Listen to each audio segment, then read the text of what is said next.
He must be here. He couldn't have gotten out of the house. Here, Dickie.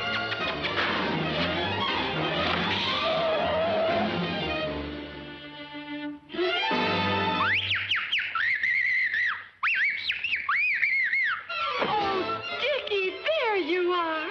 I thought I'd find... Dickie. Oh, dear, he's flown away. I can't understand it. That's the 5th canary we've lost this month.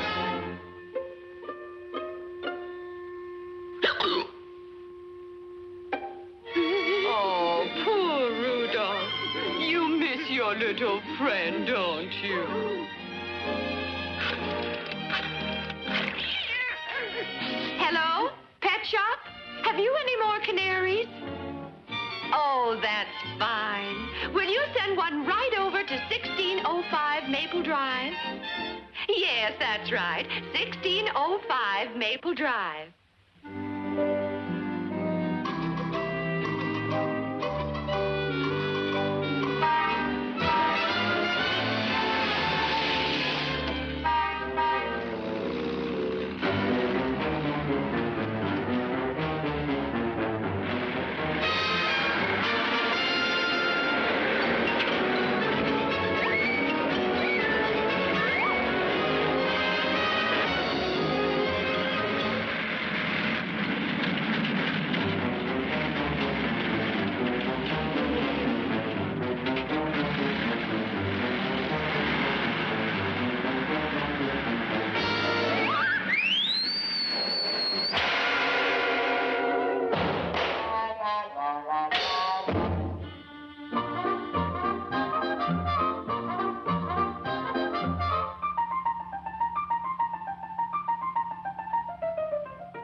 Little Petey, eat up all your seeds and get nice and big.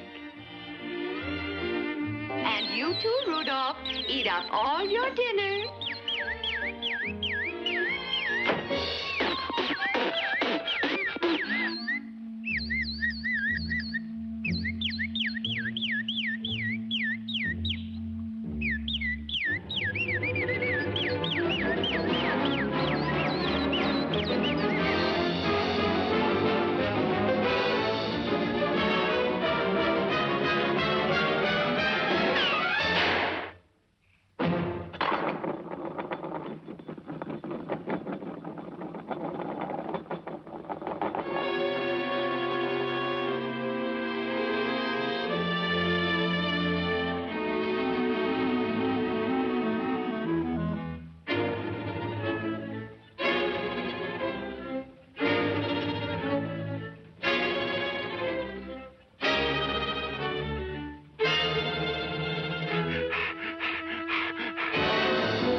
Popeye.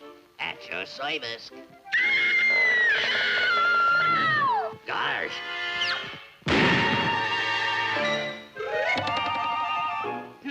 I better trace that call.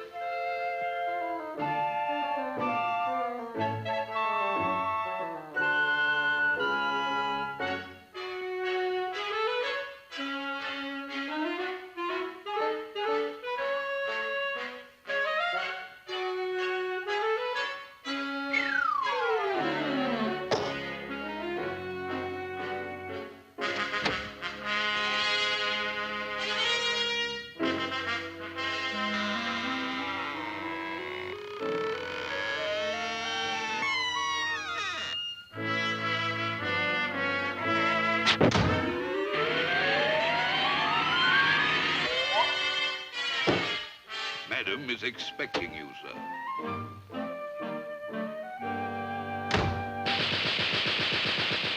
Stop! Stop! Oh! I'm Private Eye Popeye, ma'am. At your service. I'm so glad you're here. I have a job for you.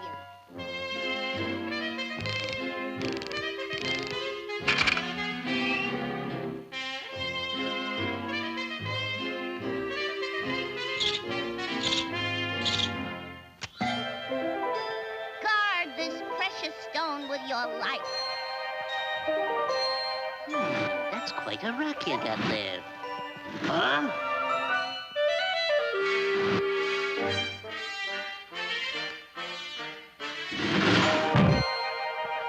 Just as I thought. It's the buckler.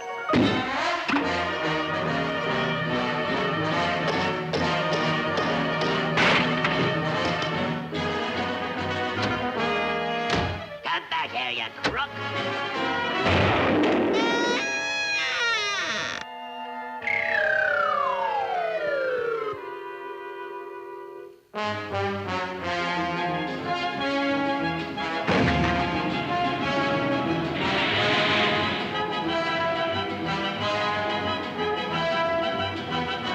I arrest you in the name of the law.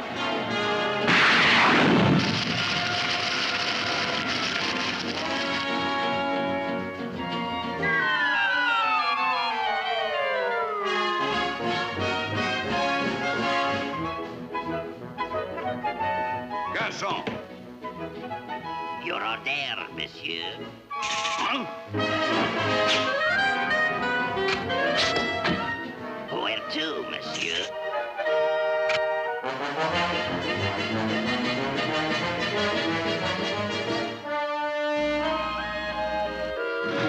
Going up.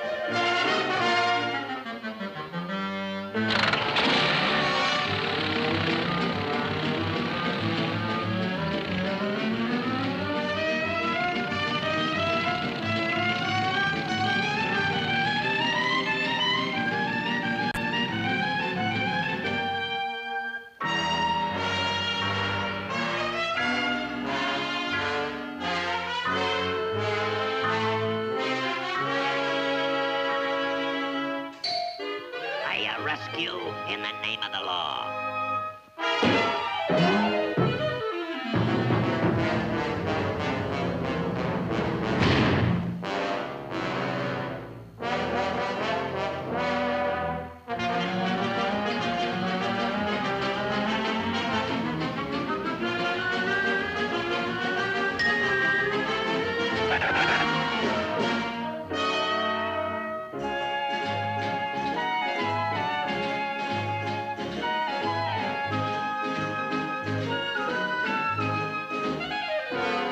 A present for you, princess.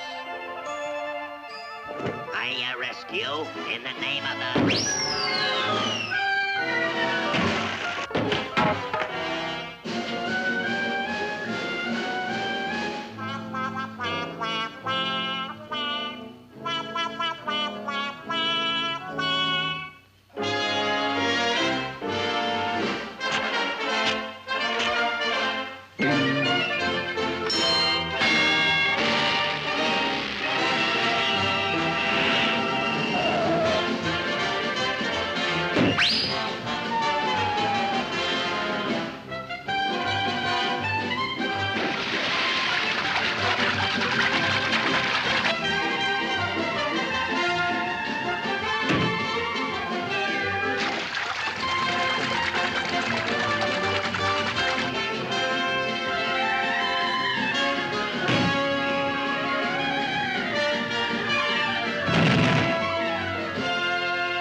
case is solved. My hero! Gosh, ma'am.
I have not studied music. I do not know my notes.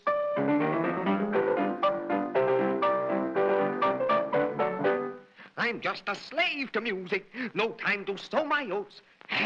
Not much.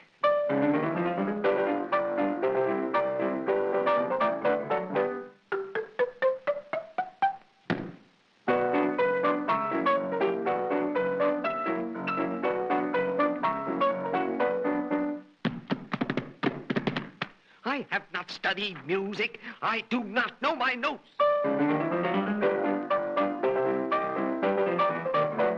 I play piano and I play by ear.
what's its name? Oh, I don't know.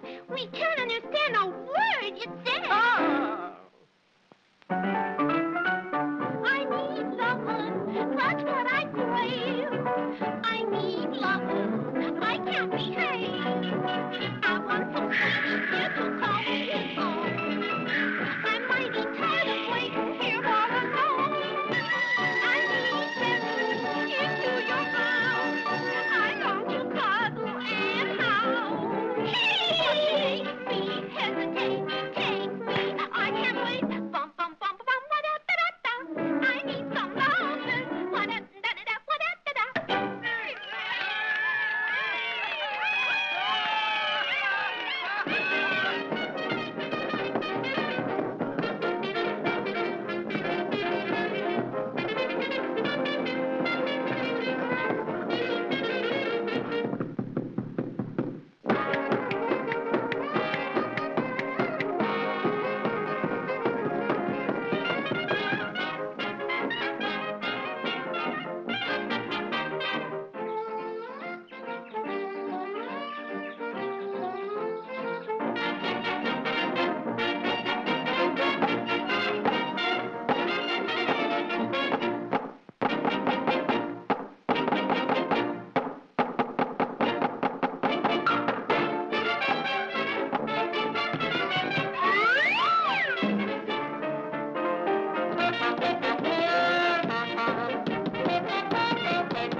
So long, folks.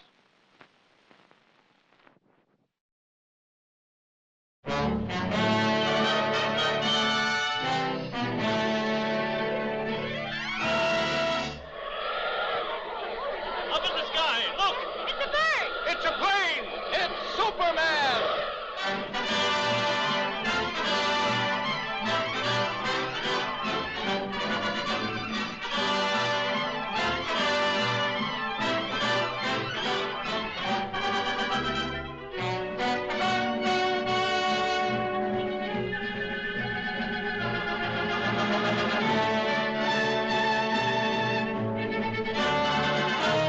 Faster than a streak of lightning.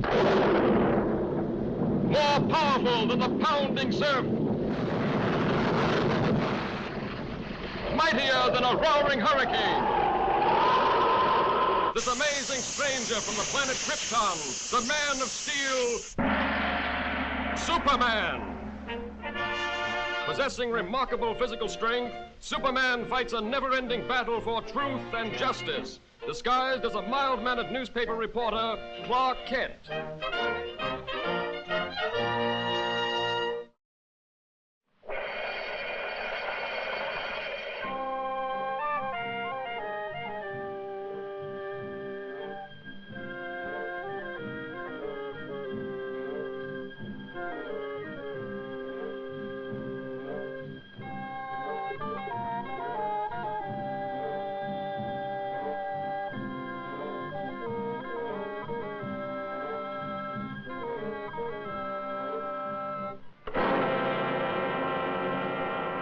Dr. Jordan. Dr. Jordan.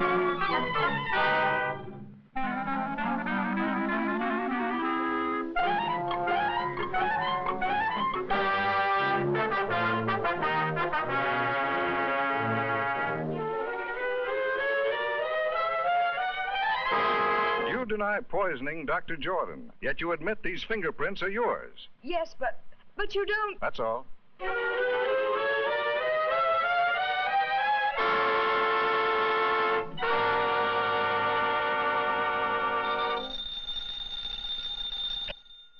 Cat speaking. Hello, Daily Planet. This is Dr. Wilson of the Egyptian Museum. I've just uncovered something that may free Miss Hogan. Yes, doctor. I've been feeling much better lately, but I'll be right over. I'll see you later, Lois.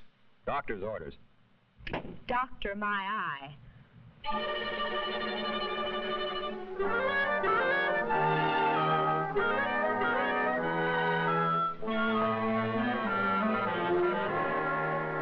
Dr. Jordan was the world's foremost student of hieroglyphics. Most of our priceless specimens were brought back by him, even the mummy of King Tush. Among his possessions, I uncovered this ancient Egyptian tablet and find it to be a secret curse of the tomb of King Tush. He who disturbs the eternal sleep of King Tush shall perish. This tablet may well be Miss Hogan's passport to freedom. Come with me, please.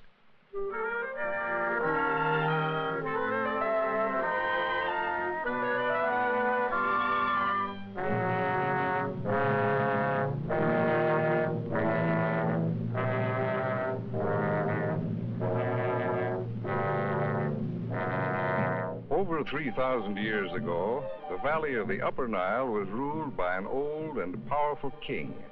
He had been warring with the Lower Nile for many years, and just before the old king died, he called his son to him, a young boy of 12.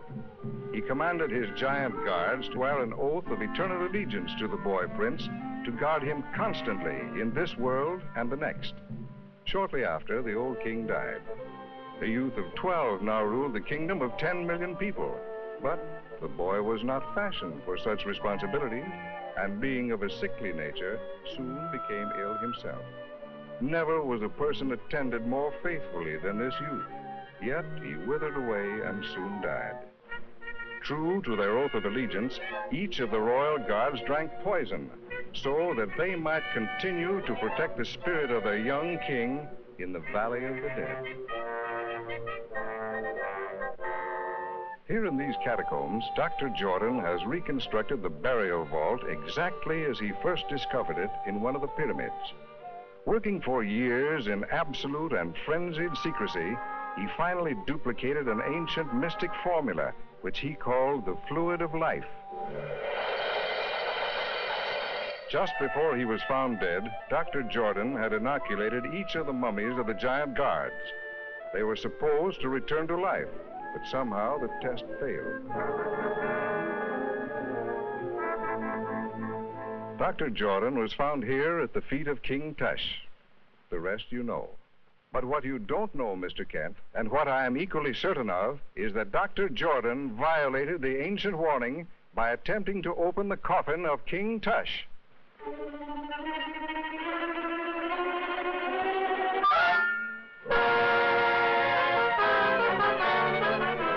Poisonous needle.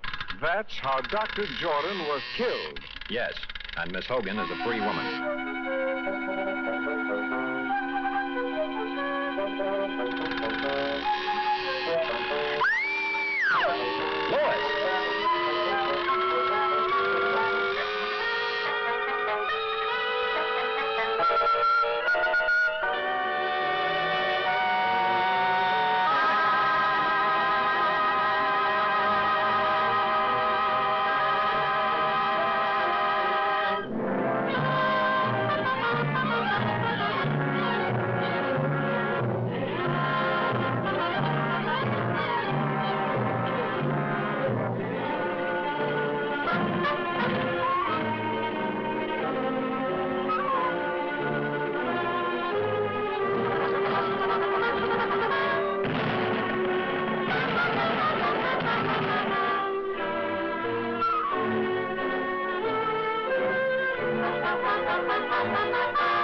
This is one time I've scooped you, Lois. Yes, lucky for you, I was hurt.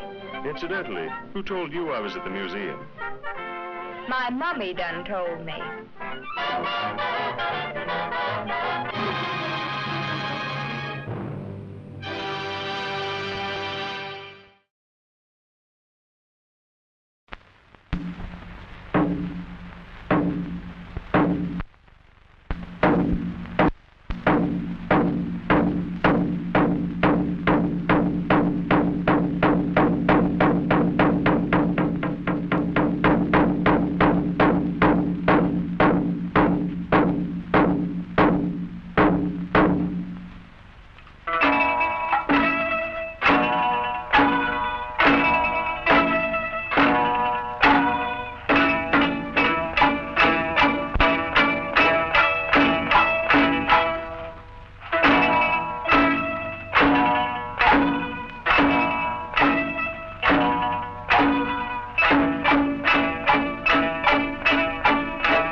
さか手にありついたぞ。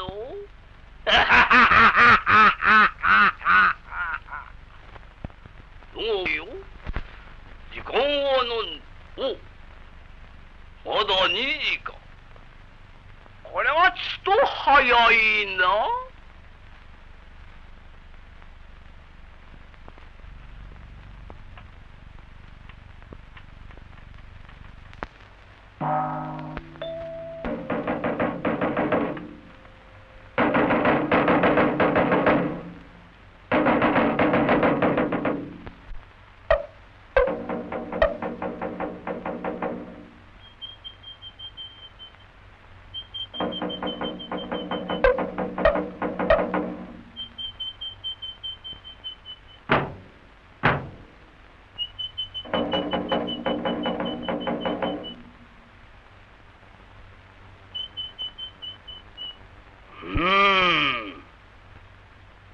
そうか。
これはいかがなされたんだ。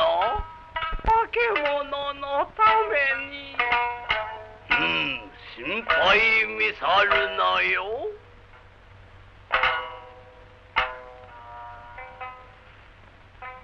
これはまあありがとうございます。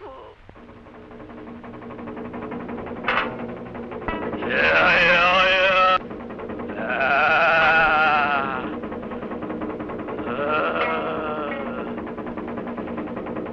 寒気がしてきたぞ。待てな。こりゃやりおるわい。それば獣風なり。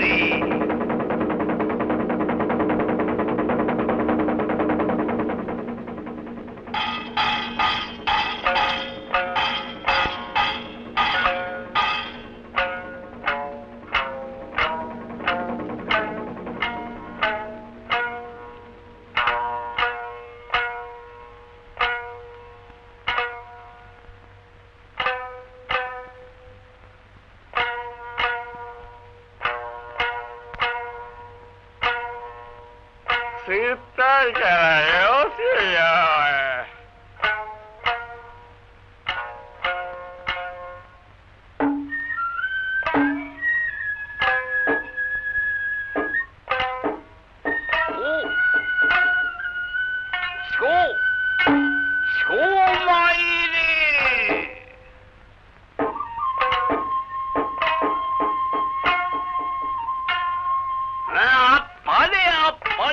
おのども今夜は無礼講だ。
指導の者早く分けろ。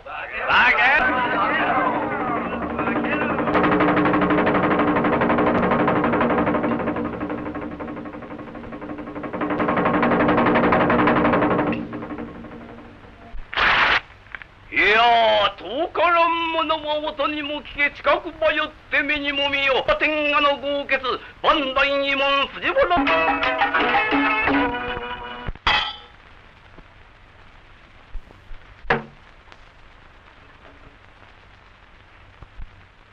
賞金1000両使わせよ。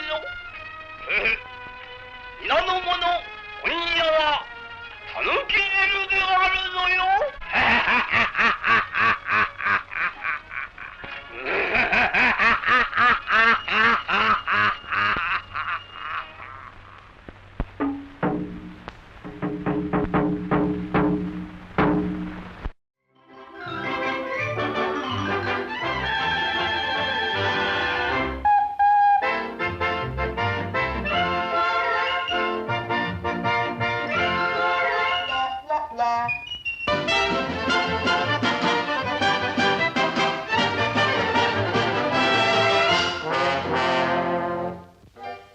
Open your mouth and close your eyes. Here comes a nice surprise. Skittity-dum and skittity-doo. I got some spinach for all of you.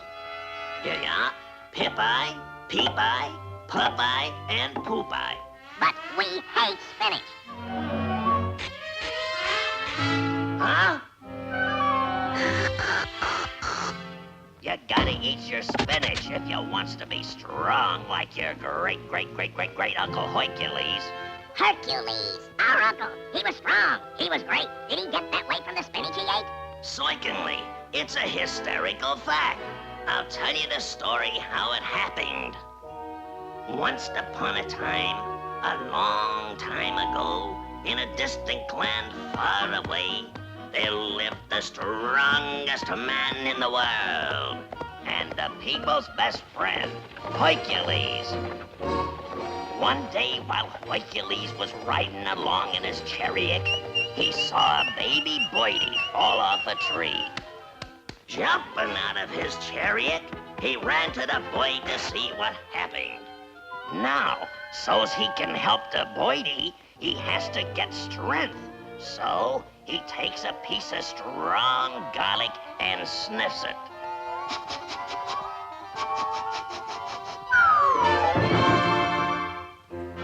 And with his strength, he pushed and pushed and pushed the big tree into the earth.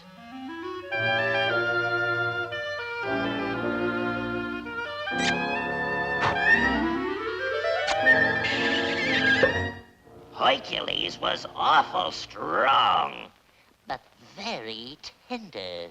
It was garlic that made him strong. Where does the spinach part belong?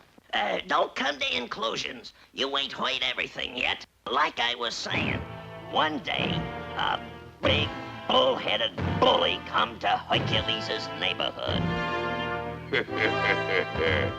So, Hercules thinketh him strongest man on earth.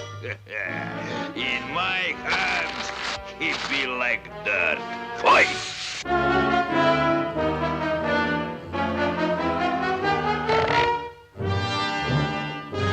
Scram it! Beateth it! Help it! Help it! Flee it for thy life!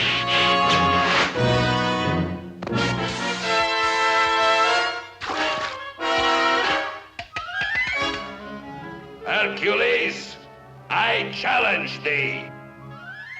I accept it. I accept it. I accept it. I accept it.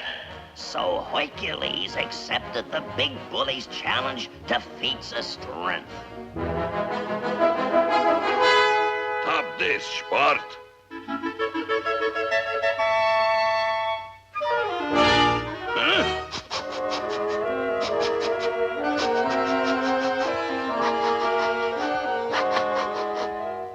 Uncle Popeye, it still wasn't spinach what made him win. Don't interrupt me. I ain't finished yet. So, mounting two mountings, the men challenged each other in a tug of war. Get it ready. Set it. Go!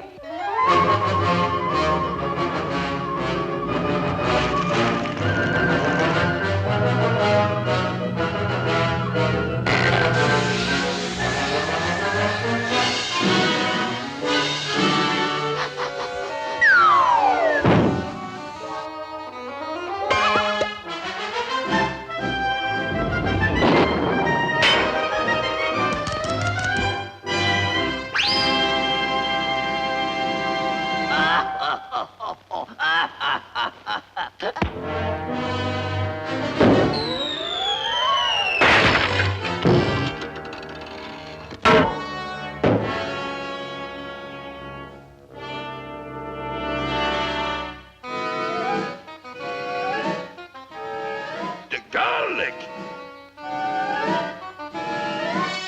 I'll fix that for good.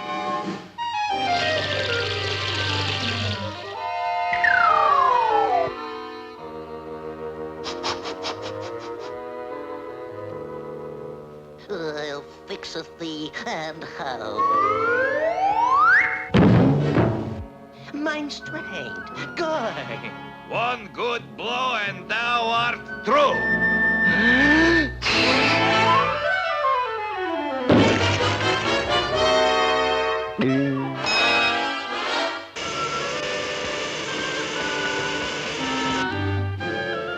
Spinach. A strange weed this be. What restoreth my vitality?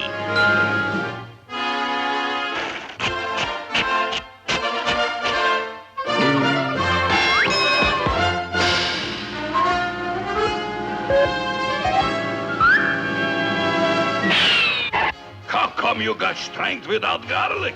Better'n garlic is spinach. So Hercules knocked the big bully for a row of ash cans.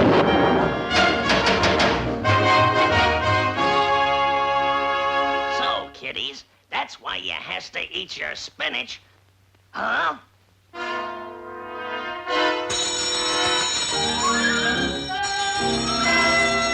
Ice cream is hot stuff. You said it, sport.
Coffee. I love you and so does he. You're in love but not with me. I know two is company but three's a crowd. Every time that he's with you, little things you say and do seem to tell me that I'm through 'cause three's a crowd. I don't want to hang around someone else's clover. Happiness for two you found, and I'm the one left over. We can still be friends, you say, yet I wouldn't care to stay. I would just be in the way 'cause three's a crowd.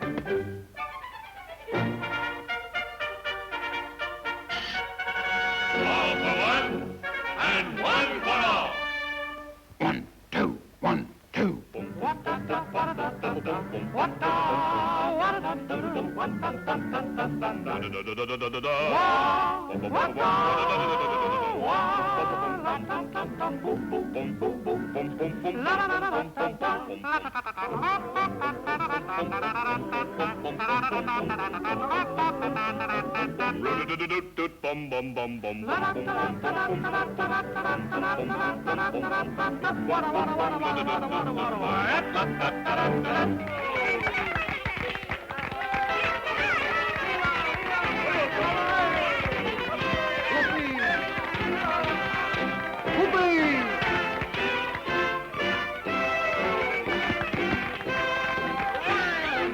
Roman, countryman, lend your ears to that dear old maestro.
There's this thing that keeps calling.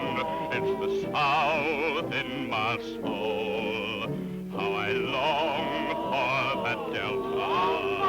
It's my home, it's my goal. For to be safe in its shelter, I got the South in my soul. Too long I've lingered in the darkness, darkness makes what I've won. I want to say goodbye to darkness and spend all my time in the sun. Let me lie on that levee. Let me burn black as coal. I know my heart won't be heavy with the South in my soul.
Popeye, I'm plain crazy about aviators.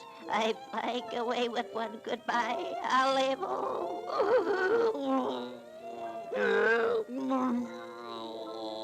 My prettiest engagement.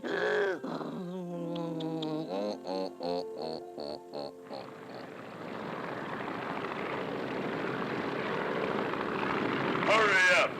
There's plenty more to do. Make it snappy.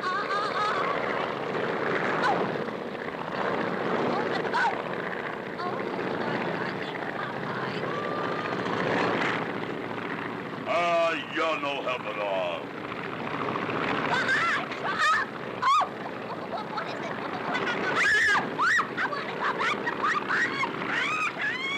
Okay, you go back. End of the line. Oh, no. Come on, get off there. Whoa. Hey, what's that? Olive's voice? Where is it? Whoa. What to do? Where to go? What'll I get? How'll I do that? Oh, whoa. Come on, we're going places. That'll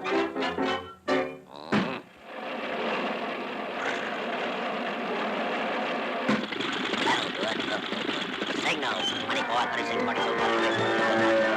Up. We're up.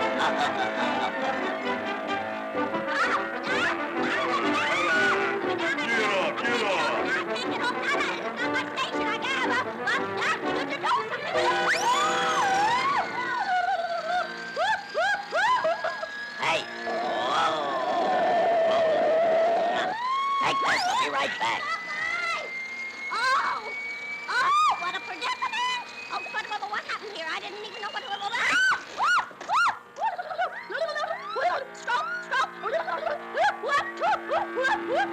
Hey, you big palooka, what's the idea? You don't know how to treat a lady? Who's a palooka? You are. Come out here, Lord Smacker. I'm coming out, don't worry. Whoa, hey. Whoa. Hey, what's this? Oh, what? Hey, this is terrible. This is terrible. Wait. Whoa. Oh, I think you need a little more mucilage on that fuselage. Brother, you're heading for the last crack-up. Hey, I doesn't like your altitude. Oh, you don't like it, hey? No. Well, come on, Hey, hold on. yeah, I bet you can't do that again. Come on out here. Oh, yeah, whoa.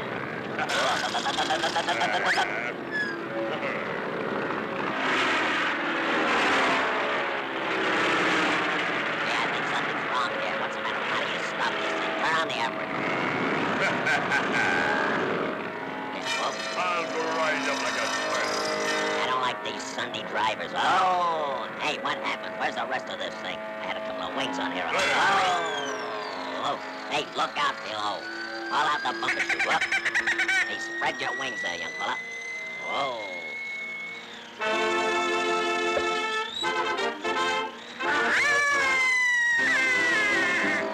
Oh, boy, this is ducky. Thanks for the lift, Gordy.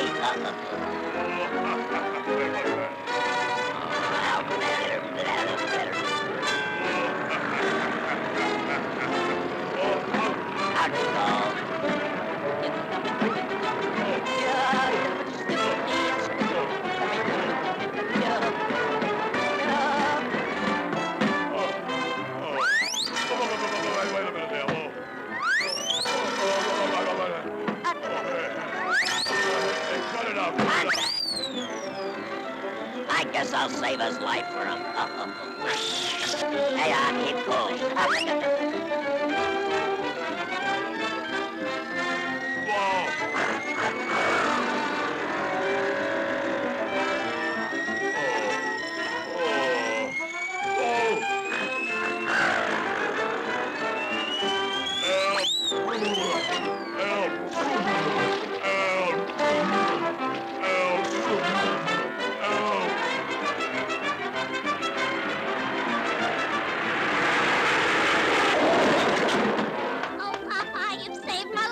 Oh, say nothing of it, Olive. Papa, you're the most wonderfulest aviator of all. I am what I am, and that's all what I am. I'm Popeye the Sailor Man.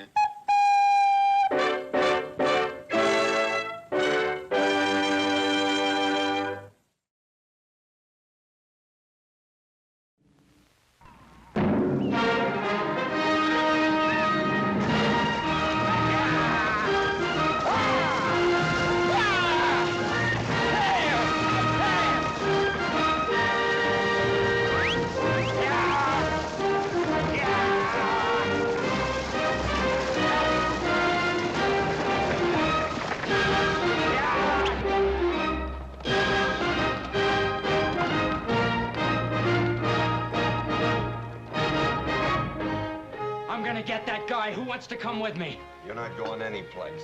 Oh, you're gonna try and stop me? You bet I am. And that's for sure.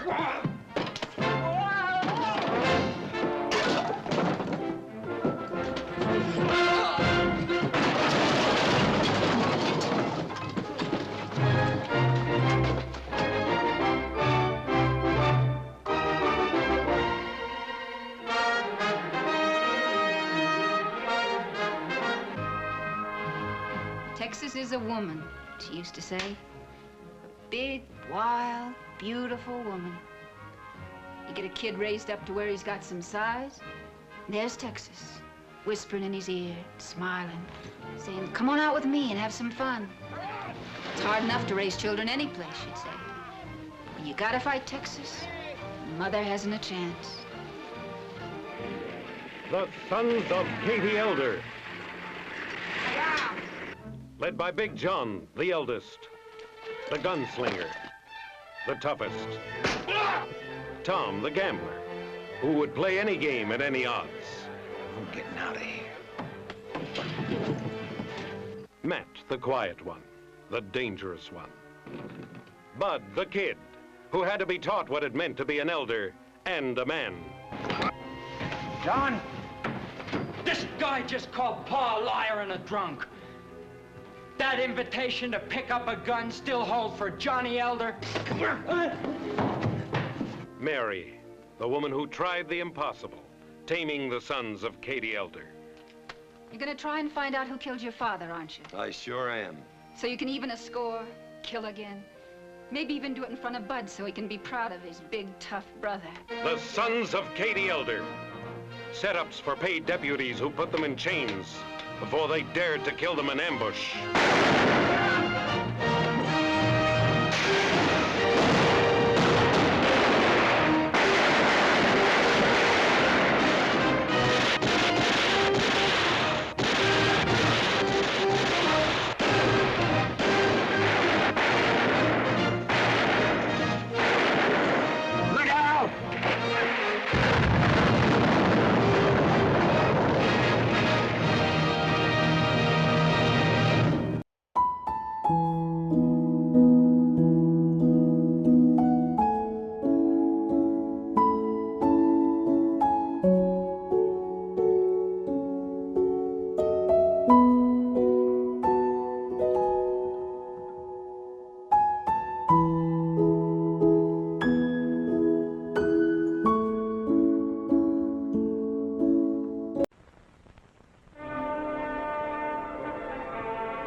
I'm Lieutenant Williams, a police officer attached to the Juvenile Division.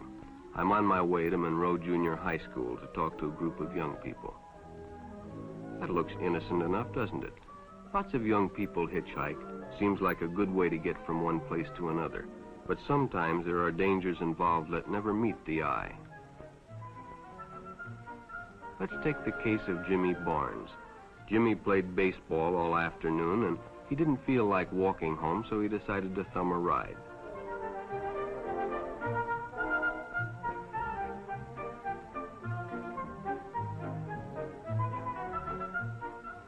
He'd done it 100 times before, and he didn't think anything was unusual when the driver struck up a friendly conversation. In fact, he seemed like a real nice guy. He asked Jimmy if he played baseball in the park often. Jimmy told him they practiced 3 times a week and played a rival group on Friday afternoon. The stranger was a good listener, too, and it only seemed minutes before they pulled up in front of Jimmy's house.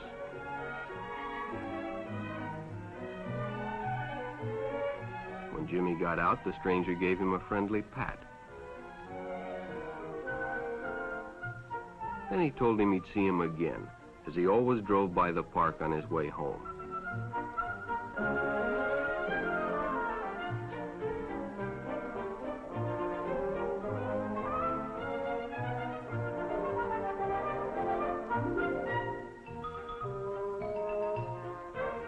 Sure enough, the following day, when Jimmy finished playing ball, well, the man was there waiting.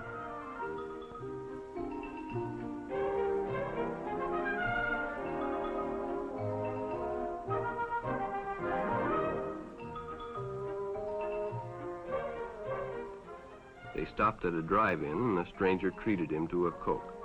During their conversation, he told several off-color jokes, but Jimmy had heard others before, and well, it made him feel big to so easily win the confidence of an older person.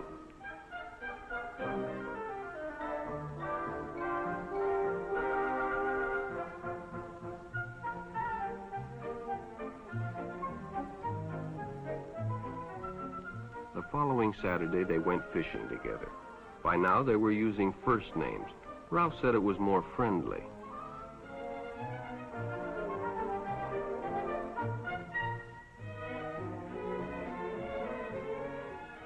Jimmy hadn't enjoyed himself so much in a long time. Then during lunch, Ralph showed him some pornographic pictures. Jimmy knew he shouldn't be interested, but, well, he was curious. What Jimmy didn't know was that Ralph was sick, a sickness that was not visible like smallpox, but no less dangerous and contagious, a sickness of the mind. You see, Ralph was a homosexual, a person who demands an intimate relationship with members of their own sex. But by now, Jimmy felt a fondness for Ralph, and they continued to go places together. Ralph was generous and took Jimmy many interesting places and did many nice things for him. He bought presents and even gave him money, but payments were expected in return. You see, Jimmy hadn't recognized Ralph's approach soon enough. When Ralph first asked Jimmy to go fishing alone, he should have discussed it with his parents or teacher. Finally, Jimmy told his parents, and they reported it to the juvenile authorities. Ralph was arrested, and Jimmy was released on probation in the custody of his parents. But all homosexuals are not passive. Some resort to violence, as in the case of Mike Merrick.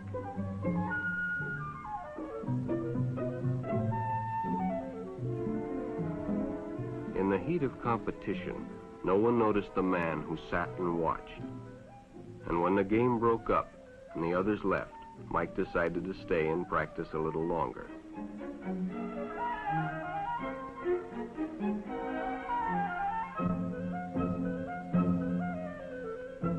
The stranger joined him. He was friendly and, well, it was better than playing alone. But after a few shots, Mike realized he had already overstayed his time and suggested he better leave. The stranger told him if he'd like to stay longer, he'd be glad to drive him home when they finished. Sounded great to Mike. Chance to play longer and get a ride home, too.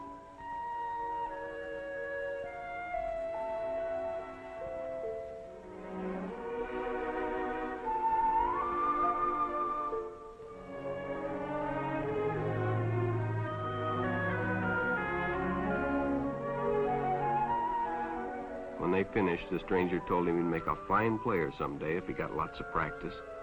The companionship, the praise, the friendly attitude dispelled any misgivings Mike might have had about going with a stranger. He probably never realized until too late that he was riding in the shadow of death. But sometime that evening, Mike Merrick traded his life for a newspaper headline.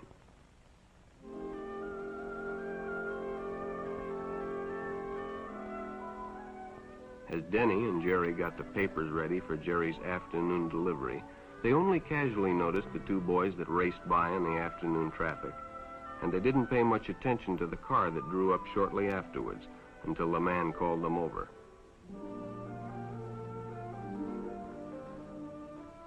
Had two boys been by on bicycles? The boys nodded they had. Could they recognize them if they saw them again? Well, Denny guessed he could. Then hop in, the man said. Those are stolen bikes. Without giving it another thought, Denny got in and the car sped away. Jerry watched. He'd been told many times, if a friend got in a car with a stranger, to write down the license number. It didn't seem to apply, but, well, fortunately, he marked it down.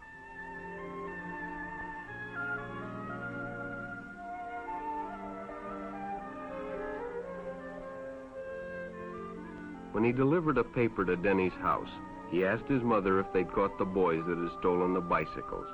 Denny hadn't returned, so he told her the story and gave her the paper with the license number.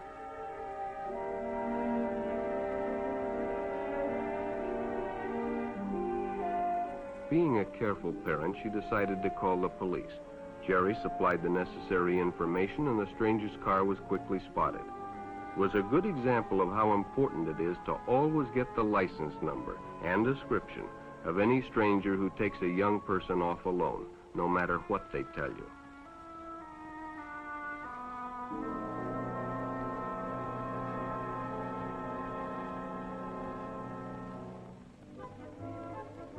public restrooms can often be a hangout for the homosexual.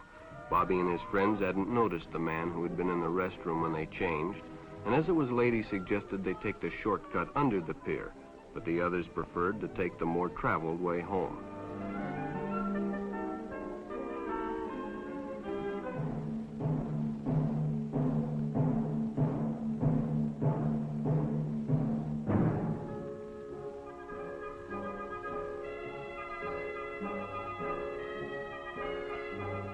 When Bobby recognized the stranger as the man in the restroom, the shortcut under the pier didn't seem like a good idea at all.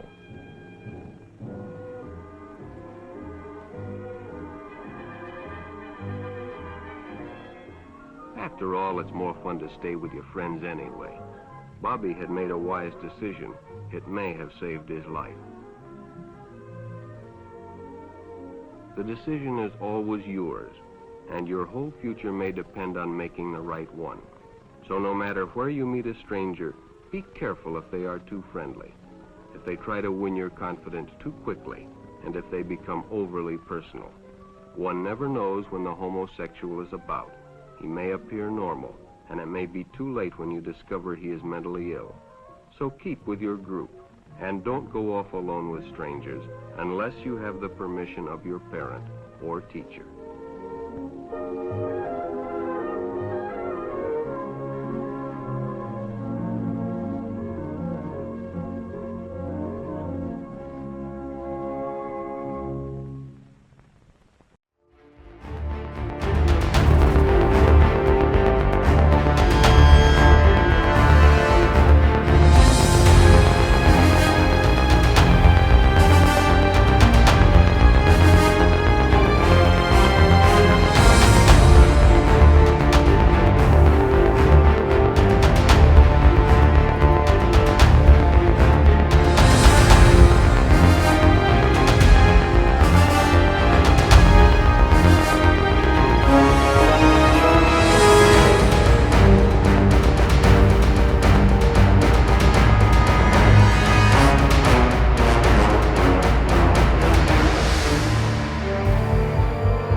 Why do you carry a camera with your coat? Well, I take pictures of the coat all the time.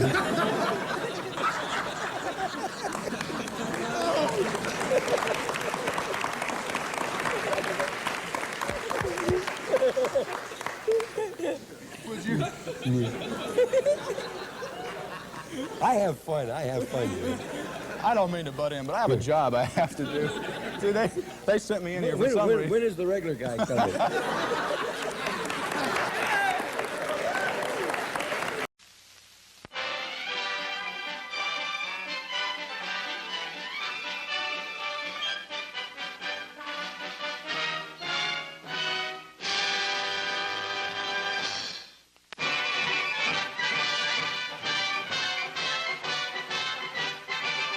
Pasadena presents the annual Tournament of Roses, traditional Southern California New Year festival. Admiral William Halsey, Pacific War hero, leads the 4-mile-long parade of 50 floats in the first great flower pageant since the beginning of the war. The tournament's queen rides past a record crowd of 1.5 million spectators. Victory and peace are the keynotes of this year's pageant. San Francisco's float recalls its part in the framing of the United Nations Charter.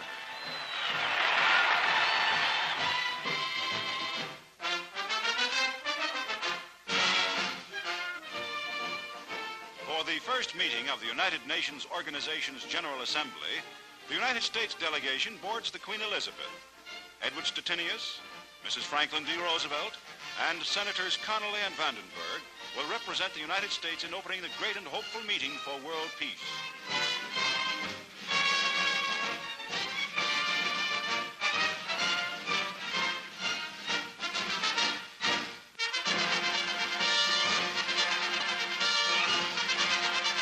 An American transport plane lands at Jiangwan Airfield at Shanghai, bringing the new United States ambassador to China, General George C. Marshall.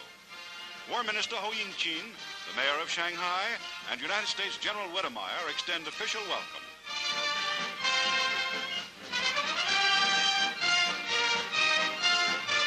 Throngs of enthusiastic Chinese crowd the sidewalks for a glimpse of the general's car as the party leaves the airport. From Shanghai, General Marshall flew to confer immediately with Chiang Kai-shek and communist leaders. The world looks forward to China's future peace and internal security.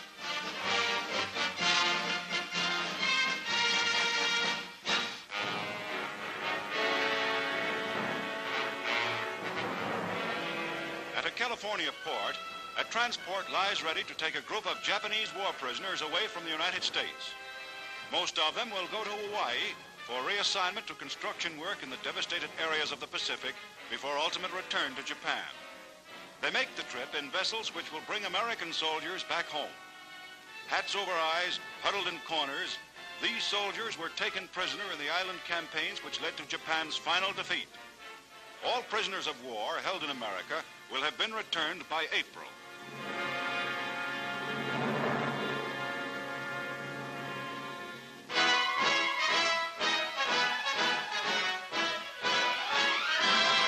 As the world faces the challenge of a new year, President Truman speaks to the American people. 1946 is our year of decision. This year we lay the foundation of our economic structure, which will have to serve for generations. This year we must decide whether or not we shall devote our strength to reaching the goal of full production and full employment. This year we will have to make the decisions which will determine whether or not we gain that great future at home and abroad, which we fought so valiantly to achieve. We cannot shirk leadership in the post-war world. The problems of our economy will not be solved by timid men mistrustful of each other. We cannot face 1946 in a spirit of drift and irresolution. The men and women who made this country great and kept it free were plain people with courage and faith. Let us justify this heritage.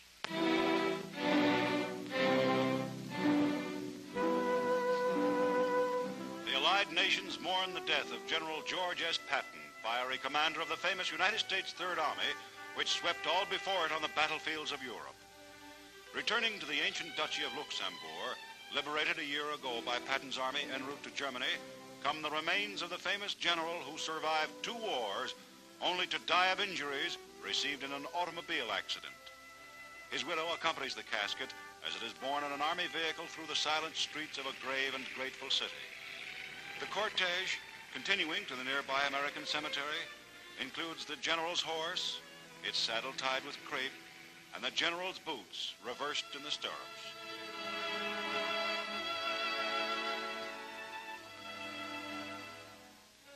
The pallbearers, enlisted men of his various divisions, escort Patton's casket to the graveside, where he will be committed to the company of his comrades with whom he fought so well.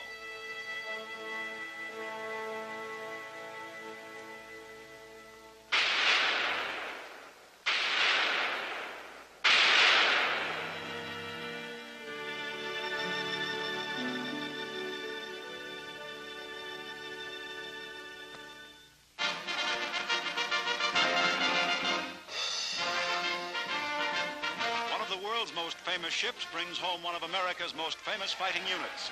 The Queen Mary reaches New York with the fighting 82nd Airborne Division, home after 2 years of battle.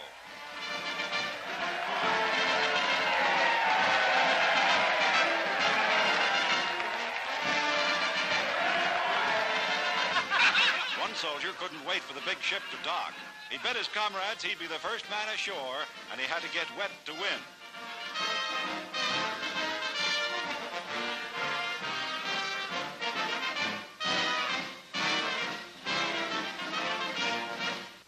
Triplets, 3 boys, were fellow passengers of the division.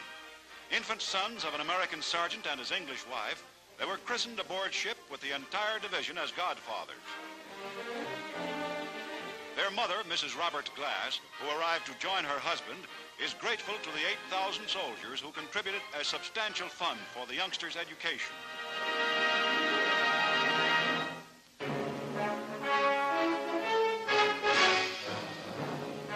In the same building in Manila, where General Yamashita was recently sentenced to hang, another leading Japanese general goes on trial for war crimes.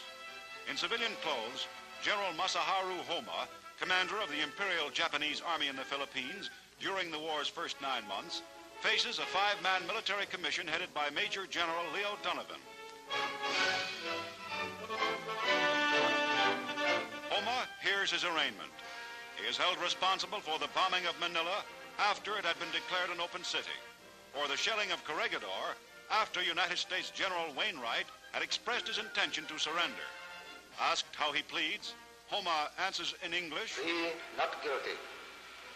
The guilt or innocence of Masaharu Homa will be decided by the commission after due trial.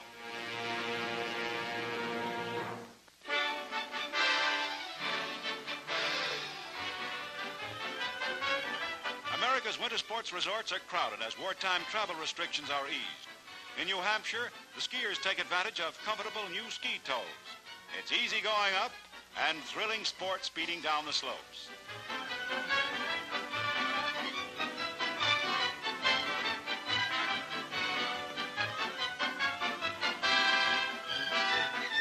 In memory of Torger Tokl, America's leading pre-war ski jumper, a memorial meeting is held in New York State. Tokl, who was killed with the United States Army in Italy, won many competitions on this Bear Mountain jump.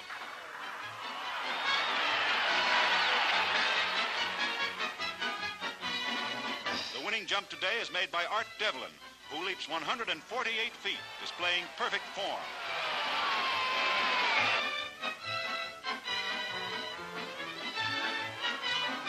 But all are not so lucky or skillful.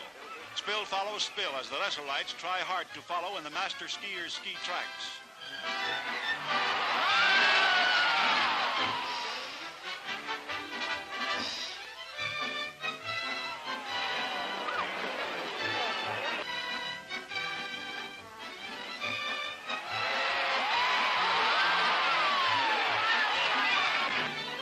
At Lake Placid, New York, these speedy sportsmen shove off on the bobsled run for the first races held here since the war.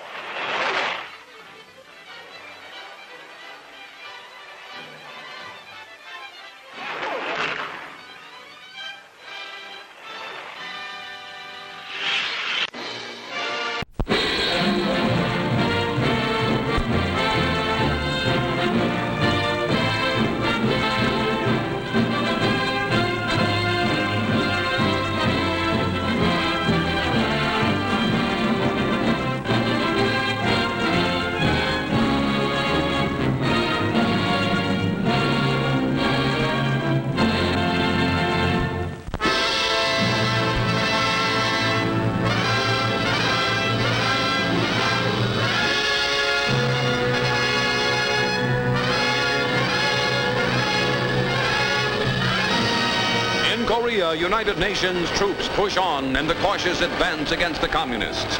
An advance whose purpose, General Ridgway states, is not to seize ground, but to wipe out the enemy. The Chinese Red Army, fighting desperately in small isolated stands, prefers to give ground on wider fronts rather than join battle. And it's up to the infantry to clear out the pockets of die-hard communists. With the enemy falling back to the Han River, United Nations commanders had expected that the Reds would make their stand there. But under a steady, withering barrage, GIs are able to cross the river and establish a beachhead.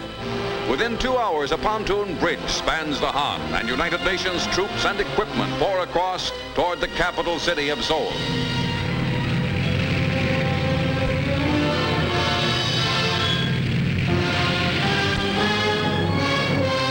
Moments later, Chinese communists, prisoners, are being marched to the rear.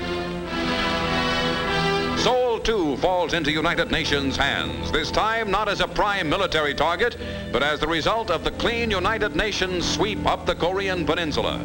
The once proud capital of the Korean Republic is a mass of ruins whose able-bodied men have been carried off to forced service in North Korea.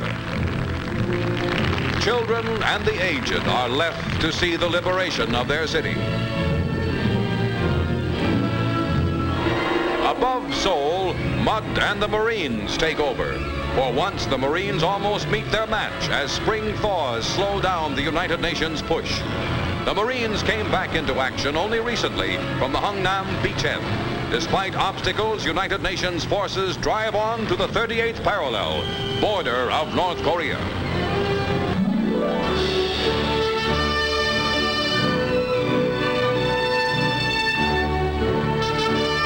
Santiago, Chile, plays host to ECOSOC, the United Nations Economic and Social Council.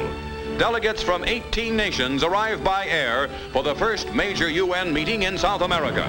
Their purpose is to discuss underlying reasons for world ills and to adopt methods for treating them. UN Secretary General Trygve Lie, on hand for the 6-week conference, first goes into preliminary meetings with Chile's energetic president, Gabriel González Videla, a recent visitor to the U.S., and Foreign Secretary Hernan Santa Cruz. It's now late summer here below the equator. The session opens in the Chilean Congress building in Santiago, normally the home of Chile's popularly elected parliament. Pointing up the Economic and Social Council's long-term objectives, Secretary Lie urges the delegates to redouble their efforts toward improving living and working conditions around the world. Chile's Santa Cruz ECOSOC president has early difficulties with communist delegates, but the council is seeking world agreement on basic human problems, and the smallest step toward agreement counts as progress.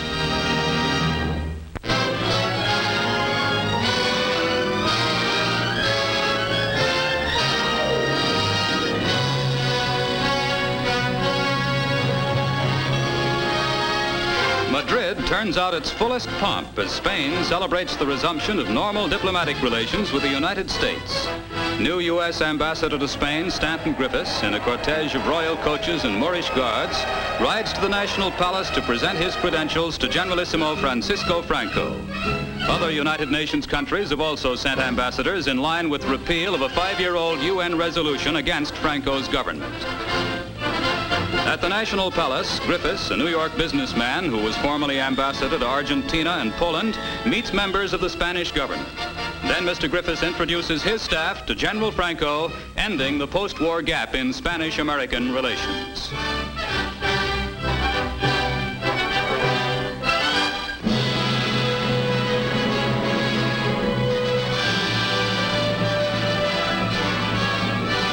As America looks to its defenses, New York City's civil defense program gets underway.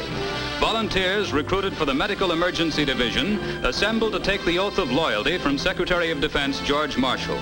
These first 700 civil defense aides, after thorough training, will work with New York's police and fire departments and will be ready for any emergency. Secretary Marshall says that New York will serve as a model for other cities in developing the nation's volunteer defense program. 1 million out of the city's 8 million people are expected to volunteer for duty as our country seeks 20 million Americans to man its civil defenses.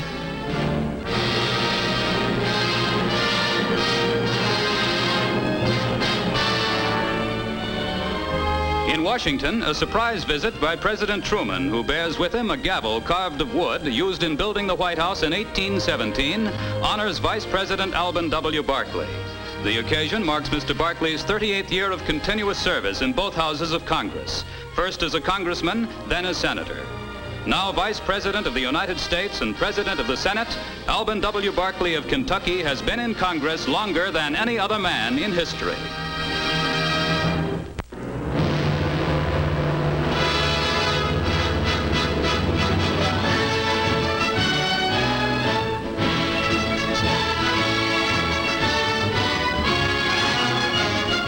Introduces a new jet attack bomber. Australian Premier Menzies is on hand to name the plane the Canberra after his country's capital. Christened with Australian champagne, the Canberra joins the Royal Air Force at once. A pair of Rolls-Royce turbojet Avons supply her power, and her speed is announced as 600 miles an hour, but most other data is secret. She's ready to fly to America for inspection by U.S. Air Force officers. And now the Canberra heads out to race the sun across the Atlantic. She arrives over Washington after racing with the sun from Britain to Newfoundland, a latitude in which the sun's speed is the same as the Canberra's. Because headwinds slowed the Superjet, the sun won the race by 72 minutes and continued on its course. But the Canberra nevertheless set a new Atlantic record of 4 hours and 42 minutes. The plane's three-man crew is congratulated by U.S. officials as the Canberra, a triumph of British aircraft engineering, is welcomed by America.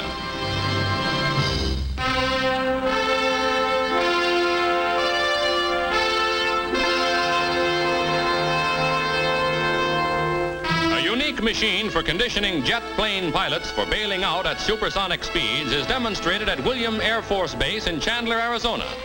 Here, the seat, a duplicate of a real jet plane cockpit, will slide on rails up a metal track. Just as in flight, the propulsion force used to throw the seat free of the plane is produced by the powder charge of a 37mm shell. The pilot himself will set it off.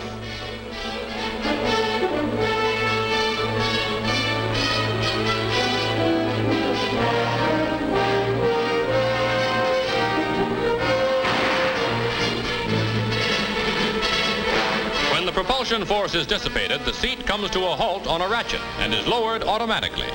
As under actual emergency conditions, the airman is subject to a pull of 14 times gravity and shoots upward at 60 miles per hour.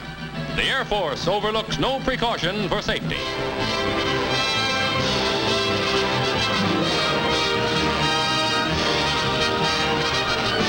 Palo Alto, California, the world's first jet helicopter is unveiled by its inventor, youthful Stanley Hiller, Jr.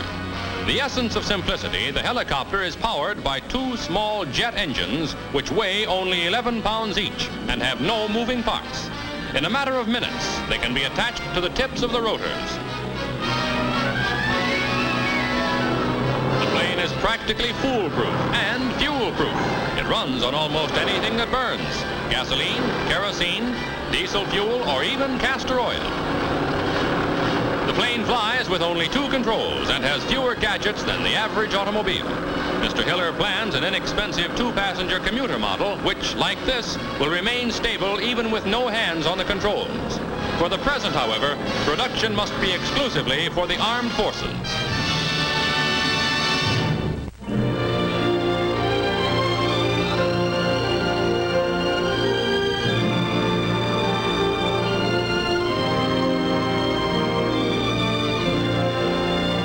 In a wood near Rome, Countess Renate Rivetta picks up materials, leaves, grasses, and flowers for a kind of art which she has developed in an unusual way. The Countess, trained as a sculptress and painter, uses the natural shapes of leaves without altering or cutting them. Her finished pictures, known technically as collage, are unique and original. The first exhibit of her leaf paintings, held in Rome, shows the flexibility and range of her work. This dancing couple is composed entirely of leaves in their natural shape. Eucalyptus leaves make a concert duo. St. Francis of Assisi feeds a flock of leaf birds.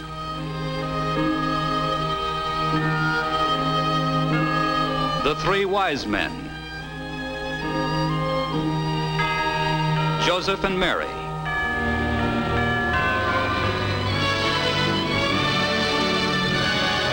Even the Countess's friends are subjects for her fresh and witty leaf paintings.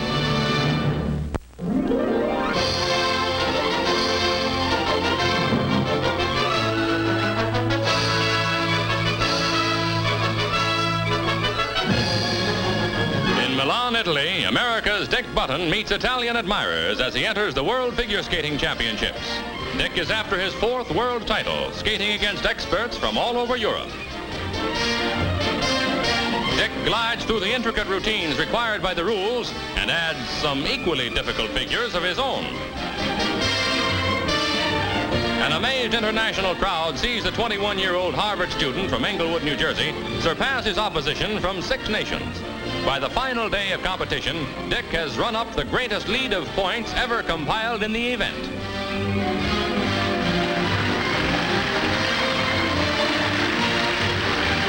After a perfect display of grace and control, America's Dick Button makes it 4 world championships in a row.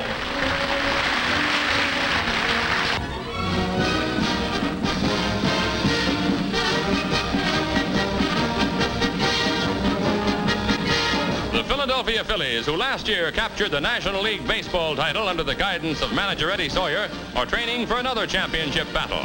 Here at Clearwater, Florida, they have many regulars on hand. Pitcher Emery Church, with 8 victories last year, hopes to pass that mark this season. The coaching staff plans to build another winning combination around such stars as Robin Roberts, who in 1950 pitched 20 winners, first baseman Eddie Waitkus, and the great relief pitcher Jim Constanti. Last year, this top-notch talent put the Phils on top of their league and carried them into the 1950 World Series against the American League's New York Yankees. In last year's series, first for the Phils in 35 years, Yankee manager Stengel and Phillies manager Sawyer saw the Yanks take the first game 1-0. In the second game, Allie Reynolds, who had won 2 series games for the Yanks in '49, is hit for a single by the Phils' Mike Goliath. Eddie Waitkus follows up with a hit that hops over Coleman's head into right field. Goliath goes to third, and the Phillies get their big chance. Ashburn sends out a long fly, and the Phillies score as Goliath comes home after the catch.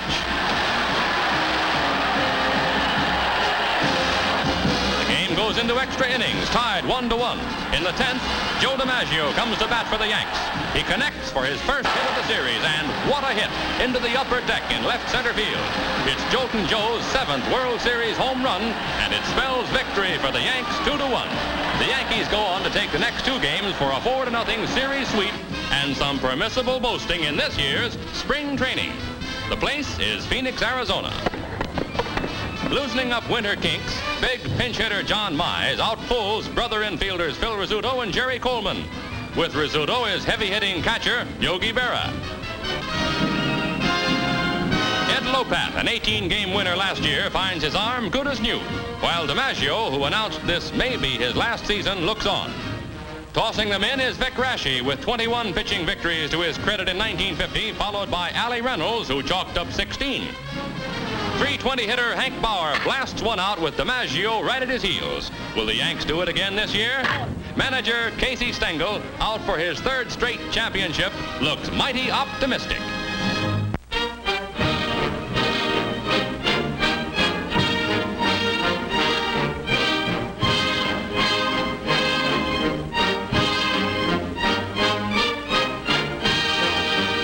The United Confederate Veterans meeting in 1949 at Little Rock, Arkansas, saluted, as did the nation, their commander, General James W. Moore.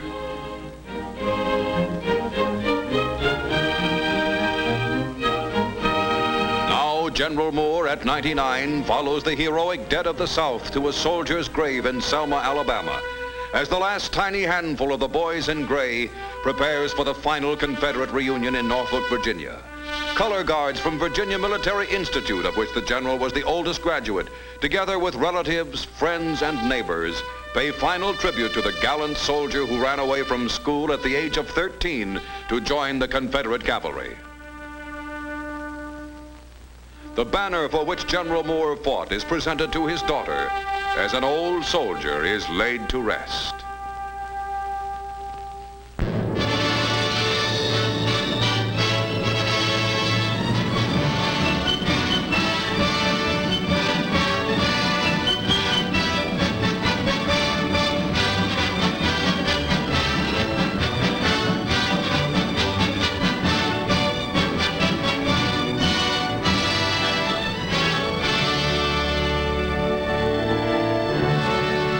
176 years ago, in two Massachusetts villages just a few miles from Boston, a handful of farmers and tradespeople, their patience with the oppressive acts of a government 3,000 miles away exhausted, struck the first militant blow of the American Revolution. The story of Lexington and Concord begins in Boston, capital city of New England. From Boston, on the night of April 18, 1775, 700 British soldiers crossed the Charles River and marched inland to seize the arms hidden at Concord by the Provincial Congress. At Lexington Green, patriots blocked their line of march. After a skirmish, the British went on to Concord, and amazingly, to defeat. All-night rides by Paul Revere, William Dawes, and Samuel Prescott had warned the country folk of the Redcoats' approach. Patriot militiamen seized their muskets and hurried to rallying places. At this house in Lexington, John Hancock and Samuel Adams, two eminent Patriot leaders, were roused by Revere. On the quiet Lexington Green, American militiamen had recently been holding military drills. Now at Buckman Tavern, just off the green, they assembled during early morning of April 19, 1775, to await the British.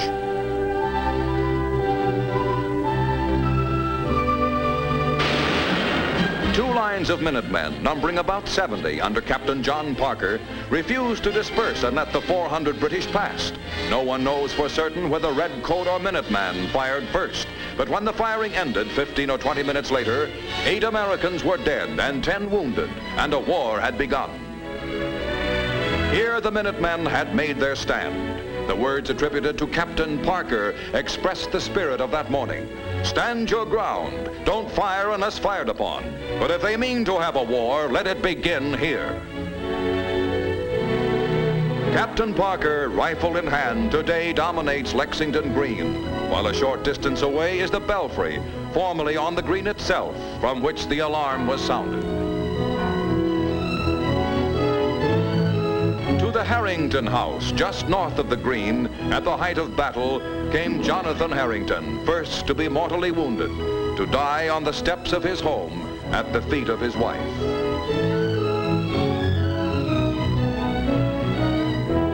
Oh, what a glorious day this is, the radical Sam Adams, hearing the muskets of Lexington, had exclaimed. The battle was joined, but not until the British reached Concord, 5 miles away, could patriots have believed how gloriously the day would end. At the east approach of the Old North Bridge, a group of these 300 or 400 provincials had gathered, while British troops in separate detachments were destroying provincial supplies throughout Concord. The Minutemen defied the Redcoats' warning shots and marched on the bridge in their first offensive action of the war. By the rude bridge that arched the flood, their flag to April's breeze unfurled, here once the embattled farmers stood and fired the shot heard round the world. From the old manse, Reverend William Emerson, grandfather of Ralph Waldo, watched the Concord fighting. Here later, Nathaniel Hawthorne lived and wrote. Across the street, Elisha Jones had stored supplies for the Minutemen. As Jones stood here, a bullet from the battle hit the house beside him. The hole is still there. Major Buttrick, the American commander at North Bridge, lived a moment's walk from the spot where he led the attack. In 5 minutes here, a chain of events reaching into our lives today began. Though few of these Americans sought it yet, independence was now inevitable. By noon, the British left Concord and, under continual fire, retreated to Boston. They lost 273, the Minutemen 93. Bitter years lay ahead, but men with the will to be free had struck out for freedom.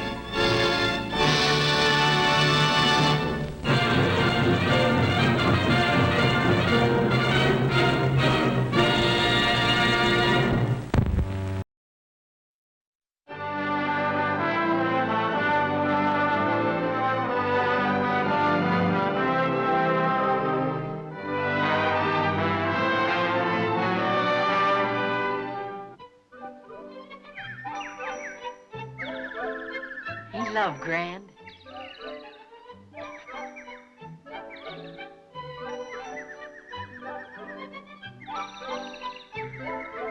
Me, oh me.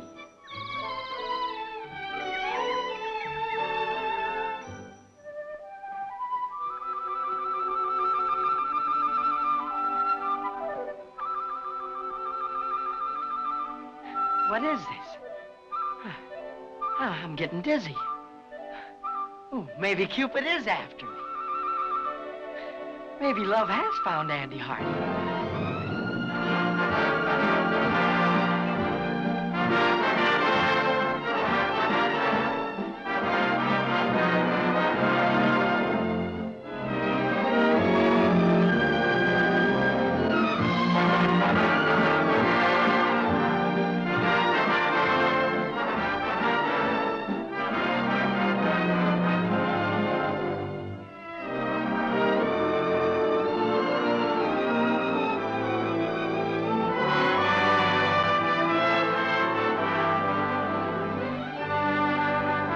Dad, I don't understand these modern girls. In what way? Well, Polly, for instance. Sometimes she won't let you kiss her at all. But this other one, this Cynthia, she'll let you kiss her whenever you want. She won't go swimming, she won't play tennis, she won't go for a walk. She just wants to kiss you all the time. I'm a nervous wreck. Andrew Hardy, you tell me who she is. Oh, Cynthia Potter. Oh, that awful red-headed creature. Oh, Andy, how could you? Hey, this is going to be a world's record. I'm going to go put on my tuxedo and my opera hat. Maybe I'll shave. Meet the beat of my heart. Meet the reason I beam so. Why I am happy and seem so delighted, excited, ignited with the lovely glow. Meet the beat of my heart.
Ladies and gentlemen, the story you are about to see is true. The names have been changed to protect the innocent.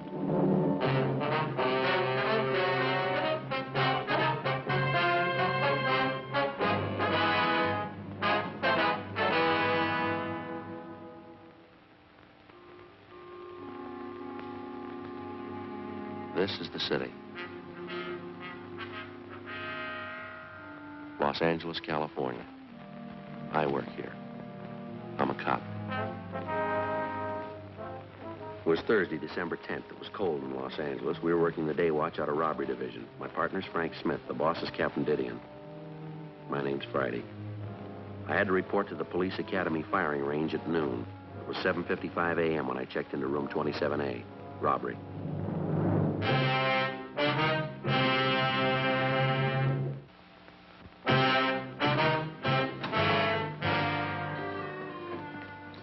Hi. Hi, where you been? Down the hall looking for a letter. Said it was coming airmail special. Who's it from? My cousin up north. Oh, you mean the one up in Frisco? Works at the police department? Yeah, Bert Lynch, you know. Works out of robbery. Yeah, I know. Joe, they don't like it up there if you call it Frisco. Yeah, I forgot. San Francisco, I'm sorry. My hometown, you know. Yeah, I know. Well, anyway, I called him last night in San Francisco. All three of his kids had their tonsils out the same day. Thought it might be a nice call and see how they were. All three at once, huh? Yeah. Well, tonsils are nothing these days. No, pretty simple nowadays. How'd the kids make out? Good, they're home already. Well, what's the letter got to do with all this? Oh, well, my cousin told me he was sending some information down on 4 pretty rough characters. Thinks they're heading our way. Sending mug shots, too. You and your cousin running a detective agency on the side, are you? Well, it's a little irregular, but the official correspondence will come a little later. What do you know about the guys? Anything? Well, they almost killed a man. I didn't get any details. It's all in the letter. Ought to be here in a minute. Said he mailed it at noon yesterday. Robbery Friday. Who? Yeah, he's right here. Just a minute. Tony? Yeah. What? Oh, yeah. Sure, I'll be glad to. Well, he's here if you want to talk. Okay. Right, Bill, I'll tell him. Okay, see you. What was it? It's Wilson down in auto theft. They want you to go down and act as interpreter for a couple of Mexican girls. How about it? They pretty? You're not going down there to marry him. I bet you wow them at parties. You bet. See you later, Tony. Right. There's nothing much doing. Pretty slow day, huh? Yeah. I gotta go up to the academy at noon. Gotta qualify. Gee, I'll go with you. If nothing happens, I'll go. Okay. You know, Joe, these days don't come along often enough for me. If they did, we'd be out of a job, wouldn't we?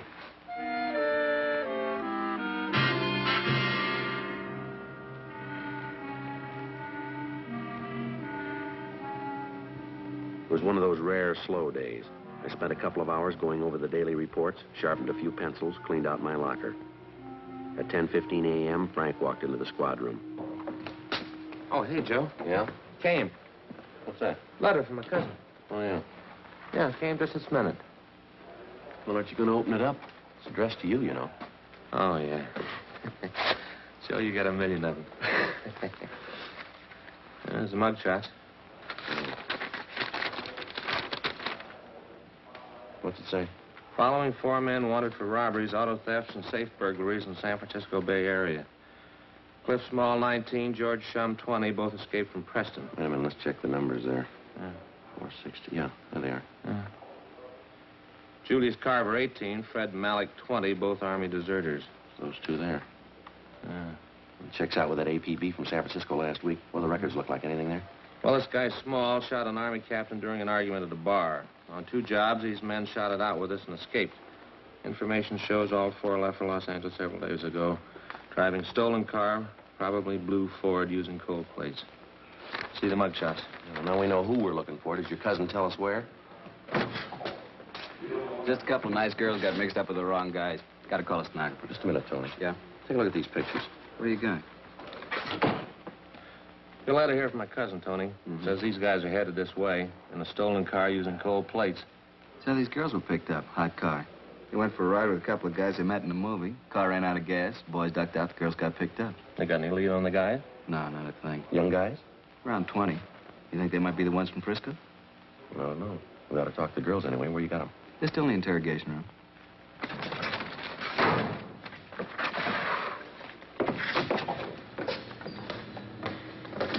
They speak any English at all? Not enough to make any sense. No, María, ahorita nos mandan a la casa. Nomás quieren hacernos unas preguntas. That's Dolores, and this one's Maria. Señoritas, estos señores son empleados del robbery detail. Desean hacer a ustedes algunas preguntas. Nosotras no hicimos nada. She says they didn't do anything. Well, I suppose they've told you everything they know already, huh? Well, they're not much help. They say they don't know anything about the guys they were with. Show them the pictures. Ask if they've ever seen them before. ¿Conocen ustedes a estos individuos? Estos dos. Estos son los muchachos. These the guys that took him out last night? Ask him, will you? ¿Quiere decir que estos dos son los que les salvaron anoche? Sí, ellos son. Carver and Malik, the army deserters. Ask him to describe them, will you? ¿Cómo eran los muchachos? Pues ya le dijimos, estaba oscuro y estuvimos en el carro todo el tiempo, pero parecían guapos y hablaban bien. She says they sat in the car all the time and it was dark, but they looked very handsome. They talked nice. Where'd the fellas pick them up? They told me in front of the Jubilee Theater, 2nd and Broadway. Then what? The girls couldn't understand English, but they understood when the boys motioned them to hop in. ¿Han aceptado ustedes paseos con extranjeros antes? Por supuesto que no. María creyó haberlos visto en la iglesia el domingo. ¿Qué? Creyó haberlos visto en la iglesia el domingo. She says no. Maria thought she recognized them from church Sunday. Pero estaba equivocada. But she was mistaken. Well, the boys couldn't talk Spanish. The girls couldn't speak English. Must have been some date. Where'd they go on this ride, Tony? They don't know the streets. They just know they got to the beach and then turned around about halfway back when the car ran out of gas. All right, ask him again. See if you can't get Maria over there to talk, will you? Maria, ¿qué camino tomaron para ir a la playa? Primero paramos cerca de un hotelito y esperamos mientras los muchachos llevaron al perrito a su cuarto. Dolores remembers that they stopped near a little hotel. The girls waited while the boys took a little puppy out of the car, put it in their room. A dog? Now, if they don't know where the hotel was, maybe they can tell us what it was near, huh? ¿Qué edificios habían cerca del hotel? En la esquina había una estación de gasolina. She says there was a gas station on the corner. What else? ¿Qué más? Del otro lado de los rieles había 2 o 3 garajes. ¿Qué? 2 o 3 garajes. She says across the car tracks there were 2 or 3 big garages. Yeah. Could be in the Westlake district. A lot of garages, second-rate hotels out there. Could be any place. Might be East 1st Street. Sounds a little like that district. Maybe Grand Avenue down around Pico. Pico, ahora me acuerdo. Esa calle era Pico.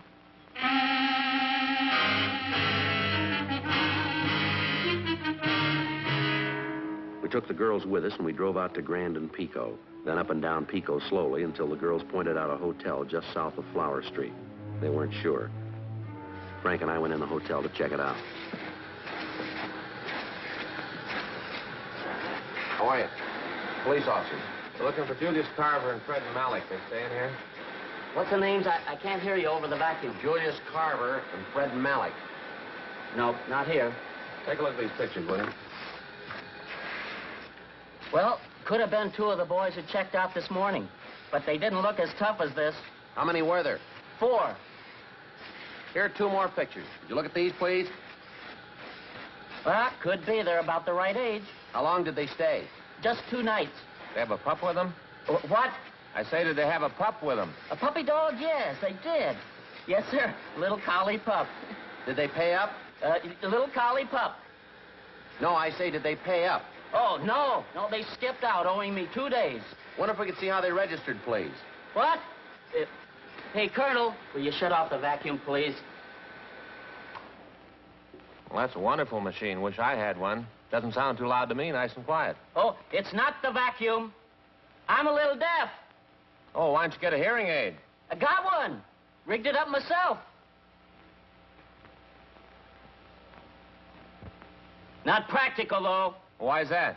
No good in automobiles. I wonder if we could see how they registered, please. No need to shout. We use cards here. Now, let me see. Ah, yes, here they are. Bob Reynolds, Jack Sharp, Jim Smith, and William Grant. Las Vegas, Nevada. They must have picked those names out of a hat. No, we use cards here. Did they say where they were going? Nope, no forwarding address. Did they write those cards out themselves? You bet they did. That's the law. Do you mind if we borrow them for a while? We'll have them photostated and returned to you. Well, we're supposed to keep them, you know. Well, you'll get them back. Well, I like to do everything legal. Those boys in some kind of trouble? Did they leave anything in their room? If they did, it's all in the vacuum. If they happen to come back, give us a ring, will you? Here's our card. Number's right there. Robbery division. Who'd they rob? They took you for 2 days' rent. No, you're wrong. It's supposed to be bent.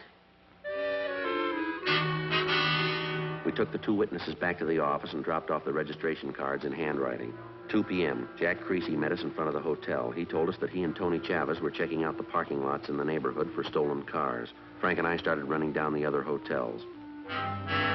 In the next 3 hours, we talked to a dozen desk clerks and rooming house managers. Always the same answer, no. And that's the way it went. It was dark out now, and it was getting cold again. We walked back to Pico and Flower Streets to pick up Jack and Tony. Hi. Jack's right at the corner. We got a hot car staked out. See it? Black Merc. Yeah. Just half a block from the hotel where the guys checked out. Did you find anything in the car? Key's still in it, nothing else. Well, they could have stolen it last night after they left the girls, huh? I called in and checked. It was taken in front of 1192 Doheny Drive between 2 and 4 this morning. We got out of code 5. Well, that's about 6 blocks from where they ditched the car with the girls in it, isn't it? Well, they were out of gas, all downhill. Would have been the natural way for them to go. Well, it could be the right car. We better keep the stakeout, huh, Tony? Yeah. You do any good? No. Better stay with that car anyway, huh, Tony? Right, Joe. You know where we'll be. See you later. What do you think? I don't know. Maybe it's the same guys, maybe not. Yeah, same neighborhood. Couple of things might tie in. Can't be sure. Sure making a lot of headway, aren't we? But all we know is they're in town. Yeah, and it's a good-sized town. Right now, it's the biggest in the world.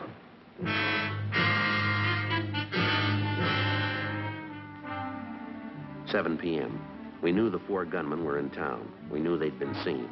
We figured there was no reason for them to skip town until they pulled a job or heard that we were looking for them. Time was in their favor. Time to rob, time to kill, and time to get away. The check on the hotels continued. We left Jack Creasy and Tony Chavez on the stakeout, and Frank and I picked up the hotel routine. One place after another. 8:30 p.m. We checked the next hotel on the list.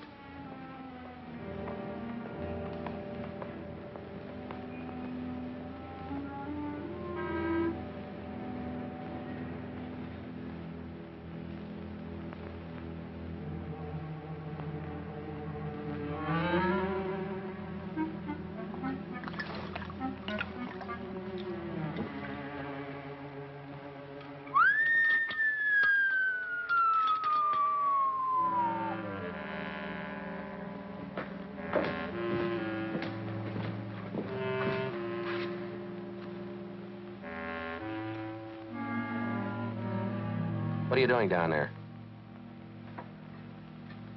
There aren't any vacancies. Police officers. Uh-huh. All right, come on. Get up out of there. Here I am. There now. Isn't that better? Yeah. Why don't you take a look at some pictures for us, will you? Why? We want to see if you can identify the men. No, they don't look familiar to me. Well, you haven't looked at them yet. Hmm? Oh, yeah. Well, that's all right. Now, look, they may be carrying a collie pup with them. Oh, a collie pup? Well, let me see those pictures again. Sure, go right ahead. Mm-hmm. Oh, you didn't take a picture of the pup, did you? No, we didn't. Oh, it's a nice little doggy. Well, how about it? Do you think they look familiar to you? Well, yes, I think I remember them. Yes, I do. Yeah, I remember. Oh, yeah. They're nice boys. Yeah, I remember these fellas now. Nice fellas. You know what cinched this? What's that? Picture of the little doggy. That's what did it. Cinched the whole thing. Are they here? No. Now, look, are they registered here? Nope, they aren't. Just told you that. Checked out of their room this morning. Did they say where they were going? Nope. Nope, they didn't. Just took their dog and left. They didn't leave any forwarding address? Nope. Well, do you know where they were going? Sure. All right. Back here. As anyone can plainly see. What's that? Left their baggage. Said they were going to pick them up. Well, then they're going to come back, aren't they? As anyone can plainly see.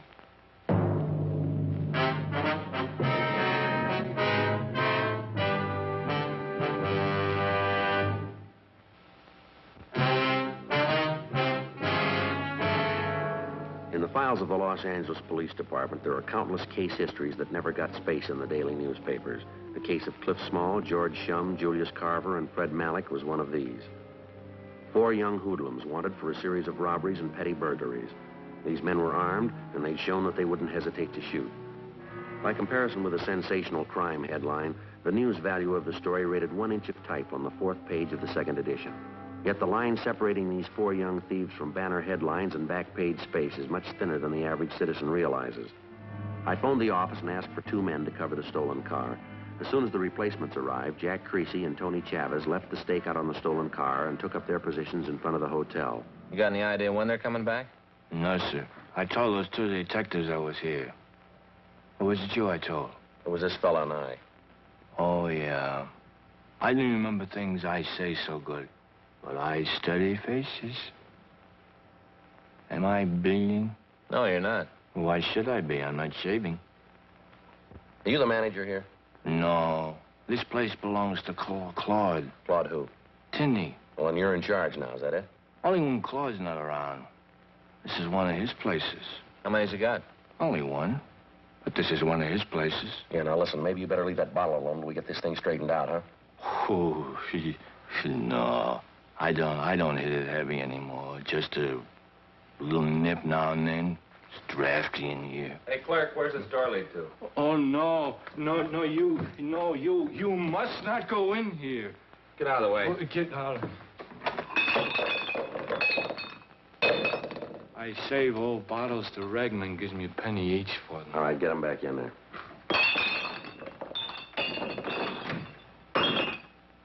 How about this room over here? Is that a storage room? Oh, that's a linen closet. We keep all our linen in here. Yeah, this'll do. That's better than waiting in the car. There are a couple of chairs in there. I'll send the boys back when they come in. Tell them nothing. Well, how are they going to know that you're here? We'll tell them. You tell them nothing, understand? All right, sir. Now then, if you give me your names, I'll make sure the boys get your message. Now, you listen to me. You stand here and read that magazine. You don't do anything, you don't say anything. You got that? Okay. That's the way you want it. That's the way we want it. Oh, just a minute. I just want you two boys to know that this whole deal is okay by me. Oh, you want to borrow it? You read it. It's okay by me.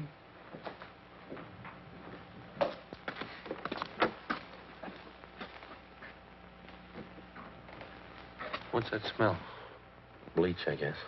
Strong. Yeah. What time is it? Can you see your watch? No. I ought to get one of those watches with a luminous dial. Yeah. What's he doing? Just took another drink. I hope he doesn't louse things up. Mm. Boy, that smell's giving me a headache. The air's bad in here. Doesn't help. Say, who rented you boys this room? Did Claude rent you this room? Claude Tinney, this is one of his places. Yeah, we know. What do you want him for? Now, look, you're going to have to stay at that desk and stay away from this room. We don't want the men we're looking for to know we're here. Do you understand? Say, all kidding aside, how much did Claude nick you for this room? Now, you look. Oh, I know. I'll get you a bigger room as soon as there's a vacancy. Meanwhile, make yourself right at home, and if you want to wash up before dinner, you can use my room. It's okay. My room. I could sure use a cigarette. Wait a minute. That's it. There's two of them. Yeah? Can you see who it is? Pick up our suitcases? You want all of them? No, just the tan one there. The other guys will be in to pick up theirs. Carver and Malik. Come on. Police officers, get your hands up. What's going on? Stand still. What's the beef? I'll shake them, Joe. Put them down.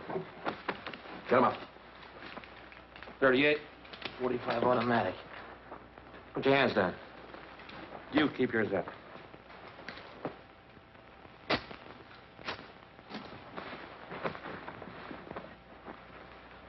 All right. Put your hands in back of you. Let me have your cuffs, too. You're gonna put cuffs on me? And put your hands down. All right, where are your pals? What pals? Cliff Small and George Shum. We know you're running with them. If you know that, then you know where they are. How old are you? 18. What's your name? Julius Carver. Everything okay? Yeah, Tony. Any sign of the other two? Didn't see him. Car's still staked out. Nobody's come near it. Okay, you and Jack want to take these two downtown. Frank and I will wait for Shum and Small. Right. See you down there. Here, take their guns, will you? Here, Tony. Right. Let us have your cuffs, will you? Thanks. Okay, let's go. You got everybody. This is it, huh? We're going to wait for the other two. That's only two of them. Now, look, play it straight. Stay away from that linen room. Well, how long are you going to stay in there? The chambermaid starts making the beds around 7 a.m. She's got to get in there for the linen. It's only 10:15. We got lots of time. We change the sheets 3 times a week in this hotel. Claude's orders. This is one of his hotels. Tinney, short fellow, long upper lip. Not a worry in the world. I wish you'd leave that bottle alone. Yeah, that disinfectant's sure strong, isn't it? Yeah. Forgot about that pup. Yeah, that'll be the tip-off. I'll get him.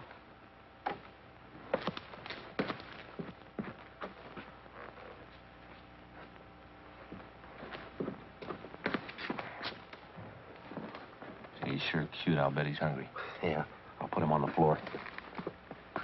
Step on him. Say, you gonna wait for the two other boys? Yeah, that's right. Will you get away from the door? Well, I'm trying to help all I can. Yeah, we appreciate that. Say, that fuzzy little dog of theirs is running all around the lobby. We got him in here with us. Well, you better go out there and get him. He's barking. He'll tip him off. Yeah, we understand. Just go back to the desk, will you? All right, then. You stay here. I'll go see if I can catch him. If he comes around again, he'll have to wait in here.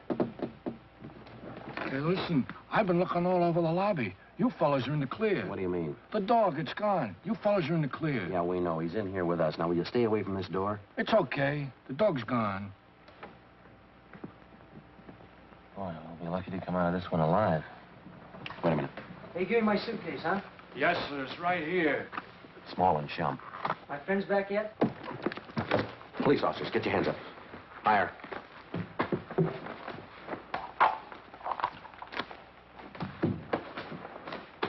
All right, put your hands down.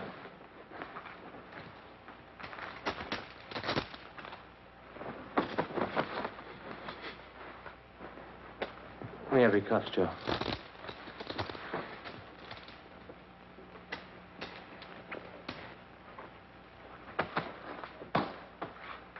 Put them down. What are your names? I'm Cliff Small. Who's he? George Shum. How old are you? 19. You cops? If we weren't, you'd be in a lot more trouble than you are. Well, that's all of them. Yeah. Now let's feed this dog, huh? Say, you want to give us a hand? Bring those bags out the car for us? I'm sure gonna have to explain to Claude about this. Sure, that's all right. Bring the bags, huh? You fellas forgot to register.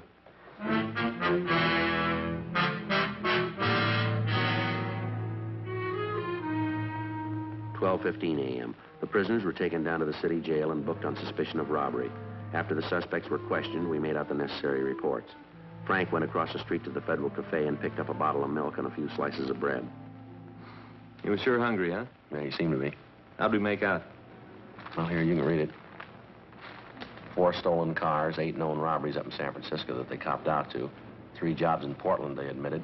You remember that Bakersfield liquor store holdup about 4 weeks ago? The Watson job, they pull that too? Yeah, and probably a lot more. They haven't told us all of it yet. Got out in APB. We'll probably get a lot more wants on them. Well, that's it. None of them old enough to vote. They committed practically every crime in the book. Just one thing left to work out. What do we do with the pup? Belonged to Carver. Signed a release, said to get rid of him. Well, how about the pound? They'll find a home for him. Oh, no. Not this little guy. Why don't you take him, Tony? You got kids, haven't you? You got a deal. Aquí, perito. Tu madre era Cali, pero de hoy en adelante eres perro policía. What'd he say, Joe? I don't know. Don't ask me. How about it, Tony? Your mother was a collie, but from now on, you're a police dog.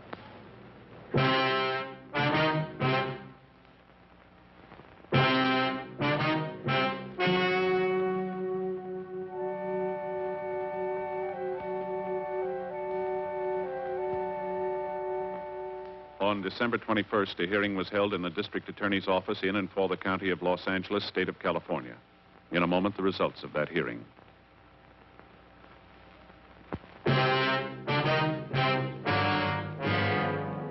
The suspects were released to the San Francisco authorities, where they were tried and convicted on 8 counts of robbery in the first degree.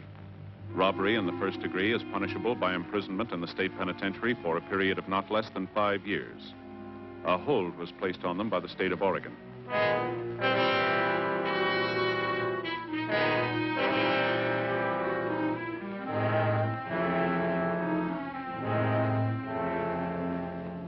Julius Harley Carver and Fred Philip Malik were tried and convicted of the same charges and are now serving their terms in the state penitentiary, San Quentin, California.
I see you marrying a corpse, living in a grave. The vampire can assume very many different forms at will.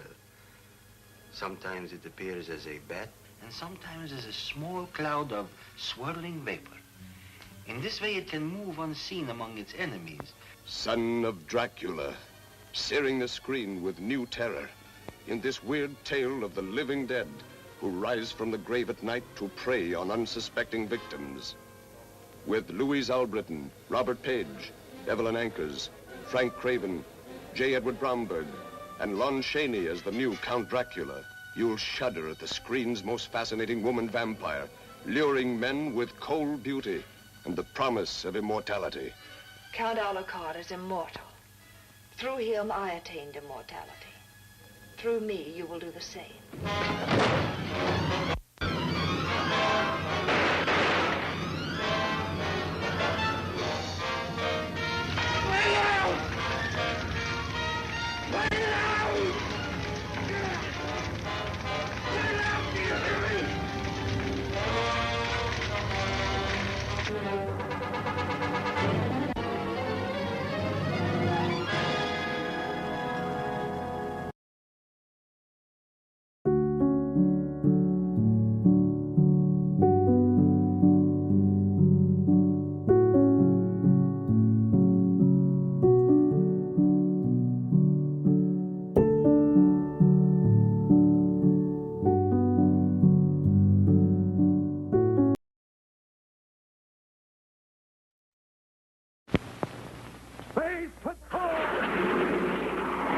Adventure in the wild, vast reaches of space, visions of daring in the name of interplanetary justice.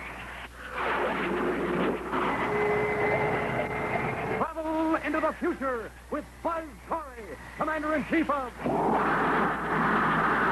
the Space Patrol.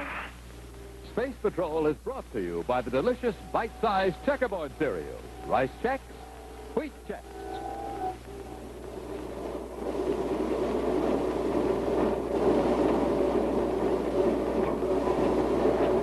Wait!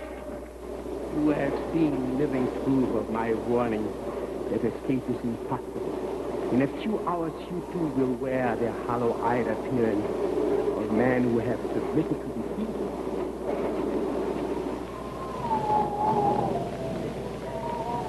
Stand by for exciting action on Lair of the Space Spider in just a moment. What? No, it's sure cold, but it's really swell, isn't it? Yeah. Wow, Captain Berkeley, we were really traveling. Whew. Like we did more than 100 miles an hour. You know, Space Patroller, this swell sledge you got for Christmas, it almost takes off and flies like a rocket ship. I'll say it does. Hey, how about giving my new ice skate to work out? That sounds like a swell idea. But first, let's charge up with fun power. You mean charge up with rice checks and wheat checks? You bet. The more power you have, the more fun you have, and checks give you both. Because in every single bite-sized check, you get not just one power-packed grain of wheat or rice, but more than 10 powerful grains in every rice check or wheat check. And checks are fun to eat. Chips are right on the pack. Why, sure. C. That means they're crisp as an ice cream cone. H is for their happy taste. And E, they're easy to eat, because they're bite-sized. X, extra happy tasting when you eat them with cream and sugar. Space Patrollers, make sure you charge up with plenty of fun power every day this year. So, start today, January 1st, and charge up with rice checks and wheat checks. A, B, C, D, E, F, G. Bite-sized checks taste good to me. Bite-sized checks, wheat checks, rice checks. Get your checkerboard cereal today.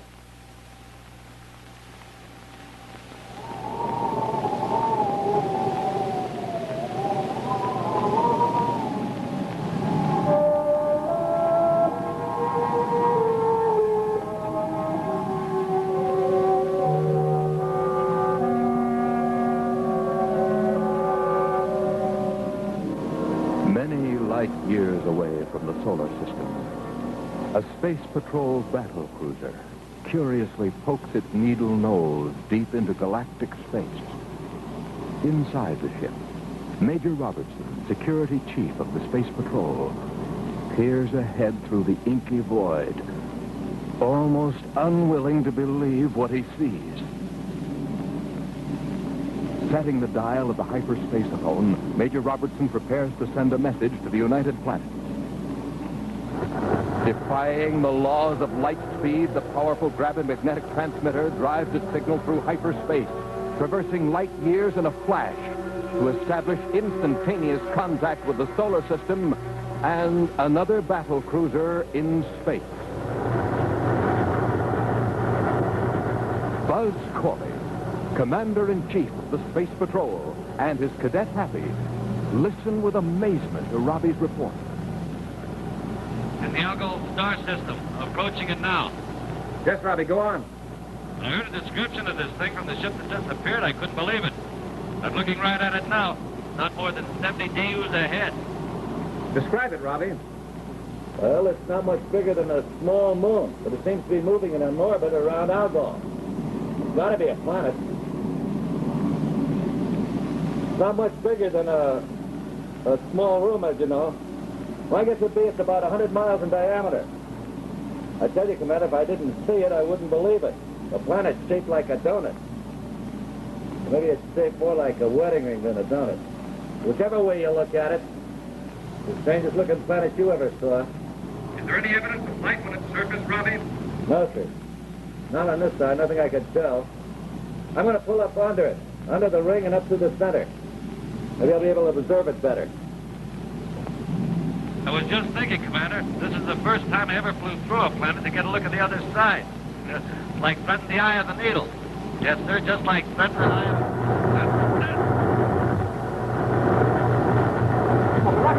What happened? Robbie! Robbie, is something wrong? Robbie, do you read me? Come in. I wonder what's causing it. I don't know.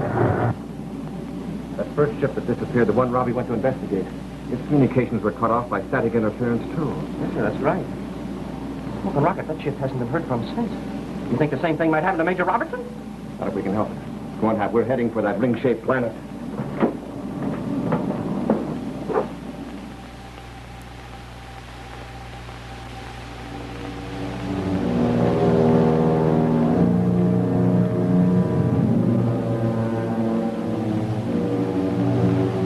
As Major Robertson's ship hangs helplessly suspended in the very center of the strange planet, powerful fields of gravity pull tortuously at the outer hull.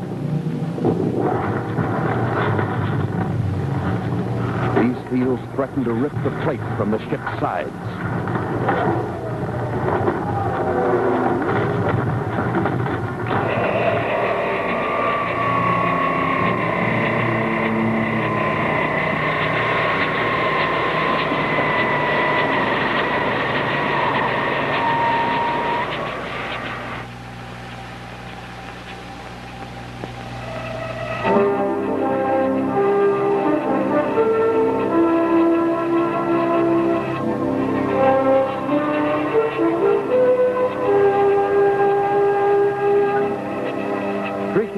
Hyperspace, rapidly bridging the vast distance from the sun to the star Algol, forging its determined way toward the mysterious ring-shaped planet, is the Terra 5, flagship of the Space Patrol. Then, the huge gravimagnetic drive dies down to empty ship and occupants into the realm of regular space, into the stellar area where Robbie was last heard from.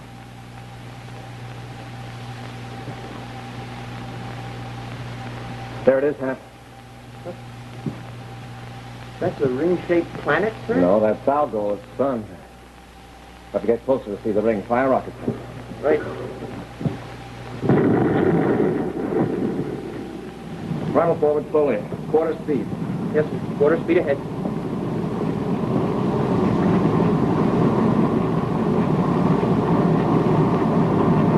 See any trace of Major Robertson's ship, sir? No. I see the ring-shaped planet. Reverse course, Hap. We'll circle it. Yes, sir. We wouldn't find Major Robertson's ship on the other side. Yes. Maybe.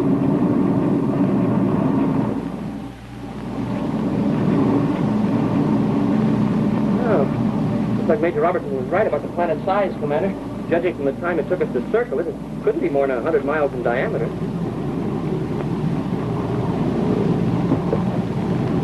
Patty. Yes, sir? What would Robbie do if we were the ones who were lost and he was searching for us? Well, he'd turn this part of space upside down until he found us. He wouldn't stop until he did. You wouldn't expect us to do any less, would you? Oh, no, sir. Major Robertson's our friend. We just got to find him, well, no matter what we have to do. Glad you said that, Happy. Because what we've got to do would leave us wide open. What do you mean, sir? Just as Robbie's communications were cut off, he was saying something about flying through the center of that planet, like threading the eye of a needle. Yeah, I remember that, sir. Well, whatever happened to Robbie happened just as he was going through the center of that planet. You mean we're going to do the same thing, That's sir? the only way we can find him. Let's go. Let's go on. Throttle back, Happy. Approach as slowly as possible. Yes, sir. We're about to enter it. Be ready, Happy. Ready for what, sir? We'll find that out in a second.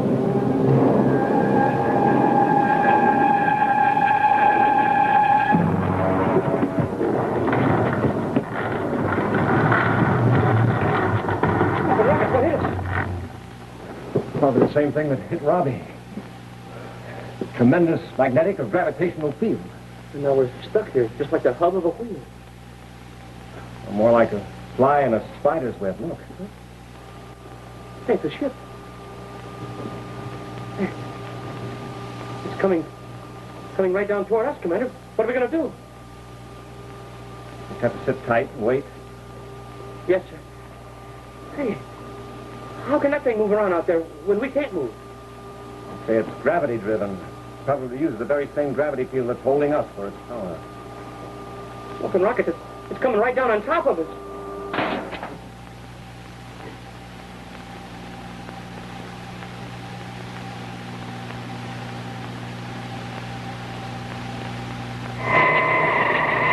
What's that?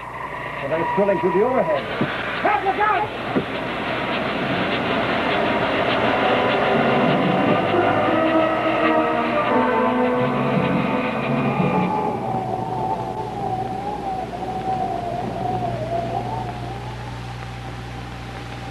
I also resolved to power up with a big breakfast drink of Nestle's Ever-Ready Cocoa every single morning.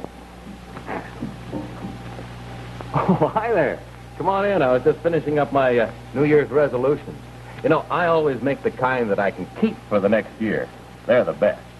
Like, for instance, I resolved not to miss breakfast ever in 1955. And to finish up with a good big drink of delicious Nestle's Ever-Ready Cocoa. Well, there's one resolution I won't even be tempted to break, because Nestle's is so delicious, so full of that wonderful Nestle chocolate bar flavor. And watch how easy it is to make. You just put 1, 2, 3 spoonfuls in your cup and add hot water. There. Nestle's is ready to drink because it's complete. It's the only instant cocoa with pure sugar and rich whole milk right in it. Now, how about you? Why don't you resolve to give yourself the good big breakfast all space patrollers need and top it off with Nestle's Ever-Ready Cocoa? Believe you me, that's starting the day the happy way and starting the new year the smart way. So, Happy New Year to you from Nestle. And me too.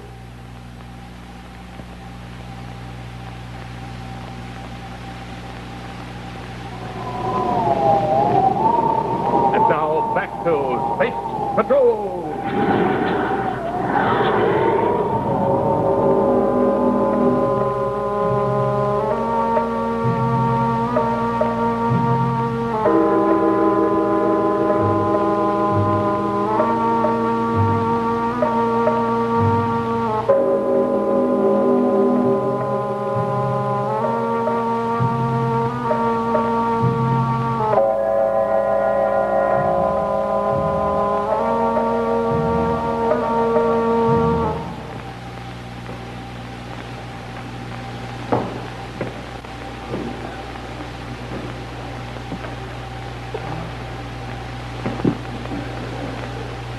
Hap, you all right?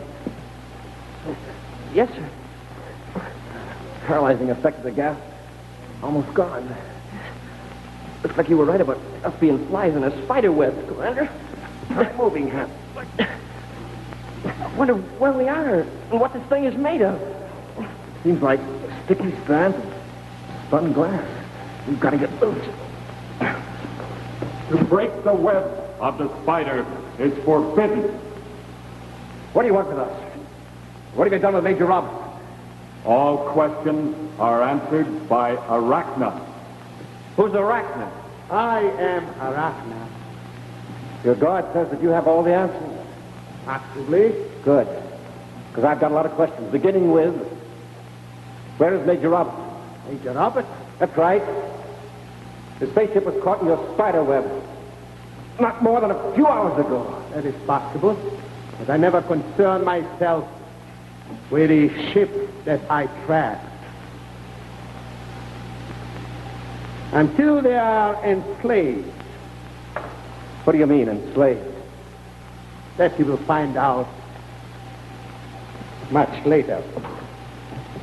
In the meantime, your life here will be much less unpleasant if you realize that escape is impossible. You see, there are no spaceships on this planet.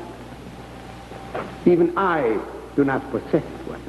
Yeah, well, what about that beetle job that attached itself to our hull? A robot ship, capable only of moving within the gravity field in the planet's center. All right, then what about our ship? It'll fly in space, you know. Only for a while, like the others.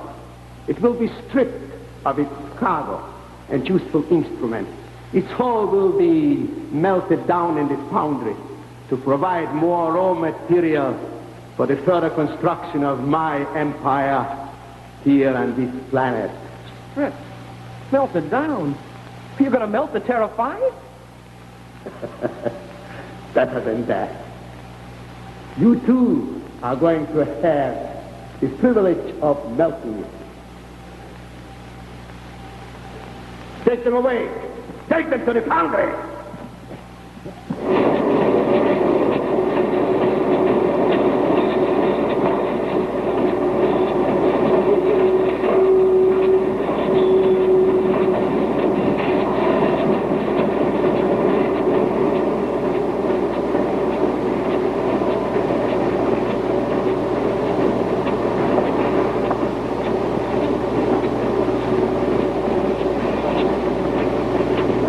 What do you think of my foundry slaves? Slaves? We're not slaves. Not yet. And we got names. You're talking to Commander Corey of the Space Patrol, and I'm Cadet Slave. But look. Huh? Robbie! Robbie, wait! You have seen living proof of my warning that escape is impossible. In a few hours, you too will wear the hollow-eyed appearance of man who has submitted to defeat. Put him to work.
But Arachna wasn't.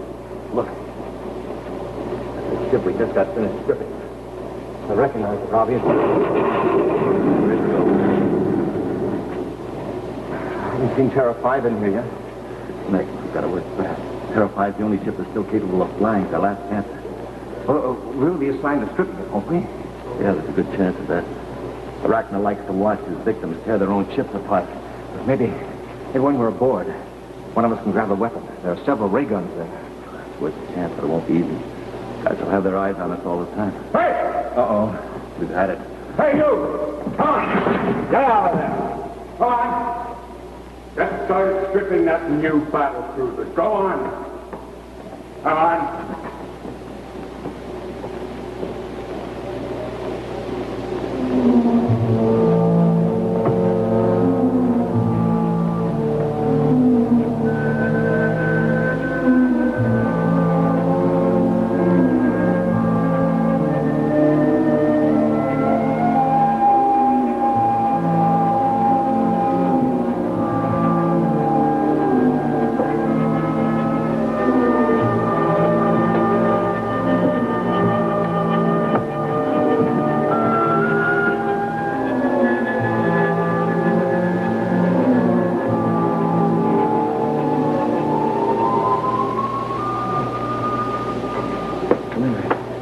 Major Robertson out there. What's up?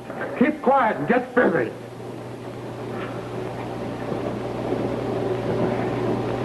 Grab a weapon out of the arms locker. Be ready to make a break. Hurry up, Commander.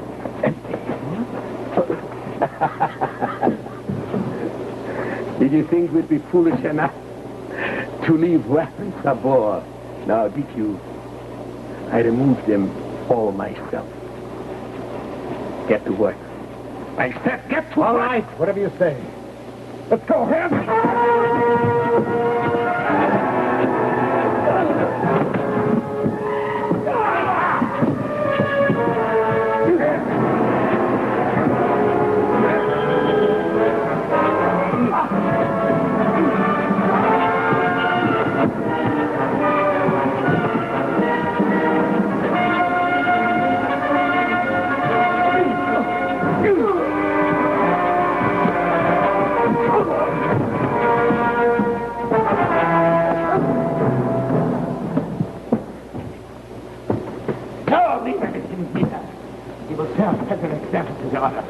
Order the crane to hoist the ship. But Arachna, the ship hasn't been stripped yet. I said order the crane to hoist it.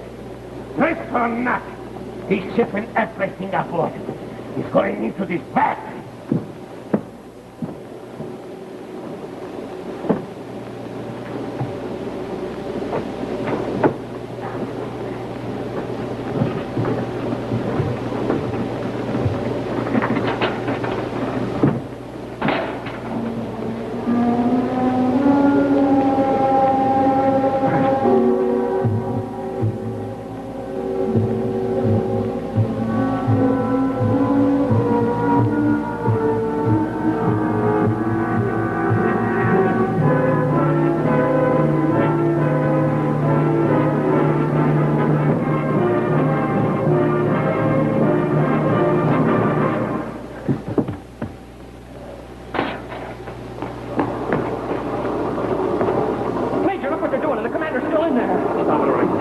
You gotta give him a chance. That is reminds you of the futility of it.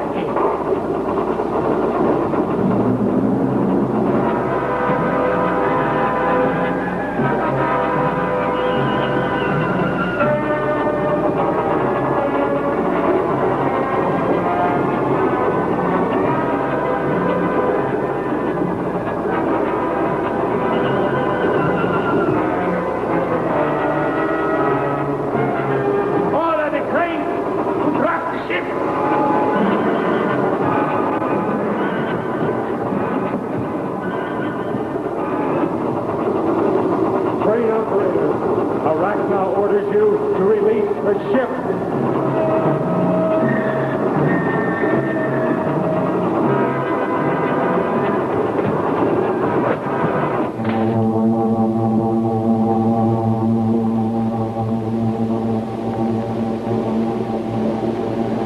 Hey, what?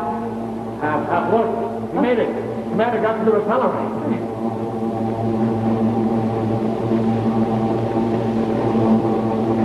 What is that fool trying to do? It's moving the ship in this direction. Well, Bobby, happy. Get ready. Now, he's coming straight aback. That's it, Commander. Just a little farther, a little closer.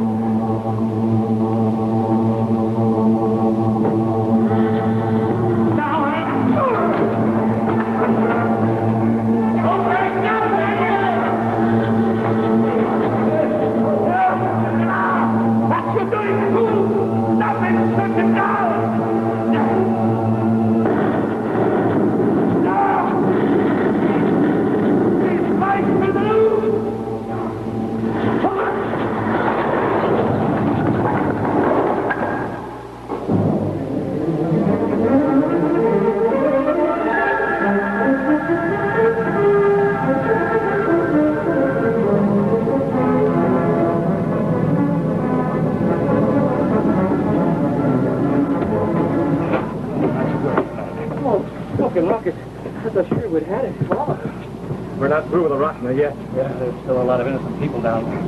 People in Rockner in place. Some of them must have been there for years. We've got to go back and free them. Yeah. Only this time the flies won't get caught in the spider web. We'll catch the spider in the flies web. Flies don't spin web. Hey, look. Look, smoking rocks are in here now. Those spider webs right in front of my face. Is that better? I thought it.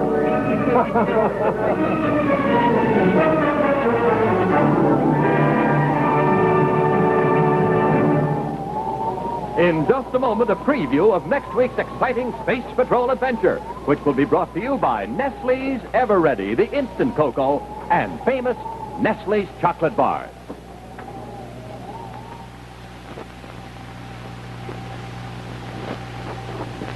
Here we go again, Captain. Happens every January 1st. Happy's New Year's resolution. Just like clockwork. Hey, that's a new one. Pretty good one, too. The cadet. Yes, sir. Commander, sir, Captain. Resolution number 3. Would you read it to us, please? Oh, be glad to, sir. 3. Resolve to make sure that Commander Corey gets a power breakfast every morning. Even if I have to make it myself. Well, okay, Cadet. Today is January 1st, and I'm all set for breakfast. How about you, Captain Barclay? I am, too. Oh, be my guest. And first of all, for breakfast, you have to charge up with fun power. Ah, that means a bowl full of swell-tasting rice checks or wheat checks with checkerboard cereals. Mm-hmm. Good it does. And then next, for that extra energy ration, 2 or 3 cups of that really chocolatey-tasting Nestle's Ever Ready cocoa. Space Patrollers, this is the official Space Patrol breakfast for the new year. Yeah, that's right, Commander. Rice checks and wheat checks. The bite-sized cereals that are fun to eat and delicious Nestle's Ever Ready. That rich, tasting cocoa that's so easy to make. You just add hot water. No hats, it's your day. Go ahead. Happy New Year from the Ralston Purina Company. And the Nestle Company.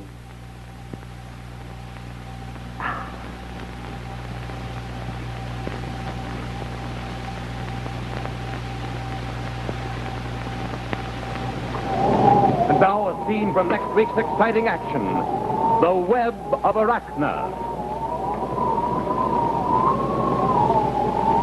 All right, Arachna, what's on your mind? We have one chance, Corey. Surrender to my guards or be blown to bits. Fire it up and destroy your own empire. You have given me no choice. I will see my entire planet destroyed and everybody on it, rather than surrender to you, Corey. So make up your mind. Give your weapons to my guards, or I will empty the Terra 5's cosmic missiles into you. You won't have a chance. Be sure to see what happens when Buzz and Happy, in an attempt to rescue the prisoners of the ringed planet, walk right into the Web of Arachna. Next week on Space Patrol.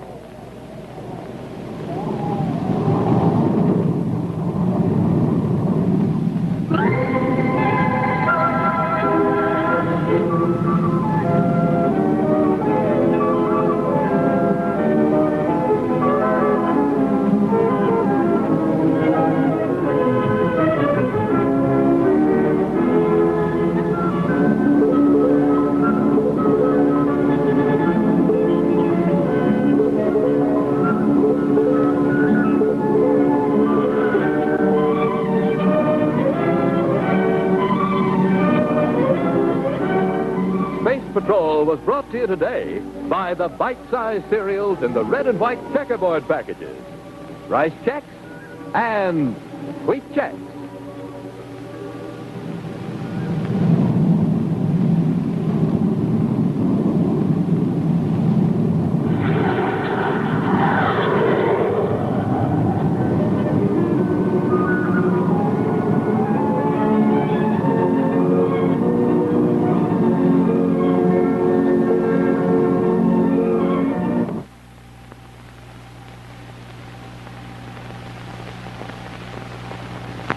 Stu Irwin stars on ABC television.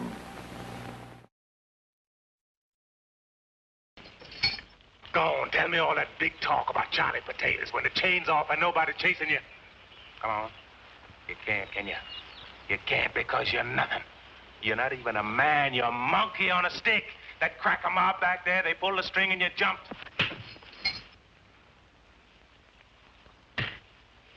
I'm a strange colored man in a white South town. How long you think before they pick me up? Get off my back. I ain't married to you. Now, what do I care? Come on. You married to me, all right, Joker. And here's the ring. But I ain't going south on no honeymoon now. We going north.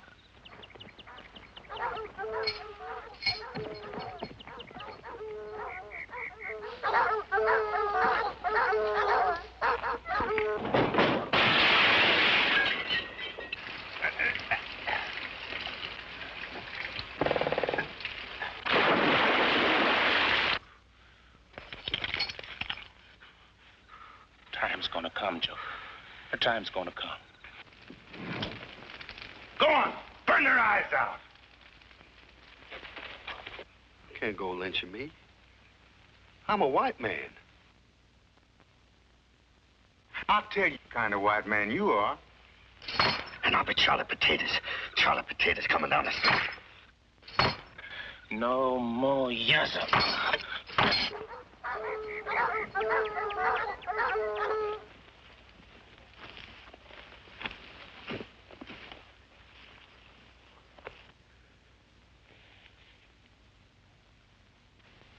It's been so long. It's real now. Don't go away. I ain't going anywhere.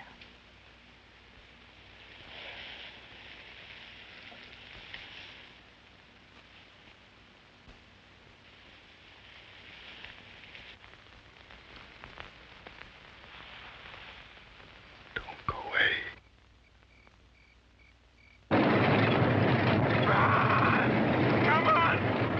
I can't make it. I can't make it.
Well, this proves there are people on this island.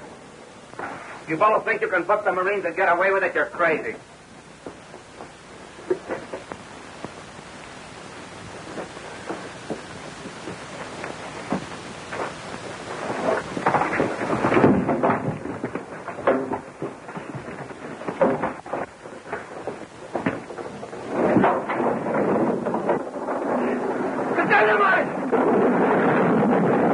One of the dump cars broke loose.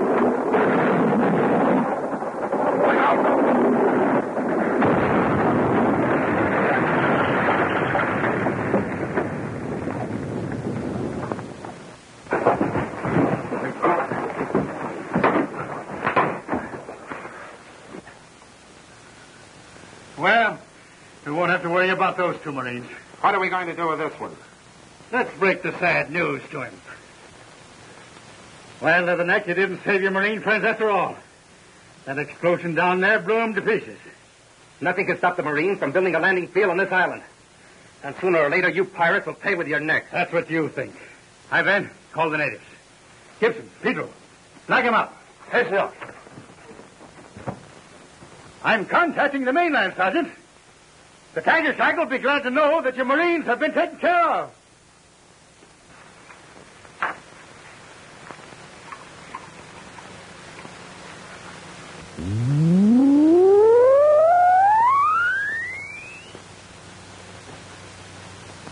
Halfway Island. M30 transmitting. M70 receiving. Advise the Tiger Shark that the two Marines have been disposed of.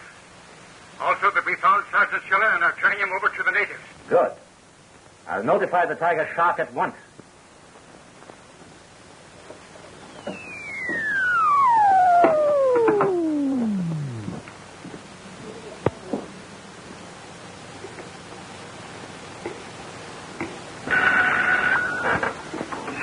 Douglas Transportation Company.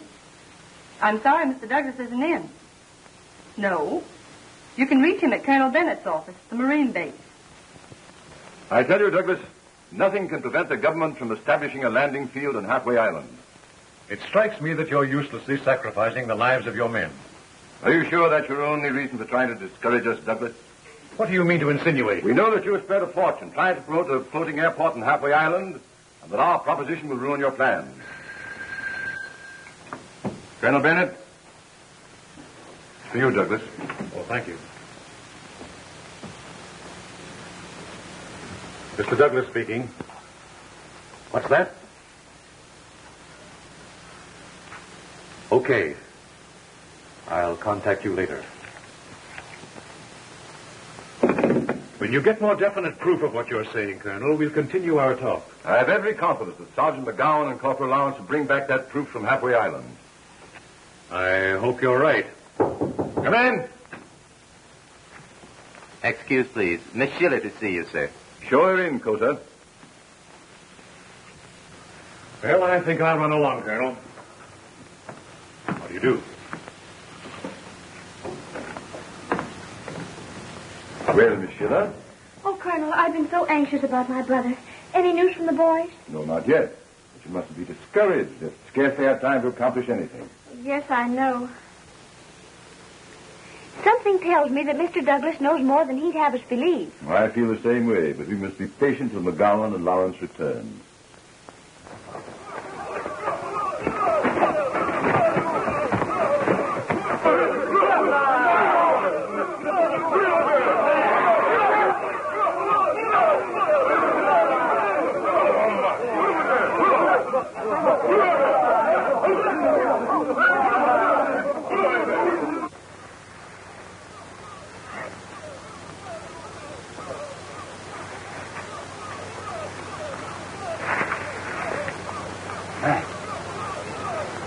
McGowan.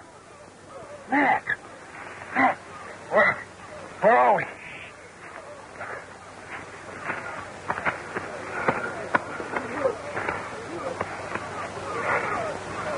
Natives. Come on, let's see what they're up to.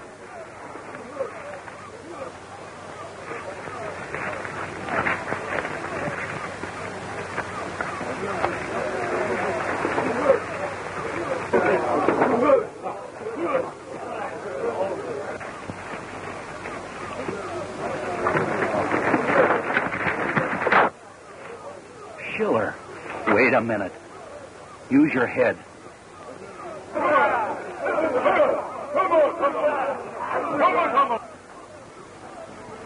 You stay here. I've got an idea.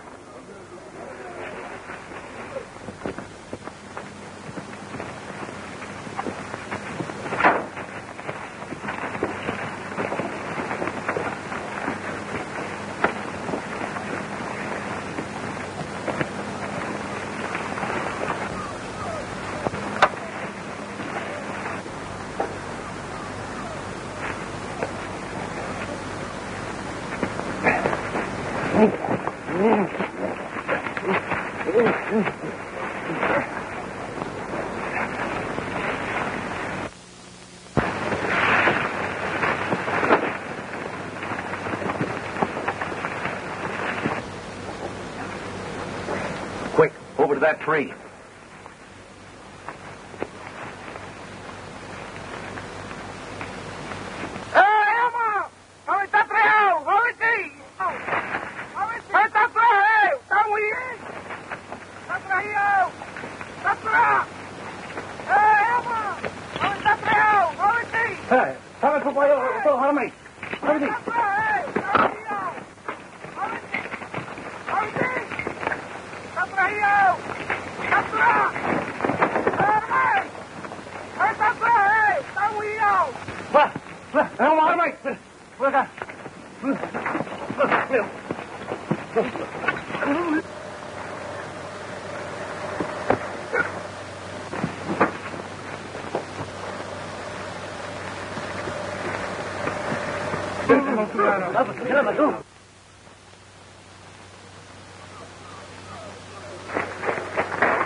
Hey, wait a minute, buddy. Are you the boss of this outfit? I don't think we're going to like these boys.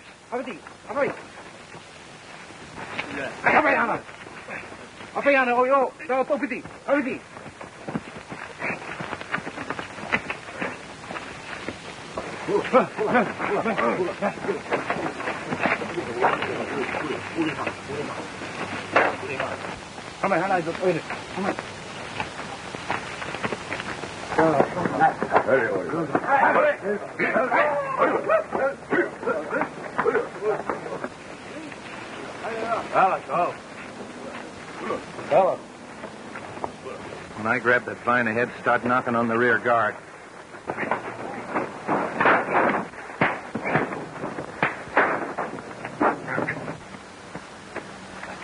Hey, these would make swell souvenirs for Francis. Yeah, maybe she'd rather have a saber brother. Come on. Hey, wait a minute. What are you going to do with those? You never can tell. We haven't any guns, have we?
He must be in that hut. Yeah.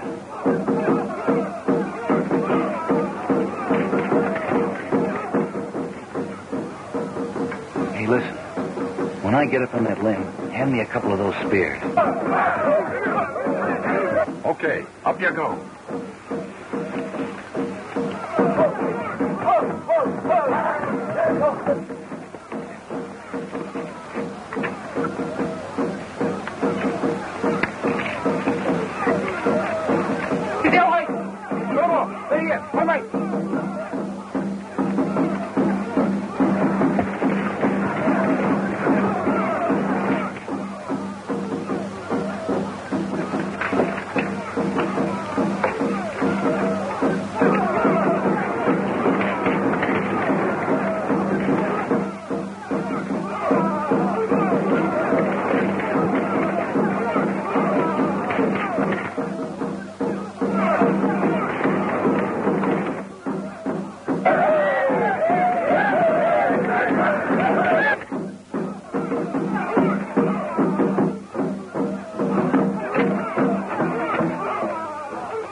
Major Reisman, you are ordered by Allied command to select 12 general prisoners, convicted by courts-martial and sentenced to be executed or serve lengthy prison terms for murder, rape, robbery, and other crimes of violence.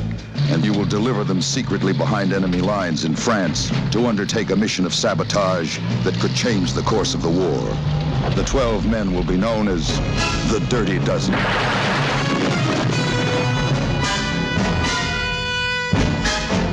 Lee Marvin as Major John Reisman. There's a little of Major Reisman in every man, says Marvin. Tough and unyielding, yet compassionate. I think it's the best role I've ever been asked to play. You've all volunteered for a mission which gives you just 3 ways to go. Either you can foul up in training and be shipped back here for immediate execution of sentence, or you can foul up in combat, in which case I will personally blow your brains out, or you can do as you're told, in which case you might just get by. Now you hold it right there. This war was not started for your private gratification, and you can be damn sure that this army isn't being run for your personal convenience either. Ernest Borgnine as General Warden. I'm tired of seeing generals portrayed as desk-bound pen pushers, says Borgnine. So I've played Warden as a rough professional soldier. Robert Ryan as Colonel Everett Dasher Breed. There were officers like Breed, says Ryan, who could never suffer the rules broken or even bend a little. Major Reisman's compliments, sir. Tell him well, it's all. You prefer to be captured or destroyed? Jimmy Brown as Napoleon Jefferson. Jefferson is any man fighting for recognition against the odds, says Brown. I think I understand him pretty well. The hell is this? John Cassavetes as Victor Franco. Says Cassavetes. Franco is a petty hoodlum forced to heroism by circumstances beyond his control. We go on that mission, we all get killed. That's what they want. That's what they want. Trini Lopez as Jimenez. He's crawling with hate. Charles Bronson as Vladislaw. The last guy in the world you'd expect to be a hero. Telly Savalas as Archer Maggot. Maggot is a maniac, says Savalas. His religious fanaticism can never be moderated or quelled. It is a constant danger. Clint Walker as Samson Posey. An Indian with war paint smeared on his soul. Train them. Excite them. Arm them. And turn them loose on the Nazi High Command.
Well, these are certainly the cleanest steps on Madison Avenue.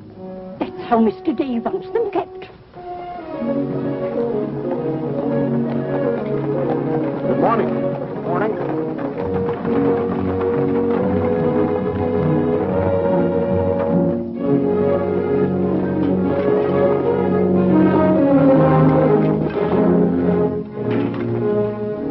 You're new here, aren't you? Just this morning. This is the way Mr. Day gets his milk. Get up.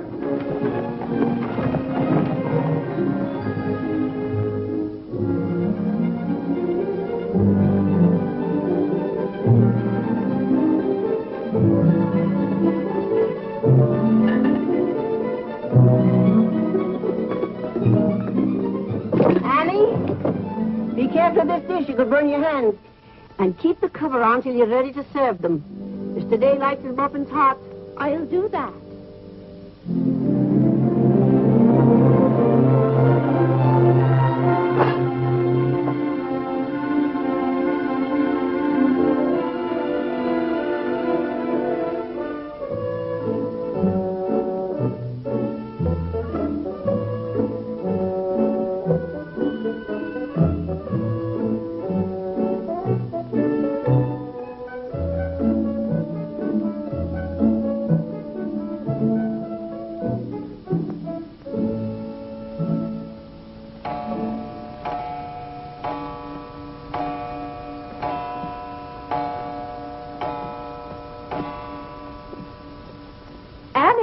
Is the table set for breakfast?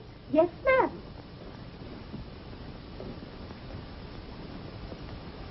Good morning, ma'am. Good morning, Annie. How are you getting along? All right, ma'am. I hope. Now, don't be nervous just because this is your first day. Everything's going to be all right. But I do hope nothing goes wrong. Oh, no, Annie. The cream and sugar go down at this end. Oh, I thought in the center, ma'am. Everyone could reach the mace. Mr. Day sits here. Oh, excuse me. I didn't know where to place the napkins, ma'am. You can tell with the rings. The boys have their initials. C for Clarence. He sits here. J for John. Here. W for Whitney. He sits over there, next to his father. And the one with the little dog on it is Harlan's, of course. He's the baby. This narrow, plain one is mine. And this is Mr. Day's. It's just like mine, except that it got bent one morning. And that reminds me, Annie, always have Mr. Day's coffee piping hot. Yes, ma'am. And whenever Mr. Day speaks to you, just say yes, sir. Don't be nervous. You'll get used to him. Yes, oh, that beautiful rubber plant. I'm so glad it came. You mustn't water it every day. Too much moisture makes it very unhappy. Oh, good morning, Mother. I thought you were still upstairs. Good morning, Clarence. Father must be talking to himself. A redhead. Did you sleep well, Mother? Yes, thank you, dear. Golly, I'm hungry. Oh, and Annie, we always start with fruit in the morning, except the two younger boys who have their porridge and milk. Jiminy, another wreck on the New Haven. That always disturbs the stock market. Father won't like that. I do wish the New Haven would stop having wrecks if they knew how it upsets your father. My soul and body, Clarence, what's happened to your coat? Oh, it ripped open again. Margaret mended it for me, but it won't stay mended. Oh, dear. Well, I'll just have to speak to your father about a new suit of clothes. Clarence, why did you take my H2SO4 out of our clothes closet? I've told you 100 times that closet's not to make experiments in. Two. Good morning, Mother. John, have you been making those chemical smells again? No, Mother. I'm making an electric battery. It'll ring a bell and everything. You know your father doesn't like electricity. But, Mother, everything's going to be electricity. Not in this house. Oh, God! What's the matter, Claire? What's wrong? Where's my necktie? Which necktie? The one I gave you yesterday. It isn't pressed yet. I forgot to give it to Margaret. I told you distinctly I wanted to wear that necktie today. You've got plenty of neckties. Put on another one right away and come down to breakfast. I don't know what this world's coming to. Mother, may I have my breakfast early? I'm going to play baseball. 3.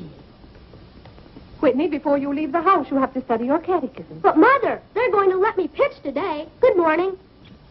Who won? The Giants, 7-3. Buck Ewing hit a home run. Let me see. Boys, don't wrinkle the paper before your father sees it. Mother, Could you ask me my catechism now? I think I know it. Well, let's see. What is your name? Whitney Benjamin. Who gave you your... Doesn't help me down, Mother. There are steps to come down, Mom. Good morning, darling. Good morning, Mother. How's your finger? It itches. Good, that's a sign it's getting better. Come along. Oh. Let's see, what was I doing? Oh, yes, the catechism. Who gave you your name? My sponsors in baptism, wherein I was made a member of Christ, the child of God, and an inheritor of the kingdom of heaven. Mother, if I hadn't been baptized, wouldn't I have any name? Not in the sight of the church. What did your sponsors then for you? They did promise and vow 3 things in my name. First, that I should renounce the devil and all of his works of harmful vanity of this wicked world and all of his sinful lusts of the flesh. And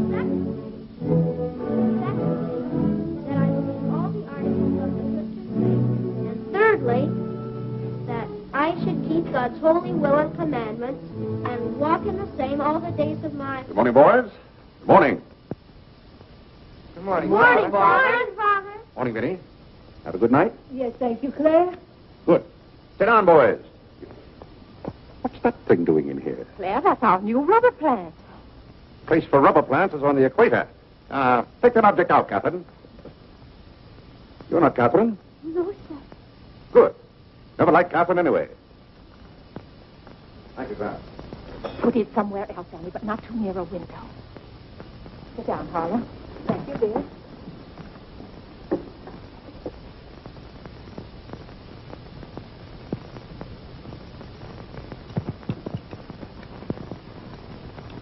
Where did that dog come from? She'll behave, Mother. I'll talk to her. What did you say? Claire, that new suit looks very nice. Blasted tight. You put on a little weight, dear. Well, I weigh just the same as I always have.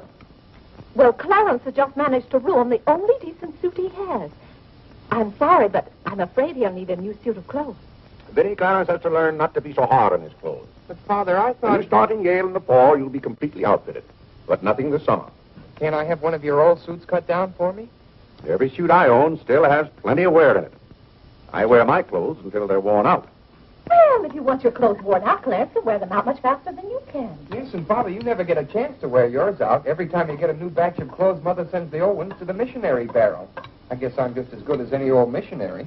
Clarence, before you compare yourself to a missionary, remember the sacrifices they make. Oh, I don't know, Vinny. I think my clothes would look better on Clarence than on some Hottentot. Have that dark sack suit of mine cut down to fit you. Oh, thank you, Father. One of Father's suits. Thank you, sir. In return for that, Clarence, I want you to practice more often on your violin.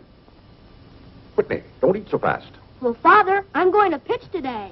But before I go, I have to study my catechism. What do you bother with that for? Because if he doesn't know his catechism, he can't be confirmed. But Benny Whitney's going to pitch today. He can be confirmed any old time. Claire, sometimes it seems to me you don't care whether your children get to heaven or not. Oh, Whitney will get to heaven all right. I'll be there before you are, Whitney. I'll see that you get in. And Whitney, when we get to heaven, we'll organize a baseball team of our own. Good. It'd be just like you to try and run things up there. Yeah, from all I've heard about heaven, it seems to be a pretty unbusinesslike place. They could probably use a good man like me. What makes you so sure they'll let you into heaven? Well, if they don't, I'll certainly raise a devil of a row. Claire, I do hope you'll behave when you get to heaven. Now, Vinny. What? Vinny, how many times have I asked you not to engage a maid who doesn't know how to serve properly? Claire, can't you see she's new and doing her best? How can I serve myself when she's holding that platter over my head? Hold it lower, Annie. What became of the one we had yesterday? I don't know why you can't keep a maid. Oh, you don't? Why on earth can't you run your house the way I run my office? All I want is service. What the devil's that noise? It's Annie. Annie? Who's Annie? The maid. I'll take it, Annie. Claire, aren't you ashamed of yourself? What have I done now? You made her cry speaking to her the way you did. I never said a word to her. I was addressing myself to you. I do wish you'd be more careful. It's hard enough to keep a maid, and the uniforms just fit this one.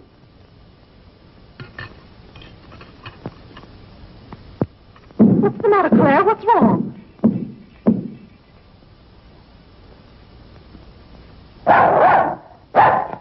What in the name of... Well, where did you come from? Who do you belong to? She's mine, Father. Her name is Princess. Looks more like a prince to me. What's wanted? Margaret, this bacon's good. Oh. Well, it's good. Yes, sir. Harlan, how's that finger? Come here, let me see it. Yes, sir. Ah, yes, that's healing nicely. I guess you'll know the next time that cats don't like to be hugged. It's all right to stroke them, but don't squeeze them. Now go back and finish your oatmeal. I don't like oatmeal. Go on and finish it. It's good for you. But I don't like it. I'll tell you what you like and what you don't like. You're not old enough to know about such things. You've no business not to like oatmeal. It's good. I hate it. That's enough. We won't discuss it. Eat that oatmeal at once.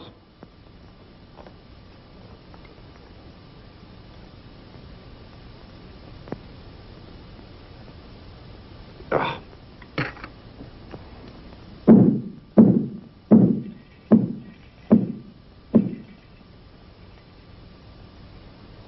John, that letter's for your mother. I finished my oatmeal, Father. May I be excused? Yes, Whitney, you may go. It's a good game. I will. Whitney? Yes, Mother. My catechism. Never mind this morning, darling. Run along. Thank you, Mother. What's wanted? Margaret, what is this? Coffee, sir. It is not coffee. You couldn't possibly take water and coffee beans and arrive at that. It's slops, that's what it is. Slops. Take it away. I come down to this table every morning hungry. Well, if you're hungry, Claire, why aren't you eating your breakfast? I am. Aunt Judith wants me to come up and visit her. Now, Vinny, I want no more relatives in this house. We are going to live here by ourselves, in peace and comfort. Claire, I was saying Aunt Judith wants me to visit her. Oh. Eat your oatmeal, dear. Now, what on earth is this? Dear friend Day, we are assigning you the exclusive rights to Staten Island for selling the Gem Home Pop-Up of popcorn. I think that's for me, Father. But then why isn't it addressed to Clarence Day, Jr.? Oh, it is. I wouldn't get mixed up in popcorn, Clarence. It's too indigestible. Confound it, another wreck on the New Haven. If you please, ma'am, there's $1 due in a package. It's from Lewis and Congers. Oh, yes, those kitchen knives I ordered. Make a memorandum of that, Vinny. $1, and whatever it was for. Of course, Claire. I must have a record of what is spent running this house. I've never understood what good a record is after the money's gone. There's just $1, Margaret. Vinny, this house must be run on a business basis. Of course, dear. That's what the household accounts are for. Oh, Claire, it's 8:30. You don't want to be late at the office. Plenty of time. Annie, clear the table now. Yes, Mom, I'll do that. Clarence, John, Yes, Mother? you boys go up and move the small bureau from my room into yours. Who's coming? Cousin Cora, and she's bringing a friend with her, a young girl. A girl? You will have to help entertain her, Clarence. Oh, Mother, do I have to? Wait till Father finds out we've got visitors. There'll be a rumpus. John, don't criticize your father. He's very hospitable. After he gets used to the idea. I like coffee, I like tea, I like the girls, and the girls like me. Well, I don't like girls, and they don't like me. Oh, God! Go on, boys, go on. What's the matter, Claire? What's wrong? How did that get in this room? Now, Claire, how was the new maid to know? Well, keep that abomination out of here. All right, I'll take it. Oh, Claire, dear, I'm afraid I'm going to need some more money. You were complaining about the coffee this morning. Well, that nice French drip coffee pot is broken, and you know how it got broken. Yeah, never mind that, Vinny. As I remember, that coffee pot cost $5 and something. I'll give you $6. When you get it, Vinny, enter the exact amount in the ledger. Of course, Claire. We can't go on month after month having the household accounts in such a mess. No, And I thought of a system that will make my bookkeeping perfect. Well, I'm certainly relieved to hear that. All we have to do is open charge accounts everywhere. And the stores will do my bookkeeping for me. Now, wait a minute, Vinny. Then, when the bills come in, you'd know exactly where your money had gone. Yes, I certainly would. Vinny, we get enough bills as it is. Claire, dear, don't you hate those arguments we have every month? I certainly do. Not to have those, I should think, would be worth something to you. Well, I'll open an account at Lewis and Conger's and one at McCreary's to start with. Thank you, Claire. We'll see how it works out. Thank you. Oh, the rector's coming to tea today. The rector? Well, I'm glad you warned me. I'll go to the club. Don't expect me home until dinner time. Claire, dear, I do wish you'd take a little more interest in the church. Getting me into heaven is your business, Vinny. If there's anything wrong with my ticket when I get there, you can fix it up. Everybody loves you so much, I'm sure God must too. I'll do my best, Claire. It wouldn't be heaven without you. If you're there, Vinny, I'll manage to get in some way, even if I have to climb the fence. Sweet Marie, come to me, sweet Marie. Margaret! Margaret! Oh, yeah! What's the matter, Claire? What's wrong? Why did God make so many dumb fools and Democrats? Oh, politics. Yes, but it's taking the bread out of our mouths. Honest Hugh Grant. Honest fine mayor you turned out to be. If you can't run this city without raising taxes every 5 minutes, you'd better get out. Let someone who can. Richard Coker's running this town, and you're just his cat's paw. Tell me this. Are these increased taxes going into public improvements, or are they going into graft? Answer me that honestly if you can, Mr. Honest Hugh Grant. You can't. I thought so. You were elected to office on the promise that you would put an end to all this thievery and corruption. Have you put an end to it? No. You've encouraged it. Every day there's some new raid on the public treasury. If you don't stop plundering the pocketbooks of the good citizens of New York, we're going to throw you and your boodle board of aldermen out of office. I'm warning you for the last time. Robbery. That's what it is. Highway robbery. Annie. If you think we're going to submit to this... Take this fresh cup of coffee in to Mr. Day. Tell you, sir. But Mr. Day, it's Real got a estate owners in New York City are not going to tolerate these conditions any Nonsense. longer. Sooner along enough. We pay you a good round sum to watch after our interests, and all we get is inefficiency. I know you're an nincompoop, and I strongly suspect you of being a scalawag. You're not going to escape your legal responsibilities. Legal responsibilities? By God, I mean criminal responsibilities. Don't think for 1 minute we're going to let you escape. We're going to throw you into jail.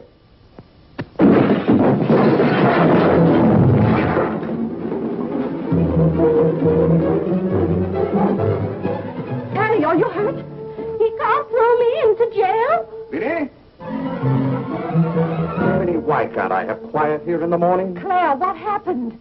It sounded to me as though that maid dropped a whole tray of dishes. Yes, but what did you say to her? Say to her? I haven't seen her since breakfast. I've got to get to the office. Oh, yes, Claire, you don't want to be late. I'll be home in plenty of time for dinner.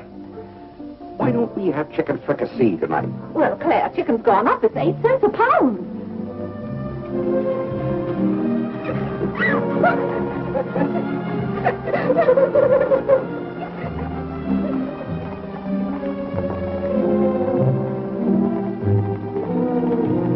Where the devil's she going, dressed up like that? Claire, you've done it again. How could you? Could I what? Can't you see she's leaving? Dear, I have no time to engage a new maid. We'll have to have dinner out. Dinner out? Nonsense. I'll engage a new maid myself. Claire, you can't. She has to fit the uniform. I'll have one here in an hour. Goodbye, dear. Bye. Good morning, Mr. Day. On your way to the office? Yes, Terence. Good morning. Mrs. Day? Good morning, Mr. Day. Good morning, James.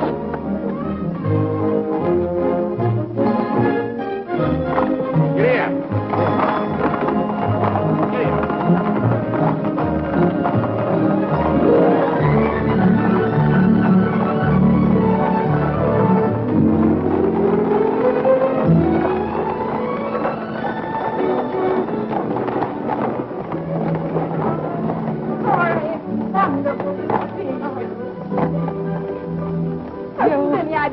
I'm getting younger and prettier every year. Oh, this is Mary Skinner. Aunt Skinner's daughter. My goodness, I never would have known you.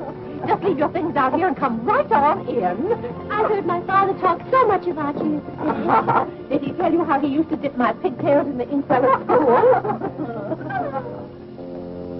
What's the news in Pleasantville, Cora? Oh, Vinny, I have so much to tell you. We wrote you that Aunt Carrie broke her hip. Yeah. That was the night that Robert Ingersoll lectured. Of course, she couldn't get there, but it was a good thing for Mr. Ingersoll she didn't. How do you do, Cousin Cora? Oh, Clarence. My. No, Cora, this is John.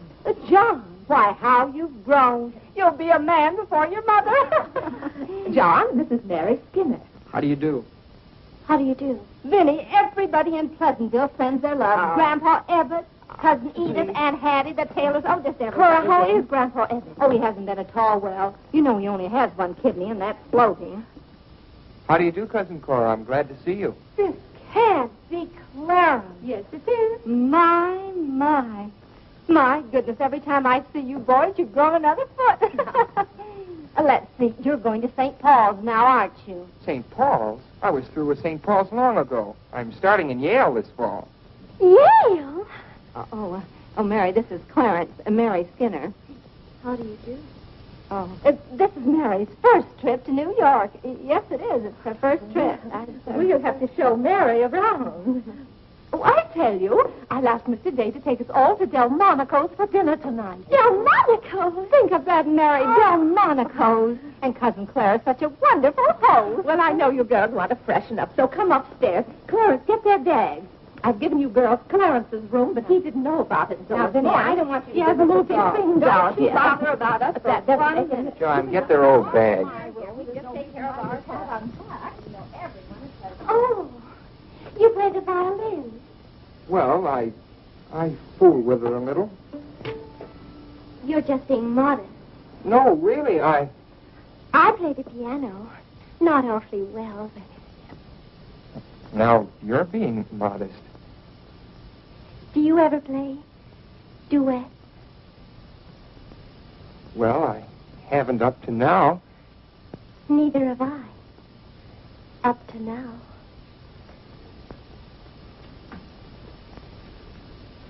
Cora didn't tell me about you. I never met a Yale man before.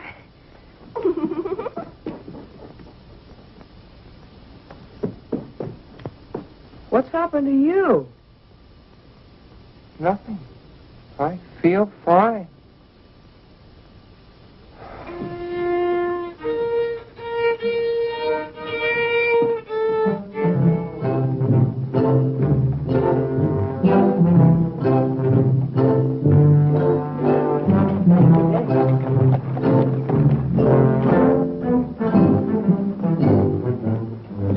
Where do you keep them? Do you wish a domestic servant? Where do you keep them? I will take your name and address. Confound it, I'm late at the office now. If you will give me the details as to what kind of person you require. I'm asking you where you keep them. Why, the girls are in there. But clients are not allowed in that room. If you will tell me the kind of a position you wish to have filled, I'll be very glad to...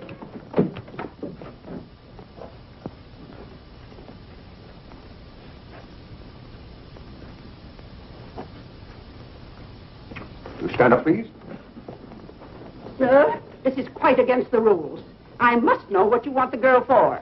I'll take that one. What's your name? Hilda, sir. Hilda, you go right over to 420 Madison Avenue. I will, sir. That's all, thank you. Sir, before I can let any girl go from this establishment, I must know the character of the home in which she will be employed. Madam, I am the character of my home. Oh. My duty toward my neighbor is to love him as myself and to do unto all men as they should do unto me. As they should do unto me. To... He really knows it. Well, he's done very well for so young a boy. May I go now? Yes, darling. Thank you, Dr. Lloyd. Not at all. Come on, Harlan. Wait for me. Oh, you and Mr. Day must be very proud of your children. I was hoping I'd find Mr. Day at home this afternoon. Well, he's usually home from the office by this time. Perhaps he's gone for a gallop in the park. It's such a fine day. He's very fond of horseback riding, I believe. Oh, yes. Tell me, has he ever been thrown from a horse? Oh, no. No horse would throw Mr. Day. I just thought he might have had some accident. I notice he never kneels in church. Oh, that's no accident. But I don't want you to think he doesn't pray. He does. Why, sometimes you can hear him all over the house. But he never kneels. Ah, perhaps that's Mr. Day now. I hardly think so. Oh, the devil, I forgot. Claire, you're just in time for tea. I'll send for some hot water. How are you, Dr. Lloyd? It's a great pleasure to have a visit with you, Mrs. Day. Mother, are they back yet? No, Clarence, no. Except for a brief glimpse on the Sabbath, I don't see much of you. Well, Claire, did you have a busy day at the office? Devilishly busy. Claire. A very busy day. Tired out. How a man can get tired just sitting at a desk all day, I don't know. I suppose Wall Street is just as much a mystery to you as it is to me, Dr. Lloyd. No, it's all very clear to me. My mind often goes to the businessman. The picture I'm most fond of is when I envision him at the close of the day's work. I see him pausing in his toil, and it comes over him that all those figures of profit and loss are without importance or consequence. Vanity and dust. Well, I'll be... Claire? Yes, ma'am. Delia, some more hot water, please. Yes, ma'am. Who's that? The new maid. Where's the one I sent this morning? The uniform didn't fit. I like the one I picked out better.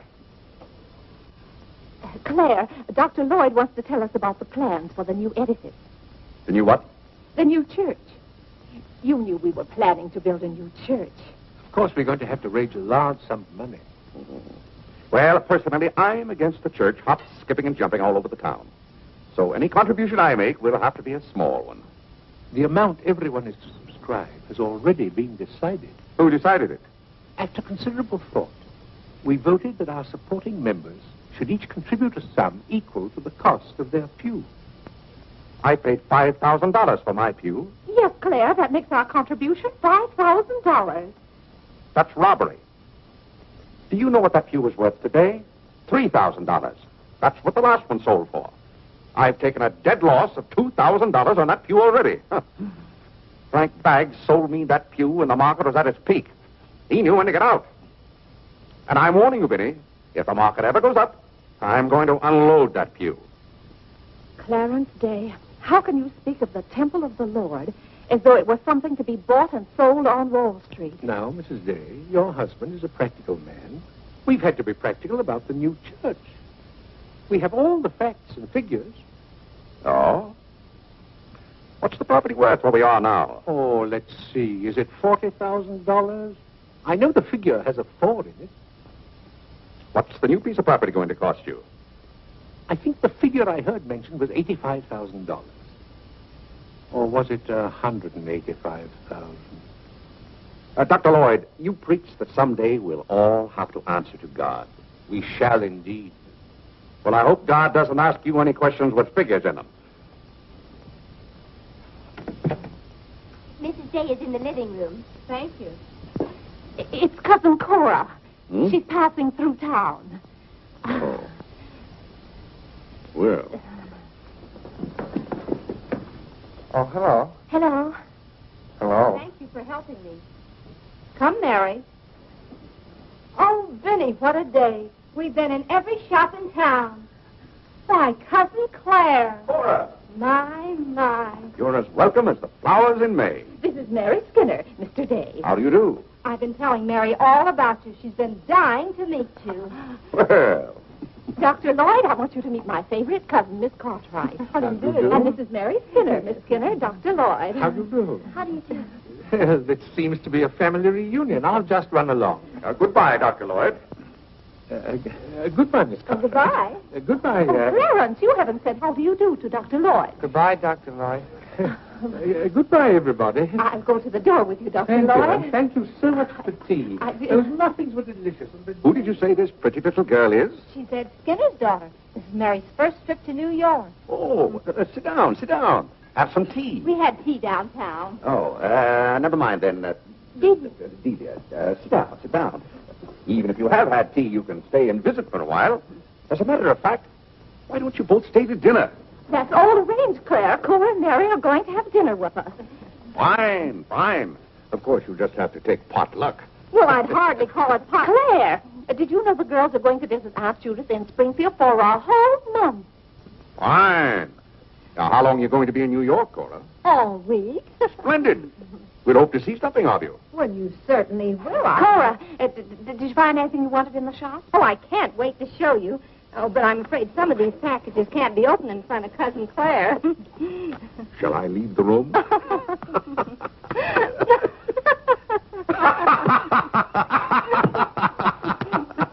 Oh, Clarence, would you take the package in the hall up to our room, or should I say your room? Wasn't it nice of Clarence to give up his room to us for a whole week? Cora, come on, I just can't wait to see what's in those packages. Well, we'll be back soon. Vinny, I wish to speak to you before you go upstairs. I'll be down in just a minute, Claire. I wish to speak to you now. I'll be up in just a minute, Cora. It's all right, Vinny. Come along, Mary. Are those two women encamped in our house? Now, Claire. Answer me, Vinny. Now, Claire, you know... Answer me! Just a minute. Clarence.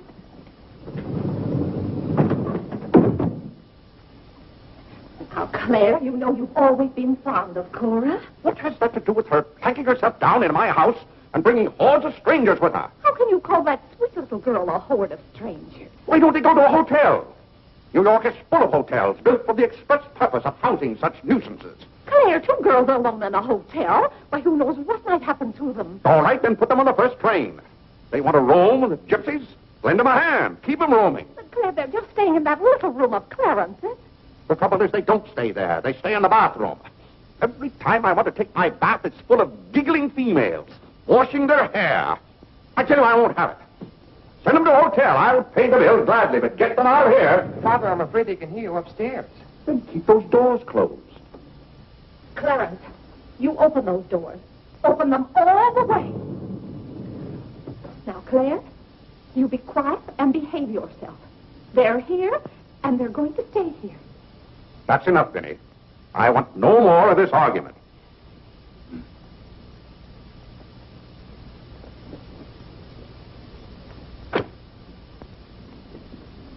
Oh, what I don't understand is why this swarm of locusts always descends on us without any warning. Oh, thunder.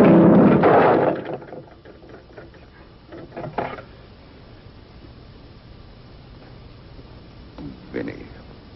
Dear Vinny.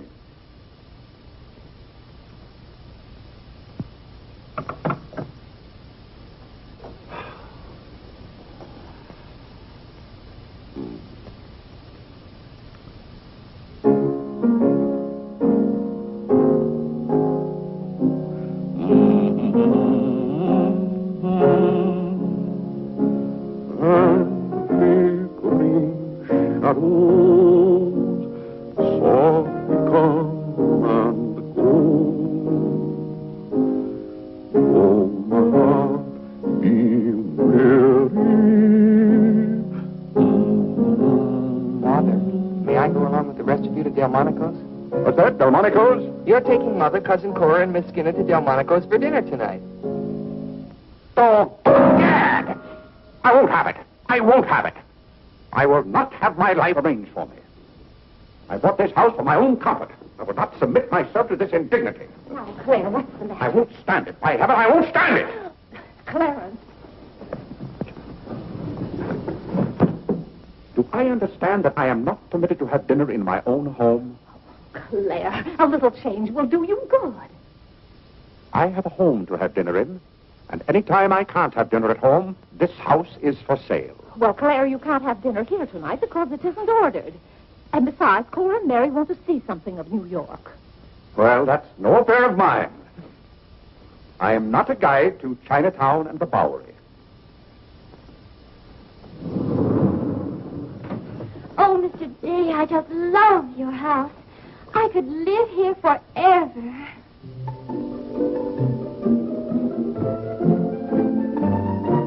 Cora's waiting for you, Mrs. Day. Oh, yes, I'll run right up.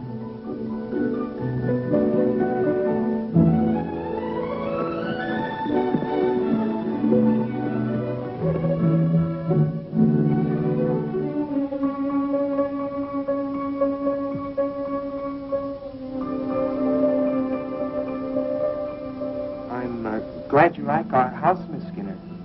I like it very much, Mr. Day. Praise from a stranger is approbation indeed. At home, our living room is green. I like green. I like green, too. Red's my favorite color.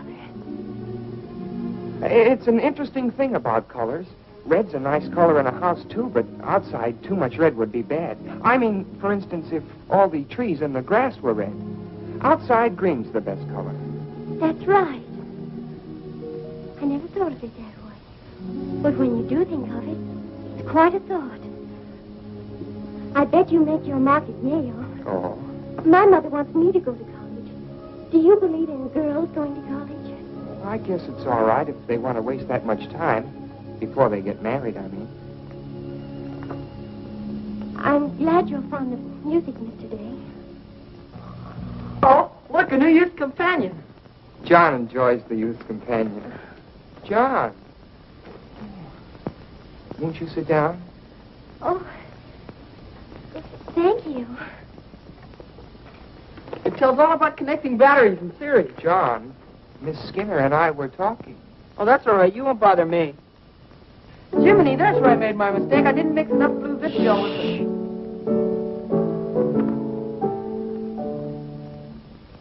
Oh, don't stop.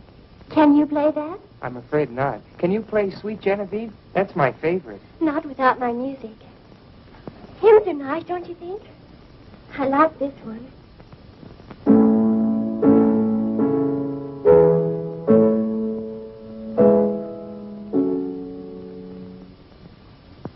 Funny. The words are the same, but it's the wrong tune. Oh, it can't be the wrong tune. We sing it exactly that way in church. We don't sing it that way in the Methodist church. You see, we're Methodists. Oh, that's too bad. Oh, I don't mean it's too bad that you're a Methodist. Anybody's got a right to be anything they want, but what I mean is, we're Episcopalians. Yes, I know. Anyway, the words are the same. Shall we begin?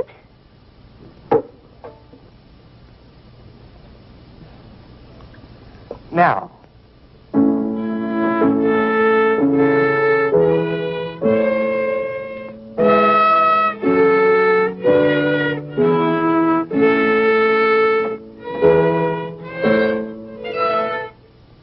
Oh, dear. Well, what's wrong? Shall we try again?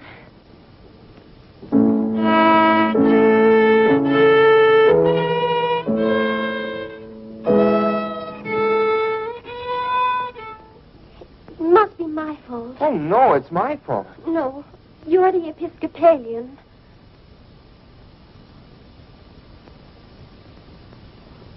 I just remembered something. My father was an Episcopalian. He was baptized an Episcopalian. He was an Episcopalian right up to the time he married my mother. She was the Methodist. Oh. Oh, well, let's try it again, then.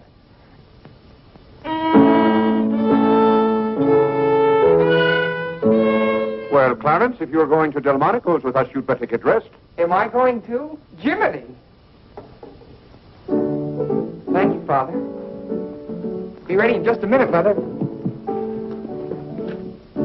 Minnie, that young lady looks about the same age you were when I came out to Pleasantville to rescue you. Rescue me? You came out there to talk me into marrying you. It worked out just the same.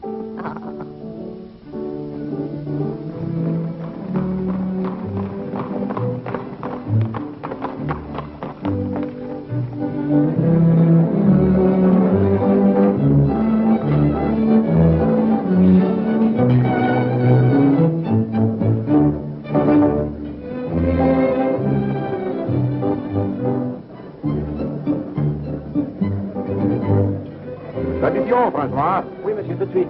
Louis, l'addition pour monsieur Day. Oui, monsieur. Alors, vite, vite. Tout de suite. Alors, vite, vite, tout de suite. Cette sauce diable était délicieuse. Merci, monsieur. Je suis content que monsieur soit satisfait. Merci, monsieur. Bon. French. Oui. No cooking like the French. Claire, it was so nice of you to invite Cora and Mary here their first night. It's been a pleasure. Mr. Day, have you always been an Episcopalian? I've always gone to the Episcopal Church, yes. But you weren't baptized a Methodist or anything, were you? You were baptized an Episcopalian? Come to think of it, I don't believe I was ever baptized at all. Claire, that's not very funny, joking about a subject like that. I'm not joking. I remember now, I never was baptized. Claire, that's ridiculous. Everybody's baptized. What? I'm not. No one would keep a little baby from being baptized. You know father and mother, free thinkers, both of them. They thought that children should decide those things for themselves. But Claire... I remember when I was 10 or 12 years old, Mother set out to give some thought to it, but I never got around to having it done to me. Claire, do you know what you're saying? Yes, I'm saying I've never been baptized. And something's got to be done about it right away. Now, Biddy, don't get excited over nothing. Why haven't you ever told me? Well, what difference does it make? I've never heard of anyone who wasn't baptized. Even the savages in darkest Africa. It's all right for savages and children. But if an oversight was made in my case, it's too late to correct it now.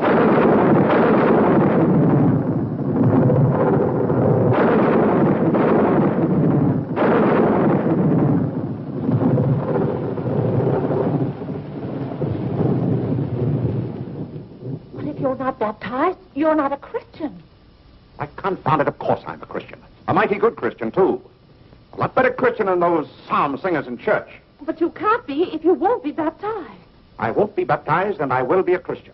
I'll be a Christian in my own way. Claire, don't you want to meet us all in heaven? Of course.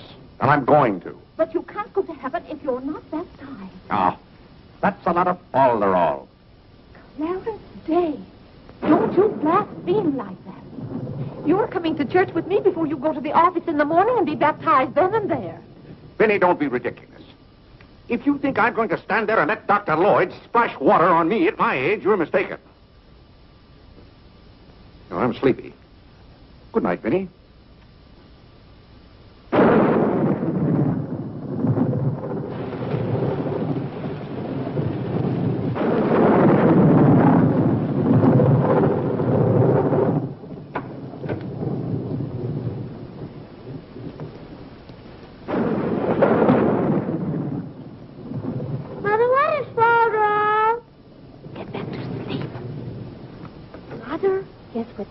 Father hasn't been baptized, he hasn't any name.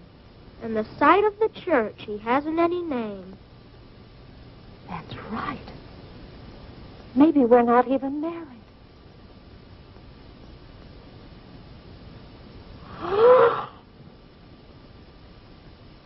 We, thine unworthy servants, do give thee most humble and hearty thanks for all thy goodness and loving kindness to us and to all men. We bless thee for our creation, preservation, and all the blessings of this life. But above all, for thine inestimable love in the redemption of the world by our Lord Jesus Christ. For the means of grace, for the hope of glory. And we beseech thee, give us that due sense of all thy mercies, that our hearts may be unfadingly thankful. And that we show forth our holiness, not only with our lips, by giving up ourselves to thy service, and by walking before thee in holiness and majesty all our days. Through Jesus Christ our Lord, to whom, with thee, and the Holy Ghost, be all honor and glory, world without end. Amen. The grace of our Lord Jesus Christ, and the love of God, and the fellowship of the Holy Ghost, be with us all evermore. Amen.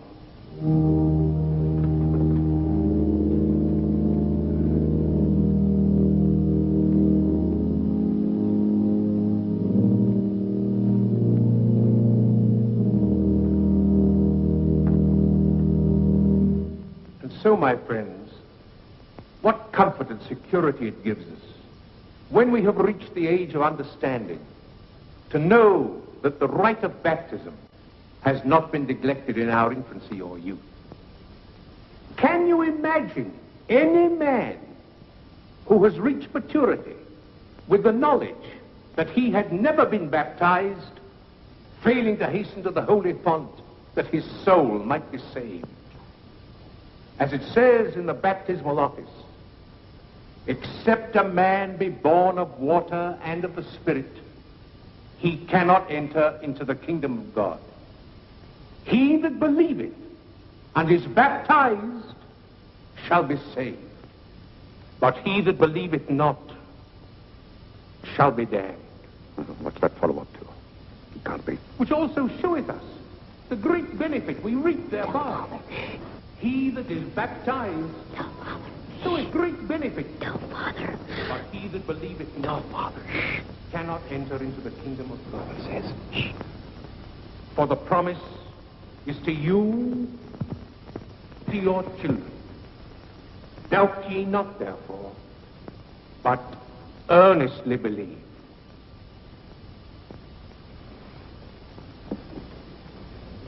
In the name of the Father, and of the Son, and of the Holy Ghost. Amen. Amen.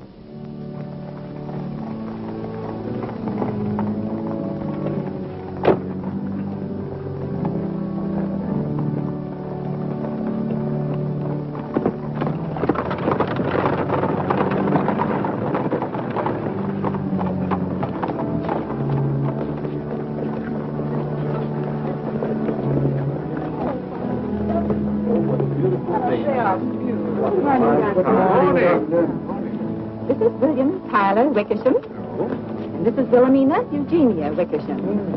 What a lovely day for them to be baptized. The happiest day of my life.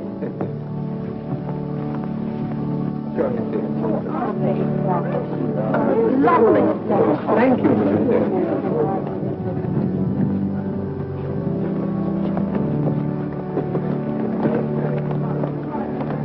Claire, you know I didn't ask Dr. Lloyd to do that. You must have said something. Well, I had to find out from him if we were really married. I am married and I'm not baptized. And as far as I'm concerned, the whole congregation can know it. They certainly know it now. That suits me. I don't go to church to be preached at as though I were some lost sheep. Claire, you don't seem to understand what the church is for. Minnie, if there's one place the church should leave alone, it's a man's soul.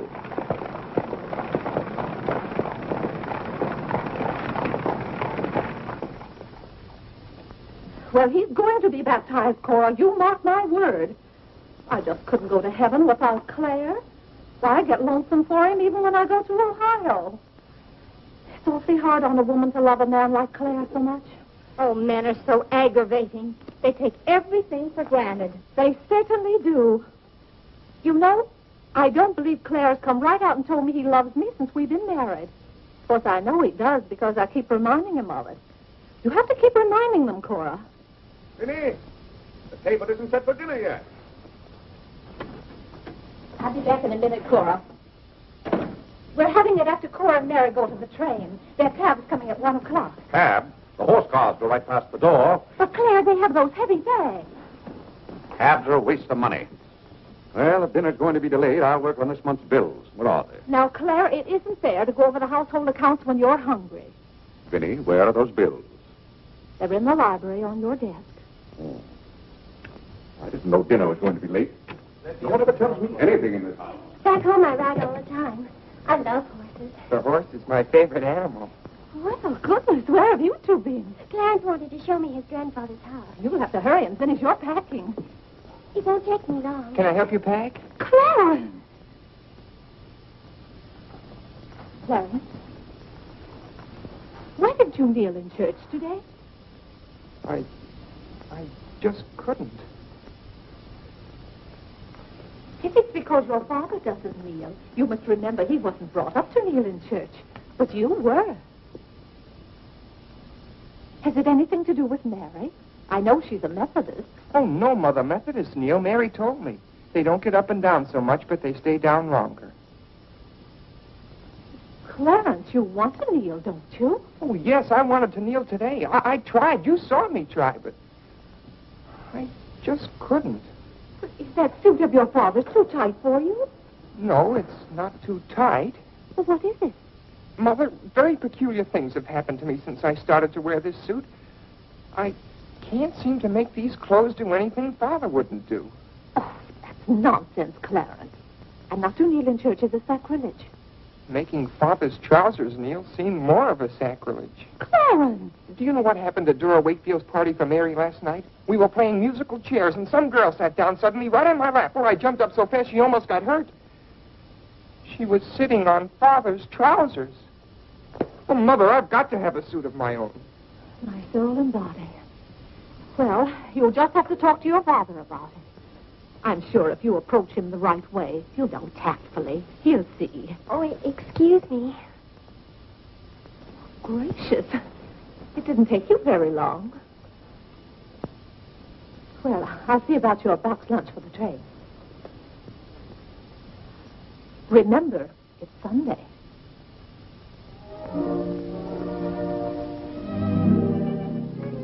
I was hoping we could have a few minutes together before you left. Cora had so much to do, I wanted to get out of her way. Well, didn't you want to see me? I did want to tell you how much I've enjoyed our friendship. Oh, hello. Mother told us to sit in the living room till dinner's ready. Not on the best sofa. Hello. Have you ever been out on our porch? Oh, yes. Well, let me show it to you. It's awfully hard to grow up in a family with children. My, I've never known a week to pass so quickly. Why, Yes? Yes? You're going to write me when you get to Springfield, aren't you? Of course. If you write me first. But you'll have something to write about, your trip and Aunt Judith and how things are in Springfield. You write me as soon as you get there. Maybe I'll be too busy. Maybe I won't have time. Well, you find the time. Let's not have any nonsense about that. You'll write me first and you'll do it right away, the first day. How do you know I'll take orders from you? I'll show you. Give me your hand. Why should I? Give me your hand, confound it. What do you want with my hand? I just wanted it. What are you thinking about? I was just thinking. About what? I was hoping you'd write me first, because that would mean you liked me. Well, what's my writing first got to do with liking you? You do like me then. Of course I do. I like you better than any girl I ever met. But you don't like me well enough to write first. Well, I don't see how one thing's got anything to do with the other. But a girl can't write first because she's a girl. Well, that's nonsense. If a girl has something to write about and a fellow hasn't, there's no reason why she shouldn't write first. You know, the first few days I was here, you'd do anything for me. And then you changed. You used to be a lot of fun. Then all of a sudden you turned into an old sober side. Why, you even dressed like an old sober side. What's the matter? I just happened to remember something. What? Oh, I know. It's because this is the last time we'll be together. Mary, please. But, Clarence, we'll see each other in a month when I come back. Oh, Clarence, please write me first, because that'll show me how much you like me. Please. I'll show you how much I like you. Get up, get up! Oh, Mary, don't do that. Please don't do that. No, I'm just a bold and forward girl. Oh, no, it's not that. Oh, is it because it's Sunday? No, it'd be the same any day. Oh, you just didn't want me sitting on your lap. It was nice of you to do it. It was nice of you, so you told me to get up. You just couldn't bear to have me sit there. Oh, you needn't write me first. You needn't write me any letters at all. Because I'll stay in the room without opening them. I never want to see you again. Oh, Mary, listen to me. Mary, please. Oh, Mary.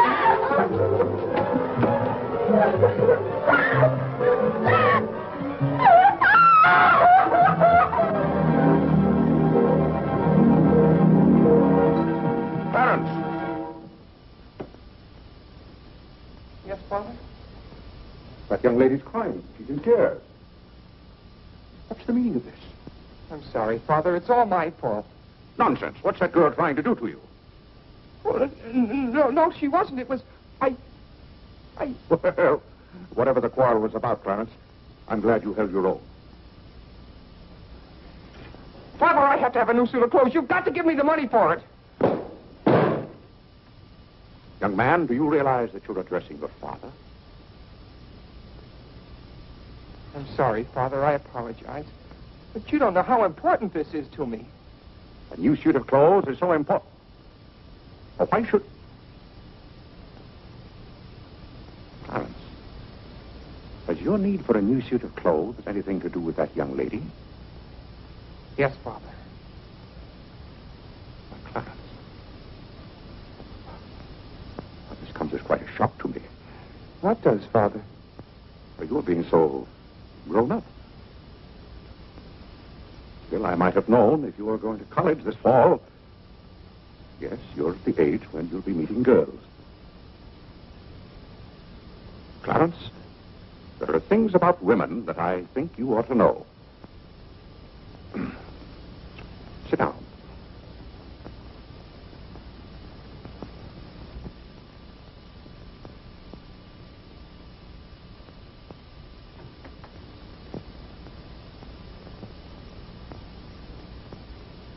Yes, I think it's better for you to hear this from me than to have to learn it for yourself. Clarence, women aren't the angels that you think they are. Well, now, first let me explain this to you. You see, Clarence, we men have to run this world, and it's not an easy job. It takes work, and it takes thinking. A man has to reason things out. Now, you take a woman. A woman thinks... No, I'm wrong right there. A woman doesn't think at all. She gets stirred up. And she gets stirred up over the most confounded things. Now, I love my wife just as much as any man, but that doesn't mean that I should stand for a lot of falderall. By gad, I won't stand for it. Stand for what, Father? That's the one thing I shall not submit myself to. Clarence, if a man thinks a certain thing is wrong, he shouldn't do it. If he thinks it's right, he should do it.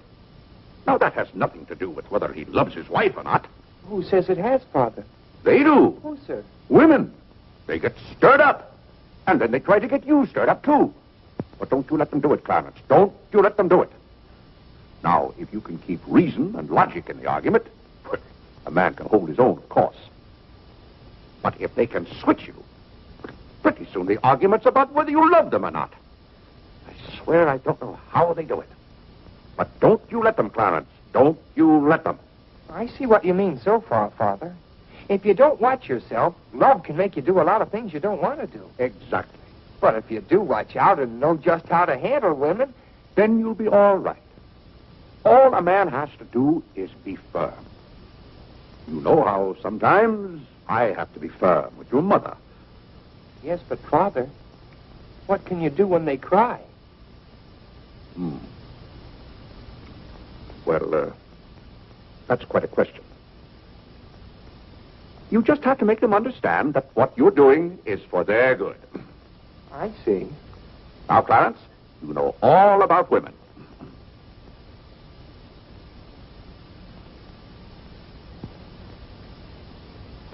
But, Father... Yes, Clarence? I thought you were going to tell me about... About what? About women. Clarence, there are some things gentlemen don't discuss. I've told you all you need to know. The thing for you to remember is be firm.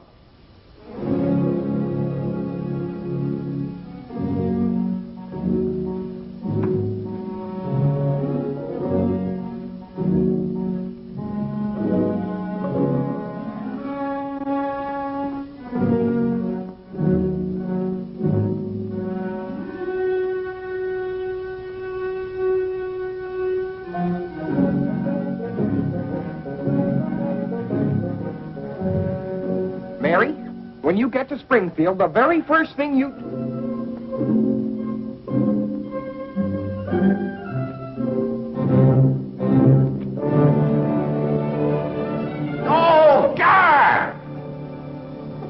Claire, what's wrong? Sit down, Vinny. Oh, Claire, Cora and Mary are leaving any moment now. Vinny, you know I like to live well. And I want my family to live well. But this house must be run on a business basis. I must know how much money I'm spending and what for. For instance, if you recall, a week ago I gave you $6 to buy a new coffee pot. Yes, because you broke the old one. You threw it right on the floor. I'm not talking about that. Now I find here among my... It was a pity to break that nice coffee pot, Claire. It was imported from France, and that little shop has stopped selling them. But what has that... They said the tariff wouldn't let them, and that's your fault because you're always voting to raise the tariff. The tariff protects America against cheap foreign labor. Now, this bill... The tariff does nothing but put up the prices, and that's hard on everybody, especially the farmer.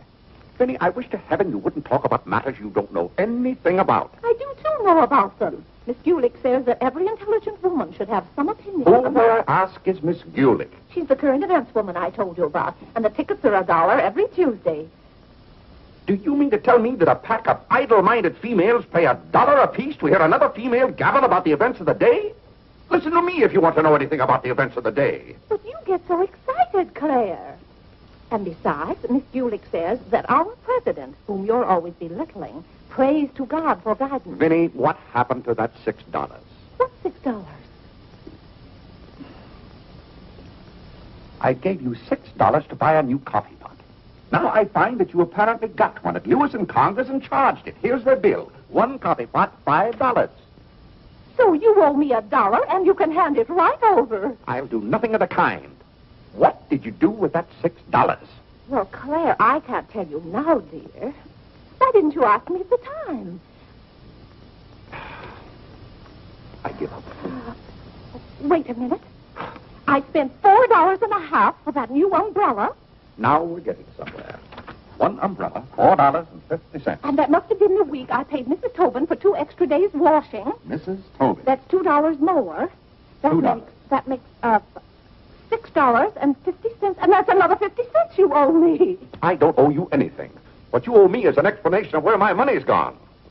I do the best I can to keep down expenses. You know yourself, Cousin Phoebe spends twice as much as we do. Don't talk to me about your cousin Phoebe. You talk about your own relatives enough. That's not fair, Vinny. When I talk about my relatives, I criticize them. I can't even speak of Cousin Phoebe. You can speak about all you want to. But I won't have Cousin Phoebe or anyone else dictating to me how to run my house. I didn't say a word about her dictating. Claire, you know she isn't that. You said... Well, I don't know what you said now. You never stick to the point. Now, we're going over this account book, item by item. I find here a bill for $38. I don't know what you expect of me. I tire myself out chasing up and down those stairs all day long, trying to look after your comfort, to bring up our children. I do the mending and the marketing. Now you want me to be an expert bookkeeper, too.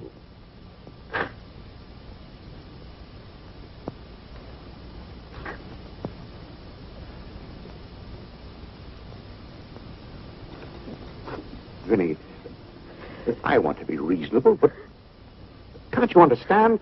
I'm doing all this for your own good. Oh. Well, I suppose I'll have to go ahead just paying the bills and hoping I've got enough money in the bank to meet them. But it's all very discouraging. I'll try to do better, Claire. Well, that's all I'm asking. Well, I'll make out the checks and sign them. But maybe I haven't any right to sign those checks since in the sight of the Lord I haven't any name. That's right. Claire, to make those checks good, you'll have to be baptized right away. Vinny, the bank doesn't care whether I've been baptized or not. Well, I care. And no matter what Dr. Lloyd said, I'm not sure we're really married. Vinny, we have 4 children. If we're not married now, we never will be. Claire, Dr. Lloyd said this morning. That's all, Vinny.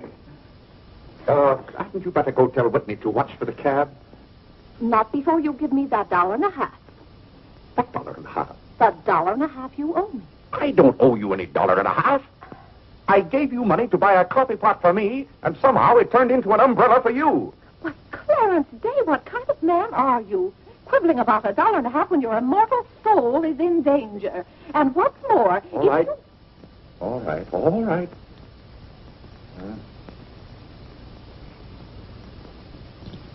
Thank you, Claire. Now the accounts are all straight again.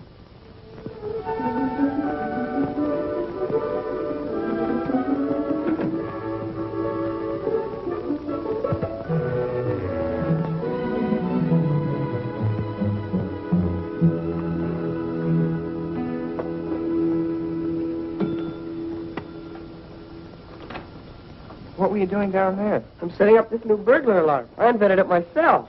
Have you got any money you can lend me? No, you owe me 30 cents now. Well, I'll give you my stamp collection and my piece of John Wilkes Booth's finger. How much? Enough to get a new suit of clothes? If you can wait a month till I hear from the patent office in Washington, I may be rich. Well, I can't wait that long. Maybe I could get it sooner. I'm going to look into something else tomorrow. Wanted, an energetic young man to sell household necessity, liberal commission, apply 312 with...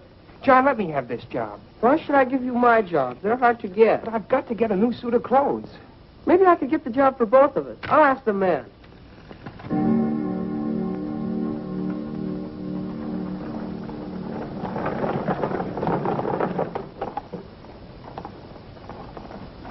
The cab's here, Father. Oh, thank you, Whitney. Vinny, Cora, the cab's here. John, go up and get their bags. Yes, sir. Here's the lunch for the train, sir. Take it out for the cab. Who's that one? It's Ellen. Delia left yesterday. I don't know where your mother finds them. Now, Vinny, don't you let Clara worry about us. We have plenty of time. Take the bags right on out, John. Yes, sir. Well, goodbye, Clarence. It was so nice to see Goodbye, you again. Cousin Cora. Goodbye, Whitney. Now, you be a good boy. Goodbye, Cousin Cora. Goodbye, Harlan. Goodbye. Keep out of mischief. Come along, everybody. Don't keep the cab waiting. Cabs cost money. If there's one thing Mr. Day can't stand, it's to keep a cab waiting. If there's any waiting to do, there's a waiting room at the Grand Central Depot just for that. Mary, aren't you even going to shake hands with me? I don't think I'd better. You may remember that when I get too close to you, you feel contaminated. Mary, you're going to write to me, aren't you? Are you going to write first? No, Mary. There are times when a man must be firm. Mary, Mother says you better hurry out before Father starts yelling. It's Sunday. Goodbye, John. I'm very happy to have made your acquaintance. Thank you. May I help you? No, thank you. Take care of yourself. Goodbye, Mr. Day. Goodbye, Mary. Goodbye, Mrs. Day. I've had a wonderful Goodbye, Mary. Bye-bye. Goodbye. Goodbye, Cousin Clara. Goodbye, Cora. Goodbye, Cora.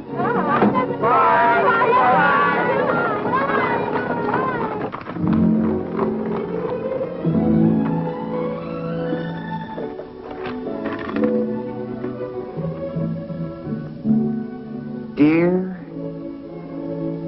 Mary. My duty toward my neighbor is to love him as myself and to do to all men as I would they should do unto me. Has Father gone to the office yet? Come on, let's go to the ball field. I've got to guard this box till John comes back.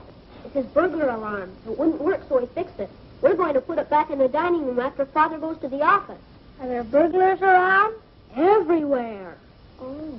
To love, honor, and succor my father and my mother. Why do you have to learn that? Because if I don't, I'll go to hell. Father's going to hell. He is not. Yes, he is, because he isn't baptized. He'll go to hell and burn for 1,000 years. He won't.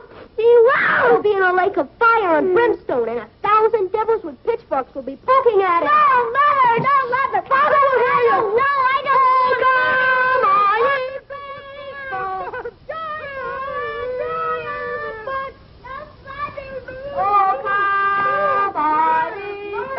That noise.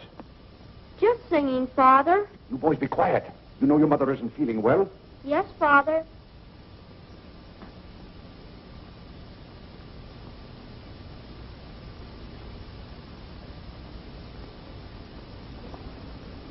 What did your mother say? She says she doesn't want any breakfast. Now, why does your mother do that to me? You know, it just upsets my day when she doesn't come down to breakfast. A special delivery, sir. Thank you. John? Where's John this morning? John had his breakfast early, Father, and went out to see about something. See about what? Well, John and I thought we'd work this summer and earn some money. Good. Work never hurt anyone. It's good for them. But if you're going to work, work hard. King Solomon had the right idea about work. Whatever thy hand findeth to do, Solomon said, do thy doggonedest. Well, I don't understand this at all. Here's a letter from some woman I never even heard of. Oh, Father. Oh, Gad! What is it, Father? This woman claims that she sat on my lap and that I didn't like it. Huh. What's that word? Oh, that one down there. It looks like curiosity. Oh. I only opened your letter as a matter of curiosity. Yes, go on. Why, this gets worse and worse. It just turns into a lot of sentimental, lovey-dovey mush. Ha! This is someone's idea of a practical joke. What's the matter, Claire? What's wrong? Nothing wrong. It's a fool letter. How are you feeling, Vinny? I thought you needed me. If you don't, I'll go back to bed. Oh, no. Come sit down and get some food in you. Do you good. Build up your strength. Yeah, here, sit down. Here, what's this one's name? Nora. Nora, get Mrs. Day some bacon and eggs. No, Nora. Bring me a cup of tea up to my room. Yes, ma'am. Oh, Vinny, it's just weak to give in to an ailment. I notice when you have a headache, you yell and groan and swear enough. Well, that's to prove to the headache that I'm stronger than it is. I think I've caught some kind of germ. Some of my friends have had to send for the doctor. The doctor? Oh, poppycock. But Claire, dear, when people are ill, you have to do something. Certainly I have to do something. Cheer them up. That's the way to cure them. How would you go about cheering them up? I? Oh, I'd tell them, bah.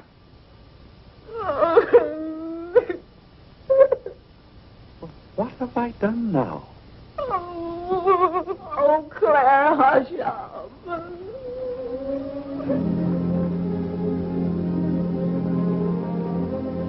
Hey, I didn't mean to upset you.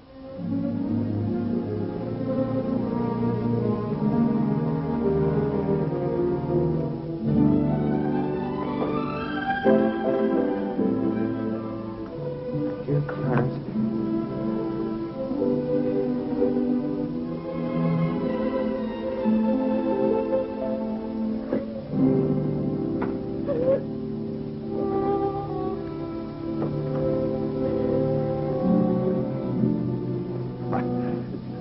I was just trying to help you. You know, when you take your bed, I have a confounded lonely time around here. So when I see you getting it into your head that you're not feeling well, I want to do something about it. Just because some of your friends have given into this, no reason why you should imagine you're ill. Claire, stop. Get out of this house and go to your office.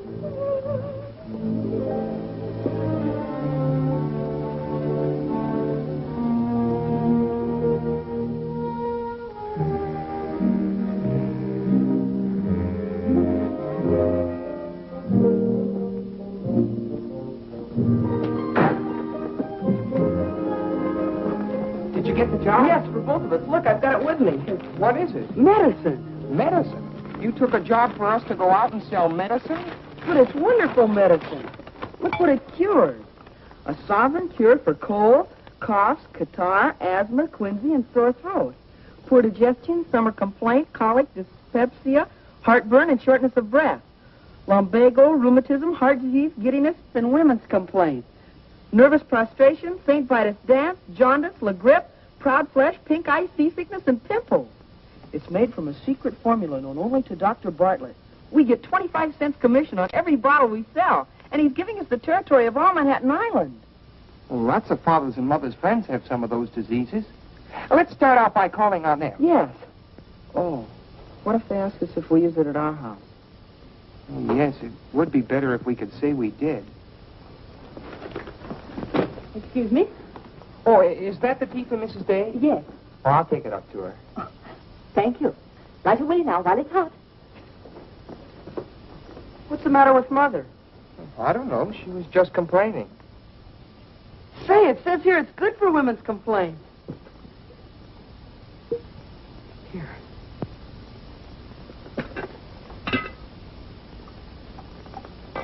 Chesapeake and Ohio and 8. New York Central, 3/4. I'd like to see Mr. Day about those Morris and Essex bombs. They're very busy this morning. You'll have to wait.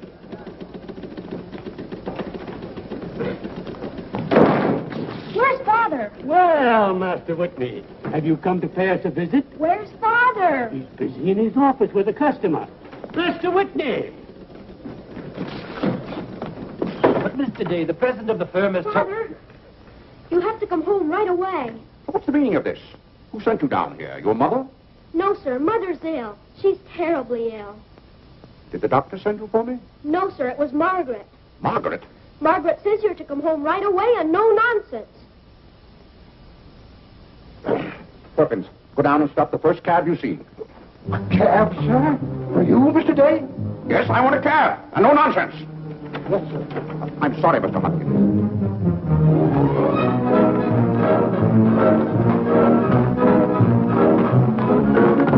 Confound you, can't you go any faster? All right.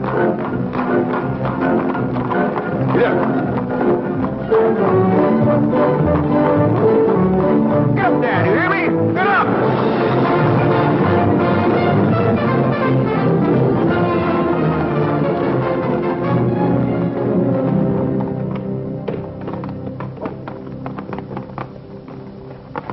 Oh, Doctor, how is Mrs. Day? She's a pretty sick woman.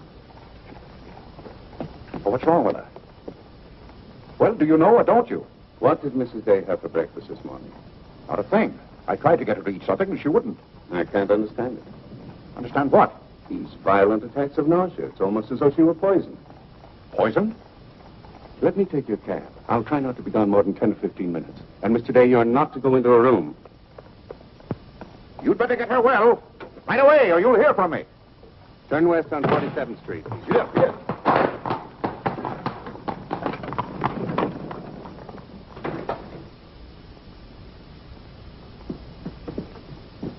How is Mother? I don't know. Well, she better be good and sick, or Father may be mad at me for getting him up here. Especially in a cab. Is your father come? Yes, just now. Where are you going, Margaret? I have to go for the minister.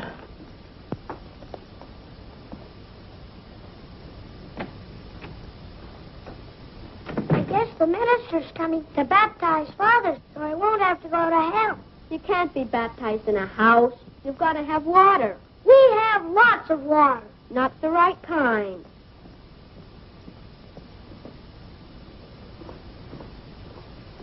Is Mother better, Father? How can I tell? She wouldn't let me in the room with her. These confounded doctors never know what's the matter with anybody.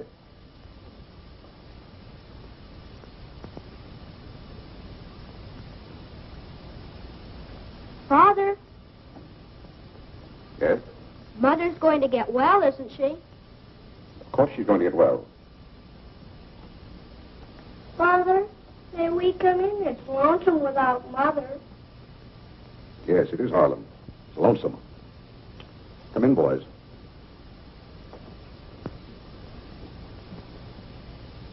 What have you been doing, Harlem? Nothing. They won't let me upstairs. What about you, Whitney? I was supposed to learn the rest of my catechism. Will you hear me, Father? Yes, Whitney, I'll hear you. Start here. How many parts are there in a sacrament? 2. The outward visible sign and the inward spiritual grace. What is the outward visible sign or form in baptism? Water, wherein the person is baptized in the name of... You haven't been baptized, have you, Father? Whitney, what is the outward visible sign? Water, wherein the person... You don't know it well enough, Whitney. You'd better go and study it some more. You want me to read to you, Harlan? Father, are they going to put you into hell? Whitney, take Harlan with you.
Everybody's sending for the doctors. Doctors don't do you any good. Only make you feel worse. All poppycock. Who's ringing that bell? Stop that noise! Stop it, I say! What idiot's ringing that bell? Mr. Day, we must all be quiet. Mrs. Day is very ill. I know she's ill. Go up and see if she needs anything. And what are you doing out of the house? Send for the minister. The minister? He'll be right in. He's paying off the cab.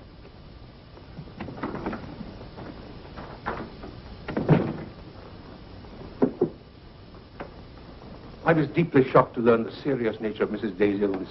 Will you take me up to her? She's resting now. She can't be disturbed. The doctor will be back in a minute. Mrs. Day has been a tower of strength in the parish. Everyone liked her so much. Yes, she was a fine woman. I wish to heaven you wouldn't talk about Mrs. Day as if she were dead.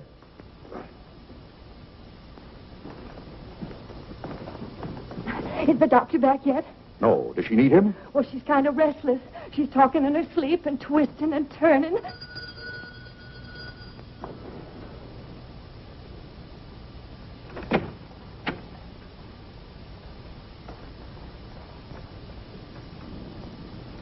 Well, Doctor, it seems to me that was a pretty long 10 minutes. See here, Mr. Day, if I'm to handle this case... How can you handle it if you're out of the house? Who is this? It's Dr. Summers. How do you do? I felt that Mrs. Day's condition warranted my getting Dr. Summers here as soon as possible for consultation. I hope that meets with your approval. Yes, of course. Anything that can be done. Upstairs, Doctor. Pardon.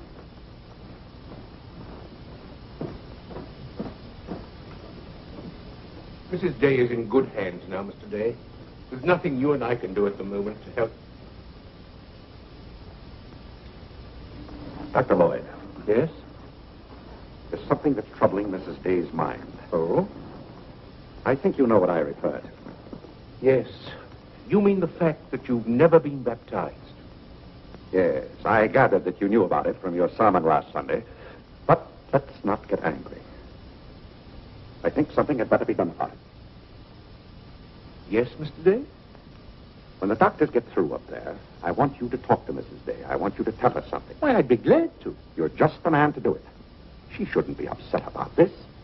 I want you to tell her that my being baptized would just be a lot of confounded nonsense. But, Mr. Day... No, she'd take your word on a thing like that.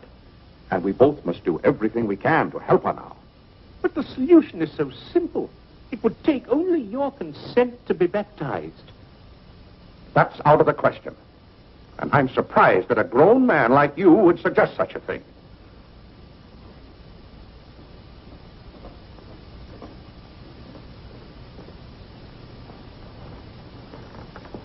Well, Doctor, how is she? What have you decided? Is there a room we could use for our consultation? Well, yes, my library.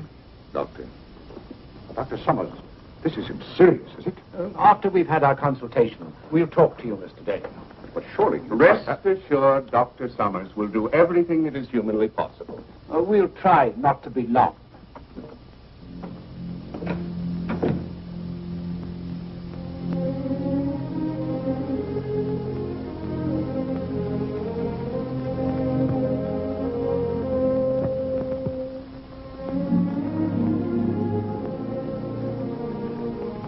Tell me, this Dr. Summers, he's very highly thought of, isn't he? Oh, yes. Lavinia is seriously... If anyone could help her, he could. Don't you think? Very fine physician. But there is a greater help, ever present in the hour of need. Let us turn to him in prayer. Let us kneel and pray.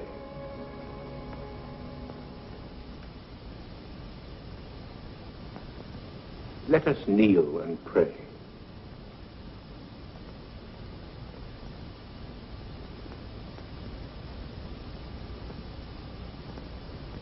O Lord, look down from heaven. Behold, visit, and relieve this thy servant who is grieved with sickness. Have mercy on her, O Lord. Have mercy on this miserable sinner. Forgive her, and extend thy accustomed She's not a miserable sinner, and you know it. Oh, God! You know Vinny is not a miserable sinner. She's a fine woman. She shouldn't be made to suffer. It's got to stop, I tell you. It's got to stop. Have mercy, I say. Have mercy, I tell you. What's the matter, Claire? What's wrong? Vinny. Vinny, what are you doing down here? You shouldn't be out of bed. You get right back upstairs. I heard you call. Do you need me? Vinny, I know now how much I need you. Get well, Vinny. I'll be baptized. I promise. I'll be baptized. You will? I'll do anything. Oh, Claire. We'll go to Europe, just we two. You won't have to worry about the children or the household accounts. Vinny. Don't worry, Mr. Day. She'll be all right now. Bless you for what you have done. What'd I do? You promised to be baptized. I did? Oh, Gad!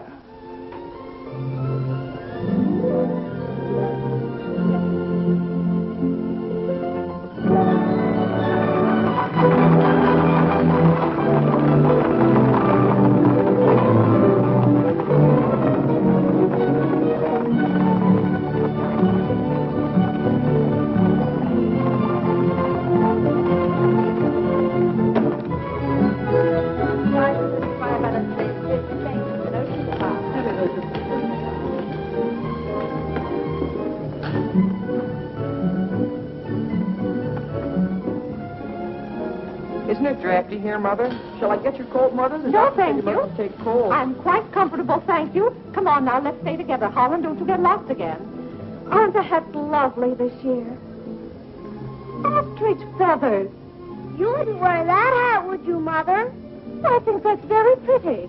I think they're all pretty. Oh, I do need some pink silk thread. Oh, isn't this applique beautiful? Just arrived from Paris, madam. It's charming. What are you looking for, Mother? Oh, I'm just shopping. I think I'll just take a plain one, but this is the very latest. We've only had them in a few days. Remember, Mother, this is your first day out. You mustn't get too tired. No, I'm saving myself, dear. I have to. Cousin Cora's coming tomorrow. She is? Does Father know about it? Not yet. Is Mary coming, too? Yes, dear. Helen, don't touch them. I'll bet you knew it. No, honest, I didn't. Just like Father. Not tomorrow. Oh, this is all right. Aren't the sleeves a little long? Exactly like yours. Come on now, Holland. Now, about Take the my hand. sleeves. Don't get lost again. Do we have any more of this material? Yes, we do. Sure, Thank you. I want you to touch them. This one is genuine imitation Dresden. The original design by Juliet. John, isn't this the darlingest thing? It's exactly what I've always wanted. How much is this lovely pug dog? $15, ma'am. $15? Gee whiz, Mother. We can buy a real-life bloodhound for $5. Oh, isn't he perfectly adorable? Oh, I shouldn't. I know I shouldn't. Mrs. Day. Oh, Mrs. Whitehead. How nice to see you. Are you quite recovered? Almost. This is my first day out. We've missed you at the church. You remember Mr. Morley? How do you do, Mrs. How do you do? Mr. Morley preached the Sunday Dr. Lloyd was ill.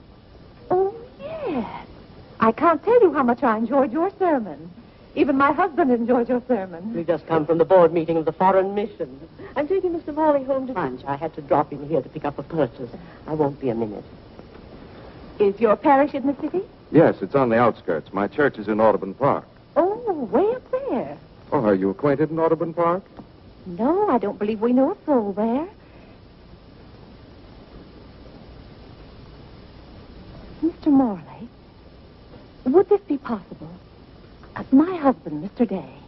If we lower the collar, it'll be a very fine fit. You won't find a better suit of clothes in the city for $15. Oh, it's not the price. It's the money. Thank you for holding it for me. Welcome.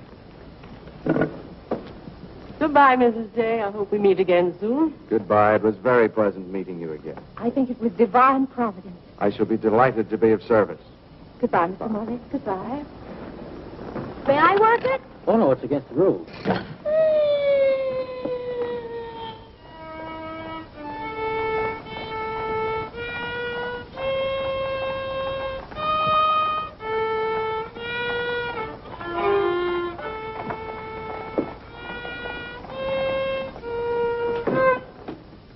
Hello. What did you bring home more medicine for? Dr. Bartlett paid us off, didn't he? Oh, yes. Oh, Jiminy, you scared me. I've got to take $15 right down to McCreary's. I bought a suit there this morning, and I said I'd have the money this afternoon. Gee, that's too bad. What's too bad? Well, will you see, Clarence? What? Dr. Bartlett paid us off in medicine. Oh, God! Well, he thanked us, too, for our services to mankind. But my suit, I've got to have it tomorrow. And besides, they're making the alterations. I've got to have $15. Maybe you could offer them 15 bottles of medicine. Oh, they wouldn't take it. McCreary's don't sell medicine. Father. Biddy, I'm home.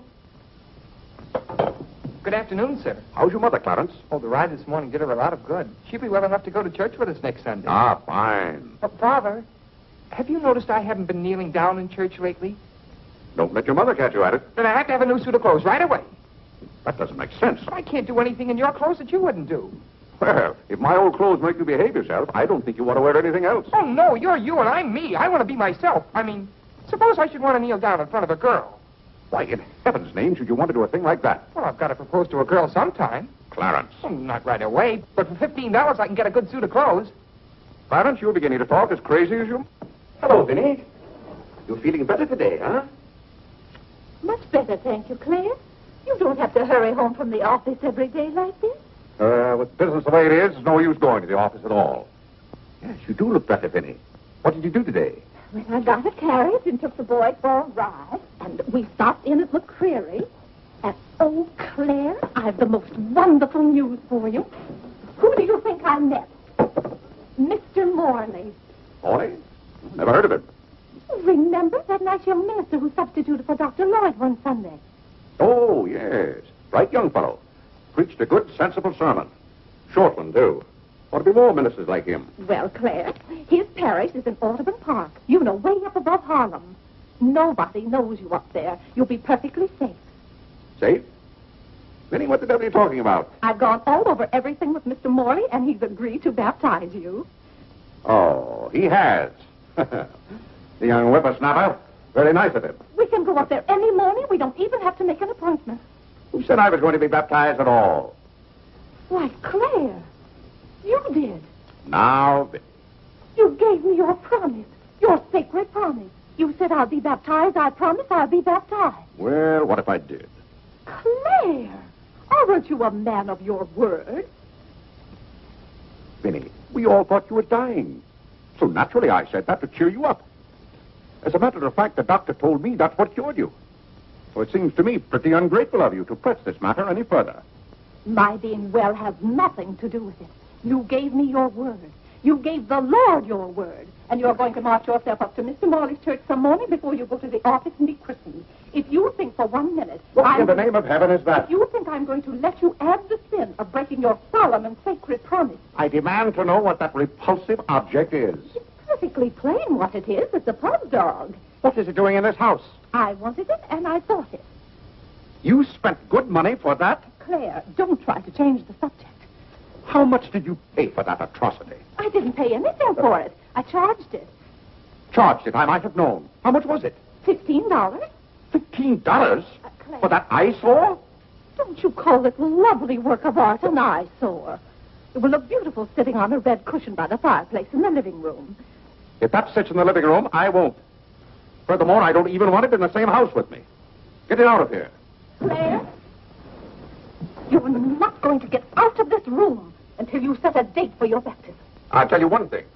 I'll never be baptized as long as that hideous monstrosity is in this house. All right. All right.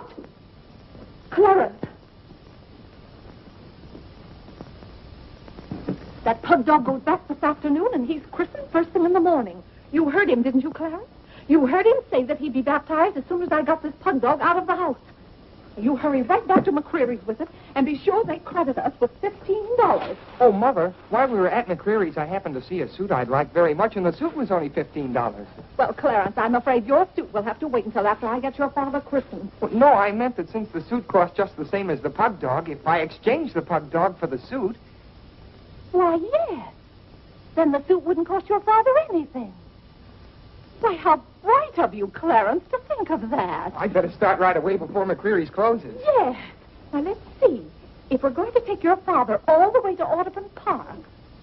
Clarence, on your way back, you stop at the livery stable and tell them to have a cab here at 8 o'clock tomorrow morning. Mother, a cab? Do you think you ought to? We can't walk all the way to Audubon Park. But you know what a cab does to Father. This is a very important occasion. All right. Get one of their desk cabs, the kind they use at funerals. Well, those cost $2 an hour, and if Father gets mad... Well, if your father starts to argue in the morning, you remember. Oh, he agreed to it. We both heard him.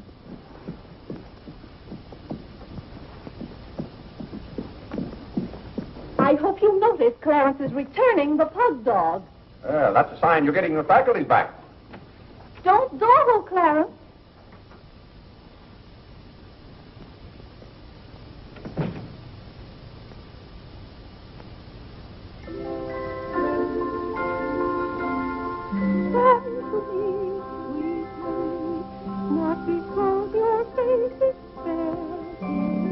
Vinny, it's good to hear you singing again. But your smile so pure and sweet makes my happiness complete. Makes me falter at your feet, sweet Marie. Oh, on the way uptown, I stopped in at Tiffany's and bought you a little something. Thought you might like it. Claire, what a beautiful ring. I'm glad it pleased you. Oh, Claire, how sweet of you. I don't know how to thank you. And it's thanks enough for me just to have you up and around again. You know, when you're ill, Vinny, this house is like a tomb. There's no excitement. That's the loveliest ring you ever bought me. Now that I have this, you needn't buy me any more rings. Well, if you don't want any more... What I'd really like now is a nice diamond necklace. Vinny, do you know how much a diamond necklace costs? Yes, I know, Claire, but don't you see, you're giving me this shows I mean a little something to you. Now, a diamond necklace. Good heaven. If you don't know by this time how I feel about you. We've been married for 20 years, and I've loved you every minute of it. What did you say, Claire? I said we've been married for 20 years, and I've loved you every minute of it. But if I have to buy out jewelry stores to prove it, if I haven't shown it to you in my words and actions, I might as well... Well, what have I done now? It's all right, Claire. I'm just so happy. Happy? You said you loved me. And this beautiful ring, that's something else I didn't expect. Oh, Claire, I love surprises. that's another thing I've never understood about you, Vinny. Now, I like to know what to expect. Then I'm prepared to meet it. Yes, I know, Claire, but life would be pretty dull if we always knew what was coming. Well, it's certainly not dull around here. In this house, you never know what's going to hit you tomorrow.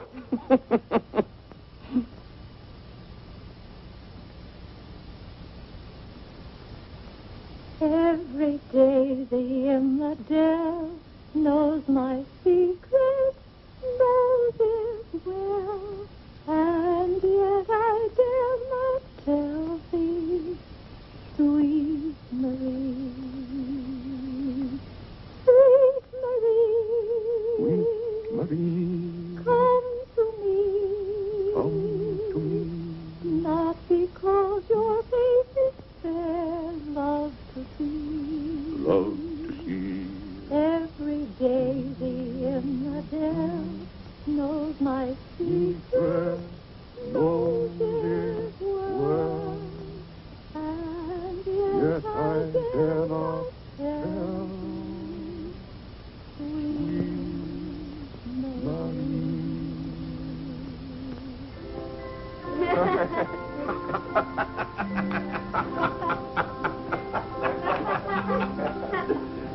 Well, then, Harlan. Dividend. Who are you? What's your name? Margaret, sir. Can't be Margaret. We've got one Margaret in the house. At home, they call me Maggie, sir. All right, Maggie. If her name's Margaret, that's a good sign. Maybe she'll stay a while. Do you know, boys, your mother used to be just the same about cooks as she is about maids. Never could keep them, for some reason. Well, one day about 14 years ago. Yes, it was right after you were born, John. My, you were a homely baby. Thank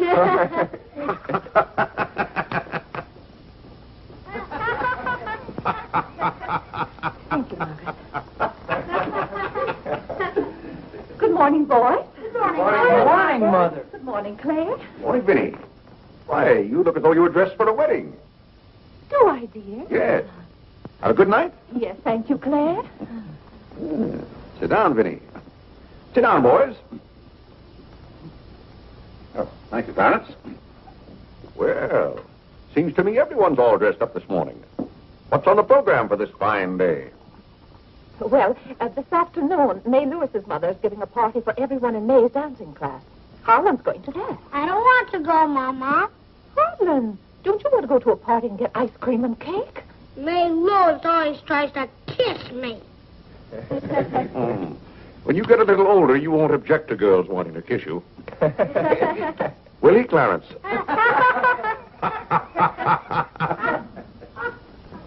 This is for you, Mr. Day. Where shall I put it? Oh, that's for me, I think. Take it upstairs, Maggie. Wait a minute, Maggie. Bring it here. Let's see it. See, it's for me, Father. Clarence Day, Jr. Let me look. Well, that's from McCreary's. It's marked charge. What is it? Claire, it's all right. It's nothing for you to worry about. Well, at least I think I should know what's being charged to me. What is it?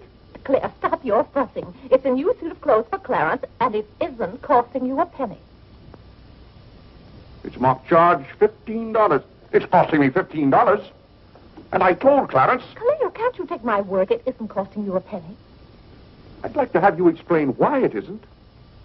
Because Clarence took the pug dog back and got the suit instead. Of course. And they've charged me $15 for the suit. Nonsense, Claire. We gave them the pug dog for the suit, don't you see? Then they've charged me $15 for the pug dog. But, Claire, they can't. We haven't got the pug dog. We sent that back. Well... But... Well, now, wait a minute, Vinny. The suit... Well, there's something wrong with your reasoning. Well, Claire, I'm surprised at you when you're supposed to be so good at figures. That's perfectly clear to me. Vinny, they're going to charge me for one thing or the other. Don't you let them.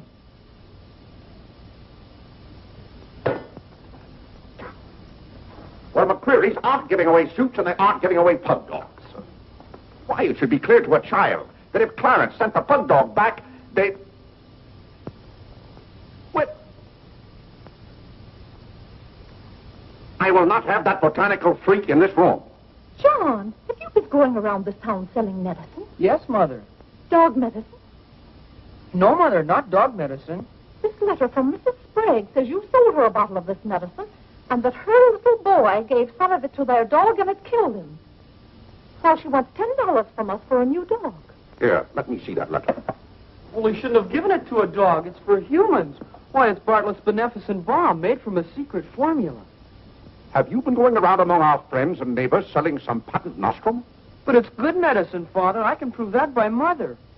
Vinny, what do you know about this? Well, nothing, Claire. But I'm sure John... No, I mean that day Mother was... That's enough. You're going to every house where you sold a bottle of that concoction and buy it all back. But it's $1 a bottle. I don't care how much it is. Here, I'll give you the money now. How many bottles did you sell? 128. 128? Claire, I always told you John would make a good businessman. Young man, you'll have to come down to my office with me. I'll give you the money to buy back that medicine. $128. And $10 more for Mrs. Sprague's dog. That's $138. Thank you, Vinny. But it's all coming out of your allowance. That means that you'll not get another penny until the whole $138 is paid up. I'll be 21 years old.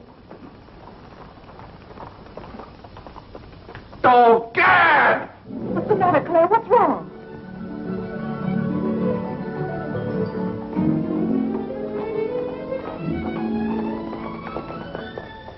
Those gypsies are back. Don't anyone answer the door.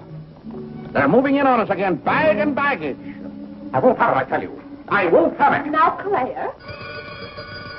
Don't let them in. Claire, hush up. They'll hear you. Tell them to get back in that cab and drive right on to Ohio. As if we could turn our own relatives away. But they're extravagant enough to take cabs when horse cars run right by our door. And now you be quiet and behave yourself. John, come help with the baggage. Why do they always have to pounce on us without any warning? Cora, Mary. Well, it's so good to have you back again. How are you, Vinny? We've been so worried about you. I'm fine now. Did you have fun in Springfield? John, my, you're still growing. John, go get the baggage. There's Whitney. How are you, darling? Fine, thank you. And little Harlan. Have you been a good boy? No. Claire, the girls are here. Cousin Claire, here we are again. My, it's so nice to be back. How do you do, Mr. Day? How do you do? Come and sit down and have some breakfast with us. Oh, we had breakfast at the depot. Well, we practically finished ours. I haven't finished my breakfast. Well, then sit down, Claire.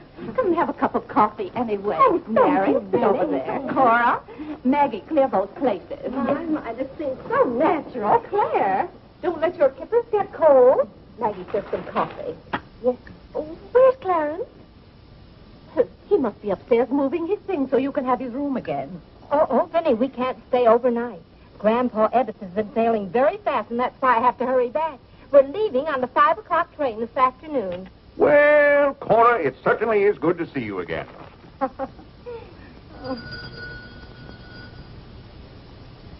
Well, who can that be? Well, this time it can't be another special delivery letter for Clarence. While you were in Springfield, our postman was kept pretty busy. It's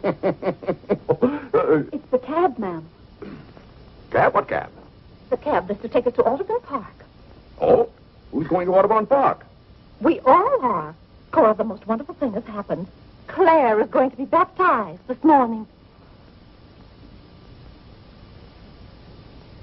Vinny, what are you saying? I'm saying you're going to be baptized this morning. I am not going to be baptized this morning or any other morning. You promised yesterday that as soon as I sent that pug dog back, you'd be baptized. I never said anything remotely like that.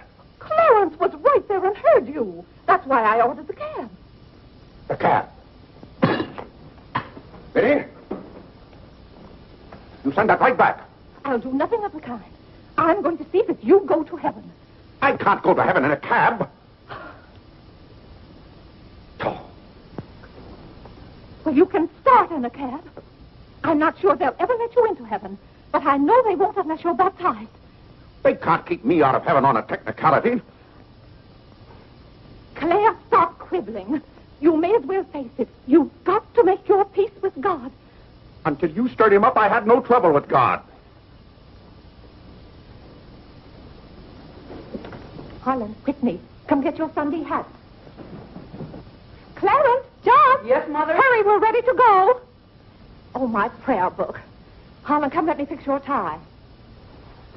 Vinny, are you mad? Was it your plan that my own children should witness this indignity? Why, Claire, they'll be proud of you. I suppose Harlan is to be my godfather. Vinny, I won't go through with this thing.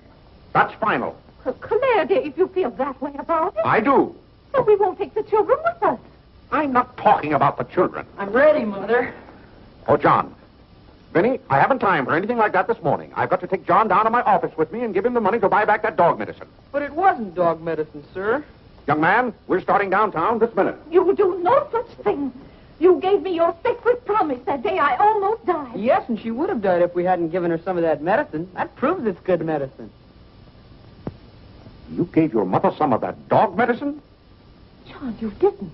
Yes, we did, Mother. We put some in your tea that morning. John. Do you realize you might have killed your mother? You did kill Mrs. Sprague's dog. John, I'll have to give considerable thought as to how you're to be punished for this. But Claire. No, Vinny. When I think of that day, why, we might have lost you. You're all right now, thank heaven. But what I went through that afternoon, the way I felt, I'll never forget it. You've forgotten it already. What do you mean? That was the day you gave me your sacred promise. Yes, but I wouldn't have given you my promise if I hadn't thought you were dying, and you wouldn't have almost died if John hadn't given you that dog medicine. Don't you see? Well, the whole thing is illegal. Suppose I had died. It wouldn't make any difference to you. You don't care whether we meet in heaven or not. You don't care whether you ever see me and the children again. Now, Vinny, you're not being fair to me. It's all right, Claire. If you don't love us enough, there's nothing we can do about it. But that has nothing to do with it. I love my family as much as any man. All my life I struggled and worked just to... Yeah, there's that cab. Vinny, you're not well enough to go all the way to Audubon. Oh, I'm well enough if we ride. But that trip would take all morning. And those cabs cost $1 an hour. This is one of their best cabs. This costs $2 an hour. Well, then why aren't you ready? Get your hat on. Oh, tarnation! Hallelujah! Amen! Young lady, if it hadn't been for you, no one would have known whether I was baptized or not.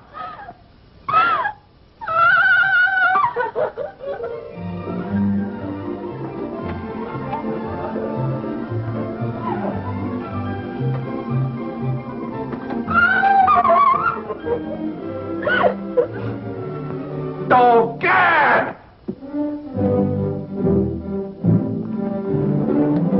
Good morning, Mr. Day. Going to the office? No. I'm going to be baptized.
On the point of that knife, a man's life is at stake.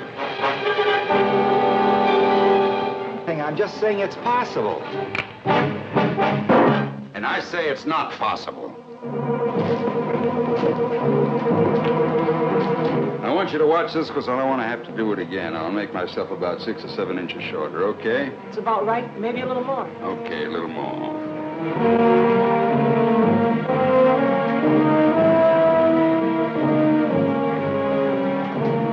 Look out.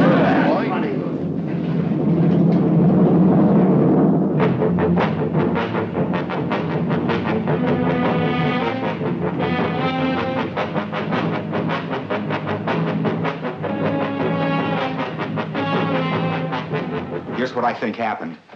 How can you be positive about anything? I don't understand you people. I mean, all these picky little points you keep bringing up, they don't mean nothing. You are going to try a man for murder.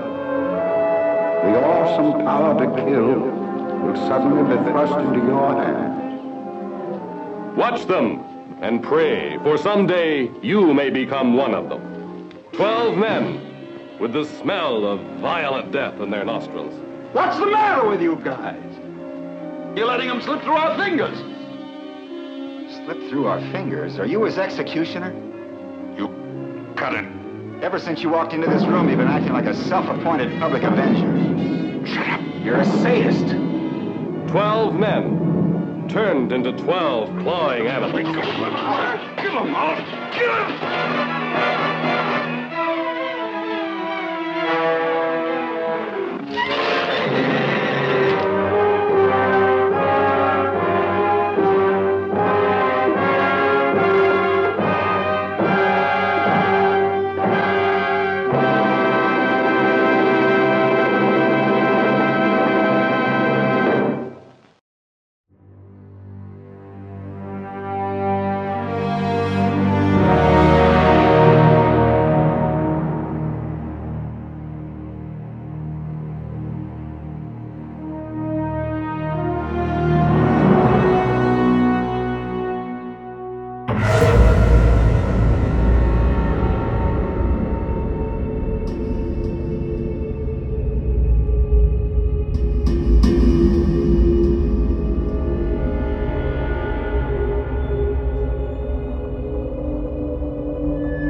Ellie!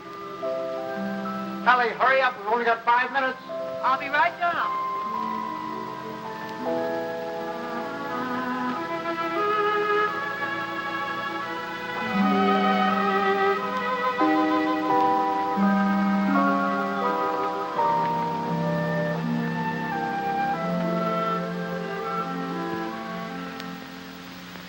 I'd like to say a few words about what's happened to me over the past year. You women may not sympathize. You think men have it easy, but that's where you're wrong. Man is a very delicate and sensitive mechanism. If you treat him right, you flatter him and butter him up a little bit, he's good for years. But if somebody rocks the boat, well, you know how it is, men. You work hard for years trying to build a home, raise a family. And then comes one wonderful day when, for the first time in your life, you feel you're a little ahead of the game. Things have eased up at the office. The kids are all set, married or well along in school or both. And you're raring to go. You think of all the wonderful things you would have done in your life if you just had time. You go fishing. You go big game hunting. You might even climb Mount Everest. Anyway, you're on top of the world. You begin to feel you're a combination of Don Juan and Columbus. And that's just the moment they choose to let you have it. I remember it was just a year ago today. I caught my usual commuter's train. It was late as usual. It was such a beautiful day that I let the bus go by and walked home from the station. It was one of those first warm days in May when everything seems to come to life. I felt particularly well. I was thinking what a lucky man I was, with a nice house all paid for, 3 children all paid for, and a beautiful wife. Ellie! Oh, hi, Bob. Hi, boys. Hold on. Ellie, I'm home. Coming. Ellie was radiant that night. She seemed to be floating on air. Stanley, what kept you? It's late. Such a nice day I walked.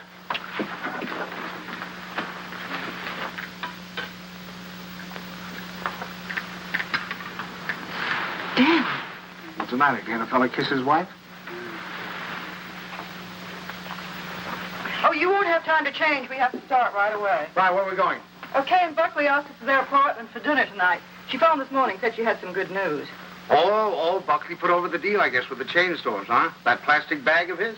Oh, I don't think that's their big news. I think it's something much more important than that. More important than that? Why, that means thousands of dollars. I don't know. What could be more important than that? Something? Nothing. Get my coat, will you, dear? Yeah. Night, Tommy. Night, Ben. Night, Mom. Kay said she was sorry she couldn't have you, too, but she had to have Buckley's father and mother.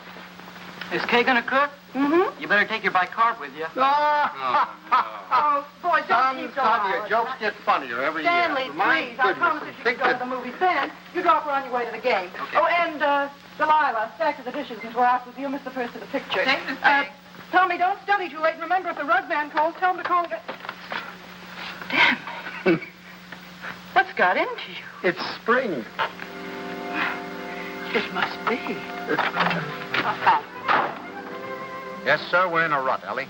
Not that it isn't a pleasant rut, but I think we ought to get out of it. You know, you're a very beautiful woman, Ellie. Why, Stan. A very, very beautiful woman. Trouble is, I never see you. Come home at night, you want to know if I've seen the hole in the carpet or whether I'll fix the leaky faucet or something. Oh, I don't mean that it's your fault, no. I think we ought to forget about it, though. We ought to forget the house, forget the whole thing. Go away and take a trip. No reason why we can't. We're as free as the air. Kind of like when we were first married. Before Kay came along. Only this time we're not broke. We could even go to Europe. I think we'd better wait and hear what Kay has to say. Honolulu. What about Honolulu? That's the place. How about it, Ellie? We'll see. Oh, sure. Waikiki Beach. Moonlight on Waikiki. Flowers, ukulele, romance. A bling, a bling, bling, blingity bling, bling. Well, I'm going to call up that travel agency in the morning, find out about those freighters. Hi there. Hello, darling. There she was, my Kay, the darling of my heart. I couldn't yet believe she was a married woman. She still seemed like a kid to me, playing at keeping house. How are you? You feeling all right? Feeling all right. Look at her. How does she look? Never looked better in her life. Oh, thank you, Pop. How's he treating you? Oh, fine. You miss it? Don't talk. Hello. I was full of the milk of human kindness that night. I even looked at my son-in-law with a friendly eye. I don't say that he was my ideal, but I was getting used to him. Father Banks, how are you? Nice to see you. How you been? Come on in. Don't stand out here. Say, do you think we could kind of do away with that Father Banks stuff? Just call me Stanley. Okay, Stan. Not Stan, Stanley. Stanley. Yeah. Okay, Stanley. How about a little golf on Sunday? Ah, you're on. Charlotte, it's wonderful to see you again, Mr. Smith. How are you two? Well, Herbert, boy, how are you? So. Why, you look wonderful. Doris, how are you? How are you? What's wrong with the old man? It's the spring. It always takes it out of him. Takes it out, puts it into me, doesn't it, darling? I suppose you got the same message we did. Some very important news. That's right. Kay, I can't wait. You had your cocktail. Oh, darling, you can't do this to us. Buckley, you tell us. We're all here now. Thank you, But I Buckley. hope it is. I know what it is. Great news, eh, Buckley? Well, I think it is. Oh, Buckley, did you tell them and not tell us? No, I guessed it. You really put it over, didn't you, boy? Buckley, he's not right. It's not that horrid contract. A contract, is that what it is? Thousands of dollars. Oh, we hoped it was a baby. Oh, I prayed for a baby, and now to hit this. Well, that's what it is. It is a baby. A baby? A baby? No, Buckley, that's wonderful. Oh, congratulations. I'd never seen such excitement. Kay was passed around like a loving cup. I can't tell you how delighted I am. Let's move. Buckley stood by, trying to look modest. He only succeeded in looking slightly half-witted. I grinned and tried to join in, but somehow there was a fly in the ointment. I couldn't put my finger on it, but there was definitely a fly. Yes, sir. That's the greatest news I've had in years. How about that, Grandpa? Grandpa. That was the fly. Grandpa. First he steals my daughter, now he makes a grandpa out of me. I do wish she'd go to Dr. Barnes. After all, he's taken care of her all her life. But I suppose this man is all right, though. Good gracious, November. That doesn't give me much time, and I have a million things to do. Ben, Tommy. What do you want them for? I want to tell them. Ben, Tommy, wake up. Tommy, Ben, boys, do you hear me? Something wrong? What is it? What's the matter? The most exciting news. Kay's having a baby. Right now?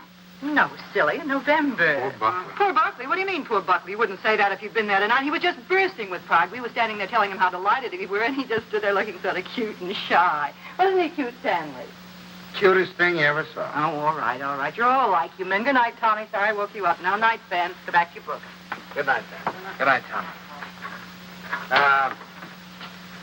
No need of broadcasting this, you know.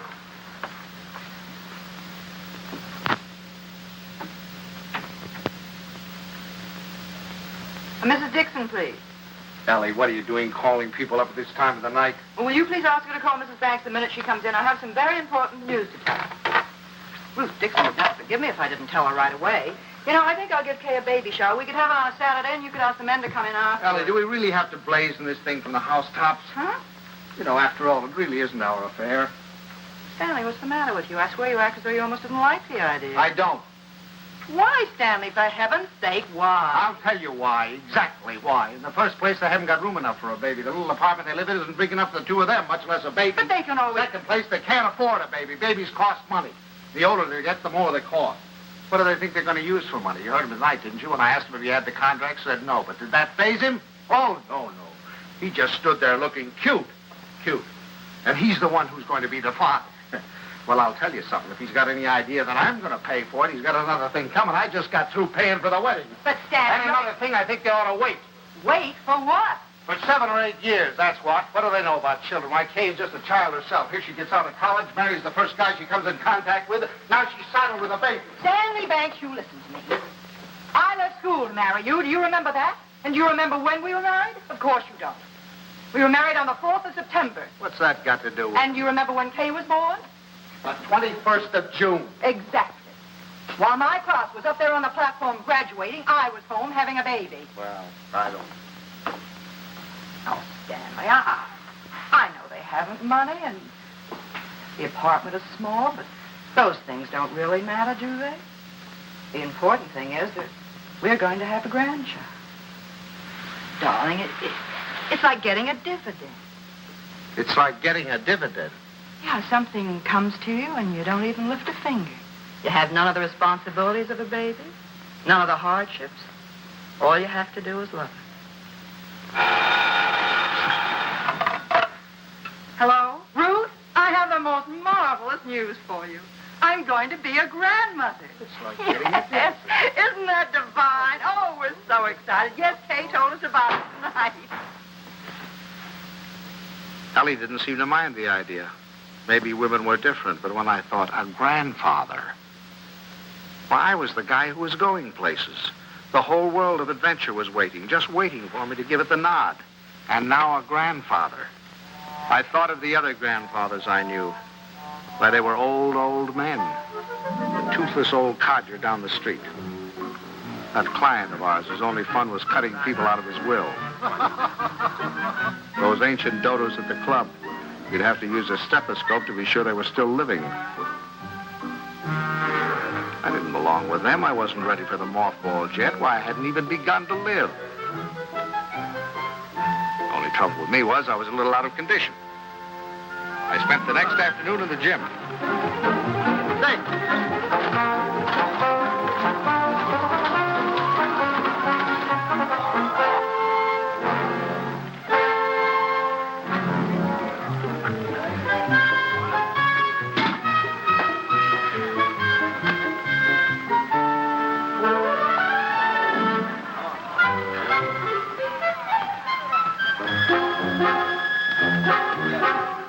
Oh, that's fine. Fine. Thank you. Thank you. That evening, I felt like $1 million. But the next morning, I felt closer to 100.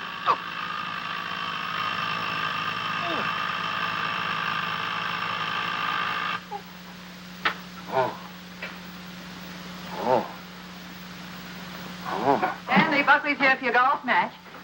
What's the matter? What have you done? Nothing. Here, Oh, no. let me help you. No. Where's the pain? It's all over. Whatever did you do? What happened? I'll call Dr. Barnes and get him over here right away. No, I don't want any doctor. Stanley, for all we know, it might be your appendix. How could it? I haven't got an appendix, and you know it. Well, I'll get Buckley. Buckley? If I don't want a doctor, I certainly don't want Buckley. Well, Buckley. I thought he might be able to help. Help? Don't you think he's done enough? All I want is a hot bath with some Epsom salt. All right, I'll call Buckley and be right back. Buckley.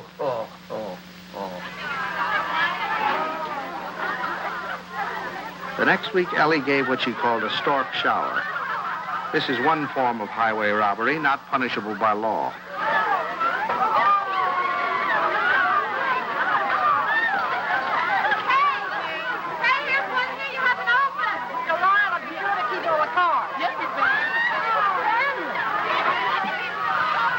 How wonderful that you got home in time. You should see the things they gave Kay. Everyone was so sweet, they all brought her something. What else could they do, honey? Oh, Stanley, you make it sound so sordid. Go on in, Kay's No. No place for a man. Hi, Pop. Where are you going? Don't you want to come in and see my plunder? Well, I'll see it later. Oh, come on. Stanley, when you're finished, I have something very important I want to talk over with you. I'll be in the kitchen. All right.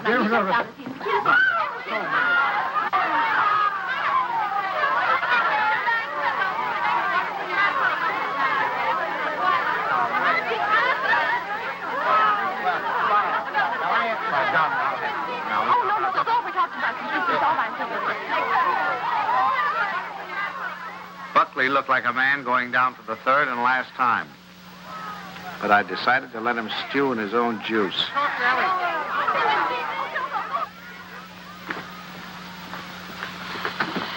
Well, what do you want, Mom? Oh,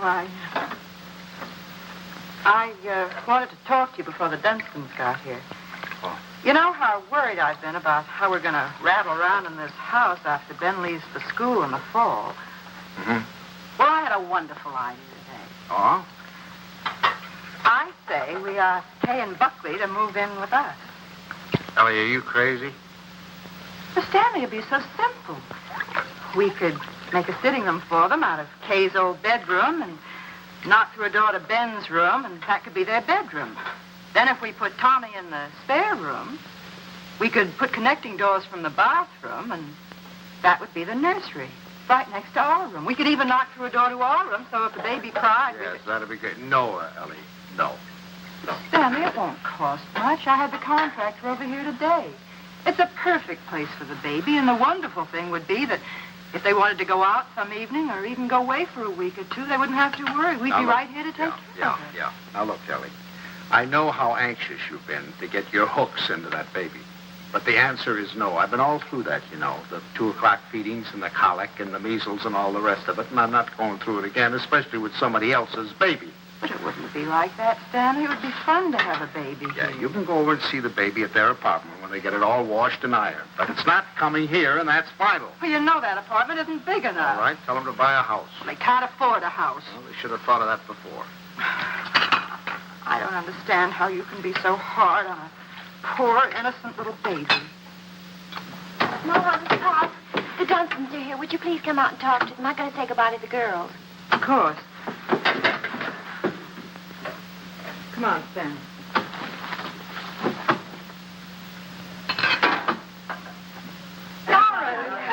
We were afraid you went. Well, Ellie. And how's Grandpa Bang? Well, what's the matter? Well, I'm a little stiff. I'm taking some exercise. Well, you're crazy. Look at me, fit as the fiddle. I always said the only exercise I get is in burying the men that take it. Really, this baby's the best thing that ever happened to Herbert. It's giving him a new lease on life. Sit down, I'll have to argue. Oh, no, not now. You sit down, Ellie. You sit down. Oh, I beg your pardon, dear, because I've got something I want to show you. Hey, Buckley, come here. I want you to see your present. Here, take this out of the way, will you, Stan? Now, we're going to need a lot of room. Here you are, old boy. What is it? It's a blueprint. Here, hand me that chair. A blueprint for the future. A blueprint for happiness. Here now, Stan. Just hold that side down, will you? And you hold the other side, Ellie. Well, there now, you two kids. Take a look at that. What is it? It's your new home. Home? What do you mean? Well, I'll tell you. I was looking over our house just the other day, and it came to me like an inspiration. That whole west wing, it was the perfect place for you kids. So I called up my architect, and I had him come right out. Here, let me show you. Your own study, your own living room, dining alcove, kitchen, and laundry. And over here, baby's room, nurse's room, and master bedroom. And it's all plenty commodious. Yeah. Ellie was fit to be tied. She saw that baby slipping out of her hands. Your living room is 26 by 22. Is that big enough? And best of all, you'll have 2 babysitters ready-made. That's right. Well, kids, how about it? Well, it's wonderful, isn't it, Buckley? Yeah. Gee, Dad, it's swell of you. Oh, I'll get that peanut. Now, you understand, of course, that there's nothing final about these particular plans. I just thought I'd give you a general idea of what it might look like. Now, if you'd like to have your entrance here, well, that can be managed. I'll call up the architect and put him... It's all your fault. It never would have happened if you'd let me ask them here. Ellie, I don't get it. You're more excited about this baby than you were about any of ours. Oh, well, you don't understand. This is the time that Kay needs me the most. I was going to take so much off her shoulders. I was going to help her with the shopping and help fix the baby clothes and fix the nurse. All right, Ellie. If it means so much, have it here. I don't care. It's too late now. They're going to the Dunstons. We'll never see them. Don't be silly now. You heard what Doris Dunstan said. This baby was the best thing in the world that ever happened to Herbert. To Herbert. They're going to take over that baby's body and soul. Ellie, this is ridiculous. You're acting like a...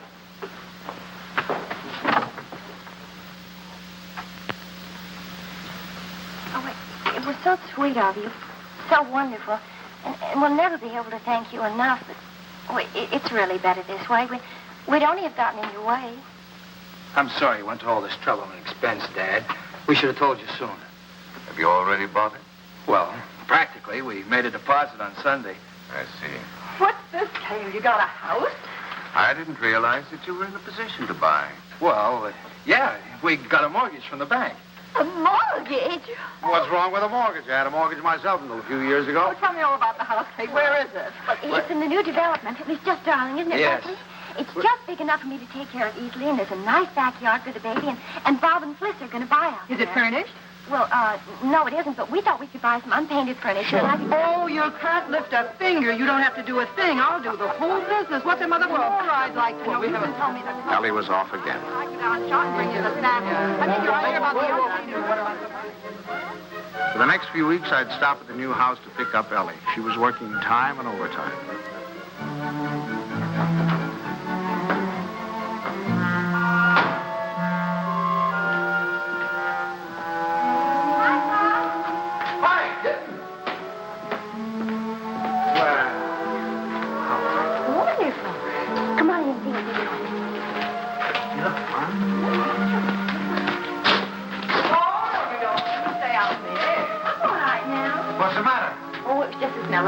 Well, it still smells. Stanley, make her stay out there till Bugsy comes together. You ought to be here any minute.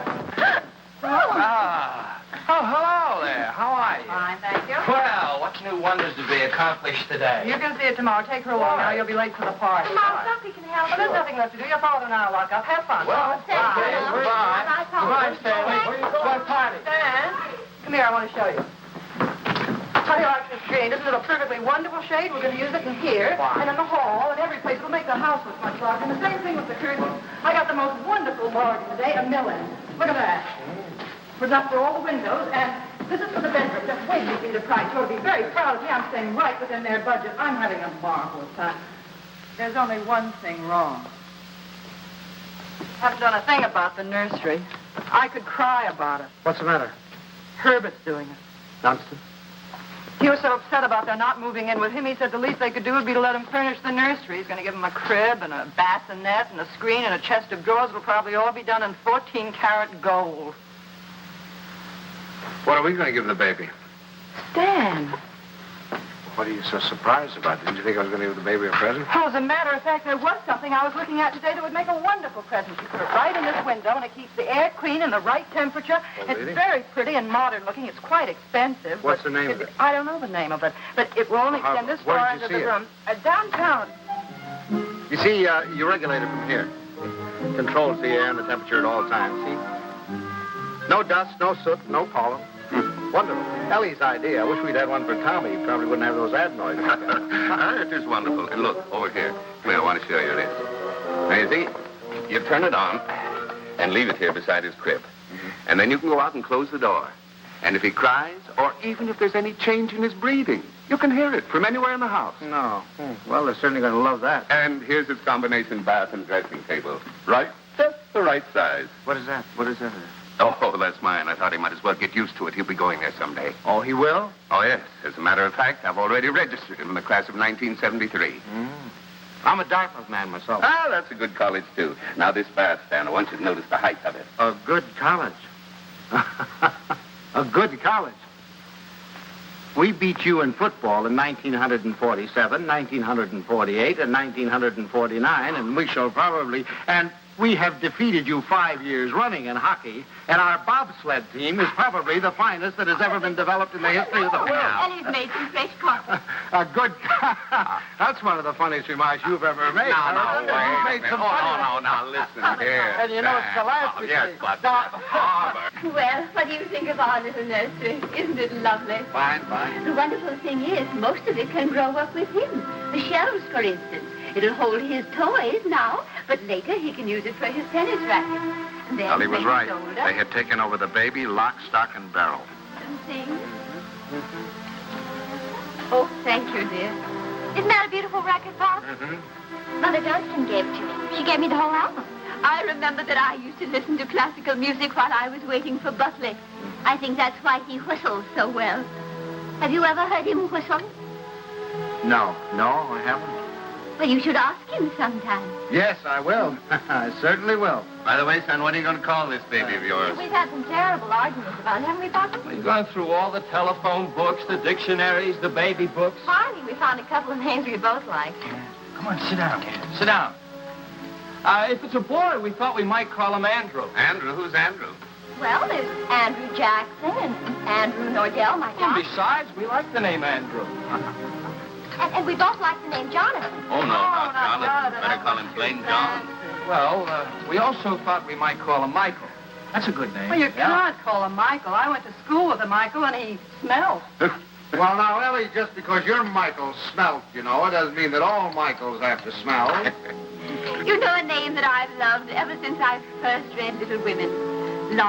Laurie. Remember how dear he was. How about Timothy? I think that has everything. Do you like the name of Timothy, Kay?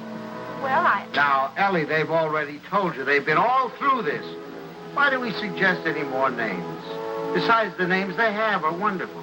Jonathan, Michael, Andrew, they're all wonderful names.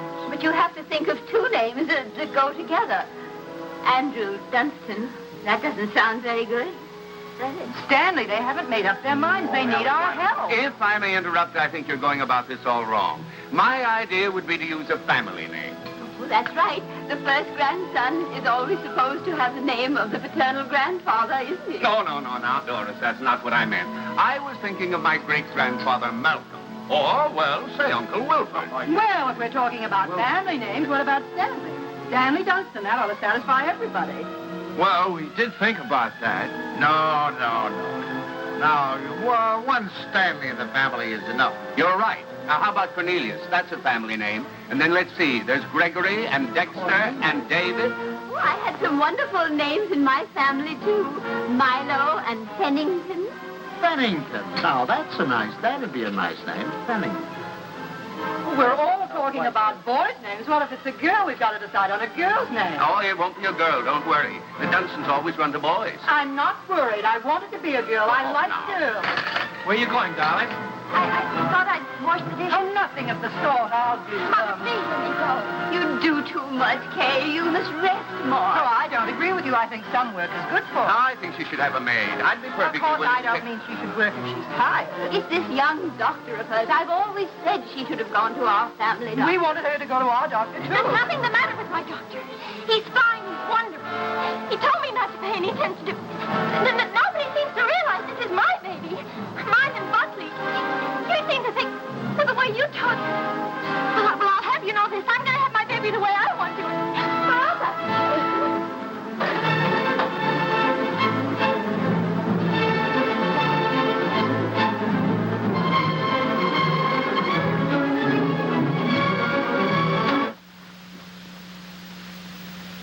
Well, now that we've succeeded in reducing her to hysterics, what do you say we get out of here and go home? Oh, she's just high. Where are your things? I remember. I'll get them.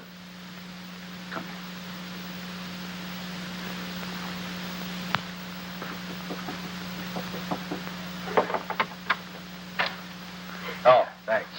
Huh? We're going to run along, kitten. Please come in, Pop. Quiet. I'll take the things. Pops, I was horrible. I was terrible. They'll never forgive me. No. We deserved much worse than that. It wasn't you. You never interfered, but the others. Mother and Father Dunstan and Mom. I'm doing too much. I'm doing too little. She wants a girl. They want a boy. No matter what the baby is, somebody's going to be disappointed. Yeah, I think what you'll have to do is have, twins, one of each sex. Thank heavens for you, Pop. You're the only one with any sense. Oh, no. I'm just as bad as the rest of them, but I'll tell you this. There's going to be no more of it. It'll never happen again. We'll never gang up on you again, believe me. Thanks, Pop. So you relax, kitten. Now, from now on, it's going to be your way. And you won't let them make a fuss with Dr. Nordell, will you? What do you mean, dear? Well, the Dunstan said they were going down to have a talk with him. Oh, Pops, you won't let them do that, will you? Oh, of course I won't. What nonsense. He's your doctor. You have confidence in him, faith in him. No one has a right to destroy that confidence. Thanks, Pops. It isn't their fault, really. It's just that, well, I guess they just don't understand the new way of looking.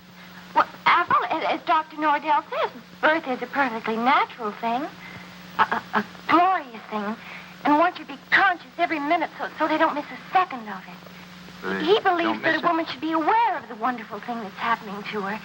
And another thing, he doesn't believe that a woman should be separated from her baby for 1 second after it's born.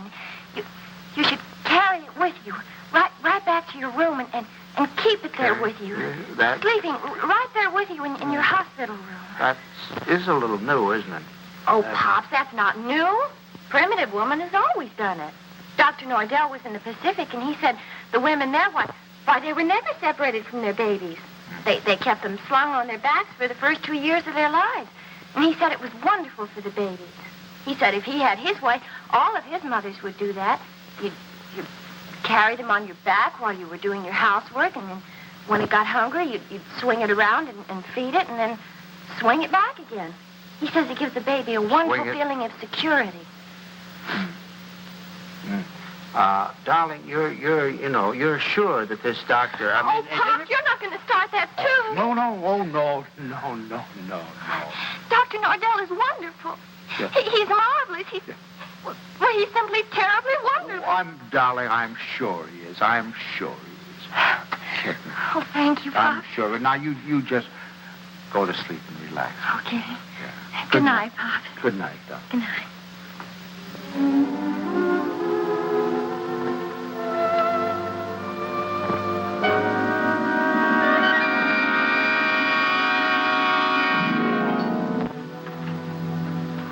Dr. Nordell will be with you in a minute. Please be seated. Thank you.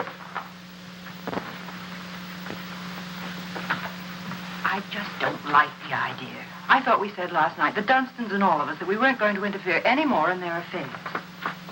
I'm not going to have my daughter walking around for 2 years with a papoose on her back. Darling, I tell you, that's figurative. He didn't mean that literally. Just want to be sure.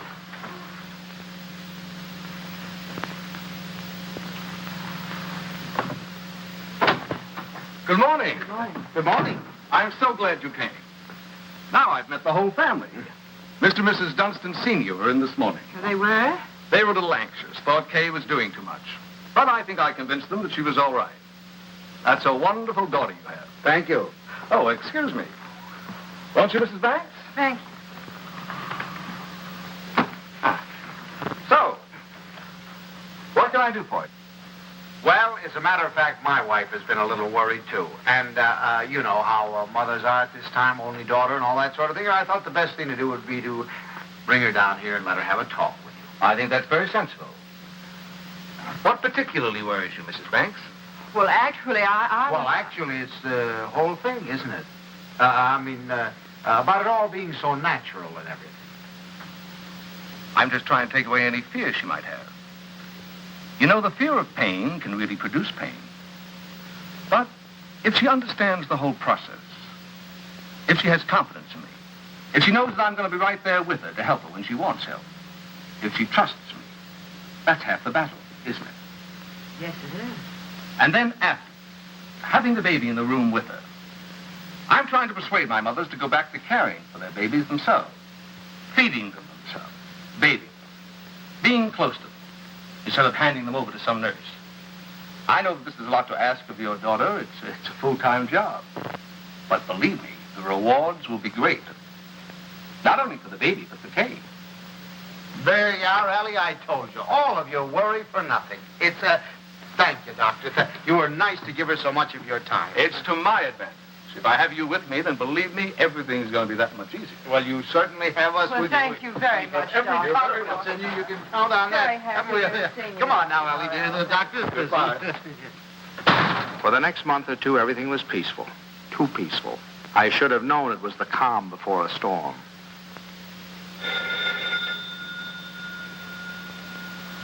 Ellie, that's telephone, Ellie.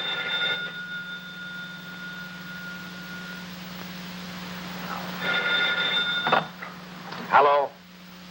Hello? Buckley. What? Buckley, you know what time it is? It's 2:45. I'm sorry, I didn't realize. Is Kay there? Kay? Why, of course she isn't here. What would she... Hello? Buckley, I'll take this downstairs. Hang on.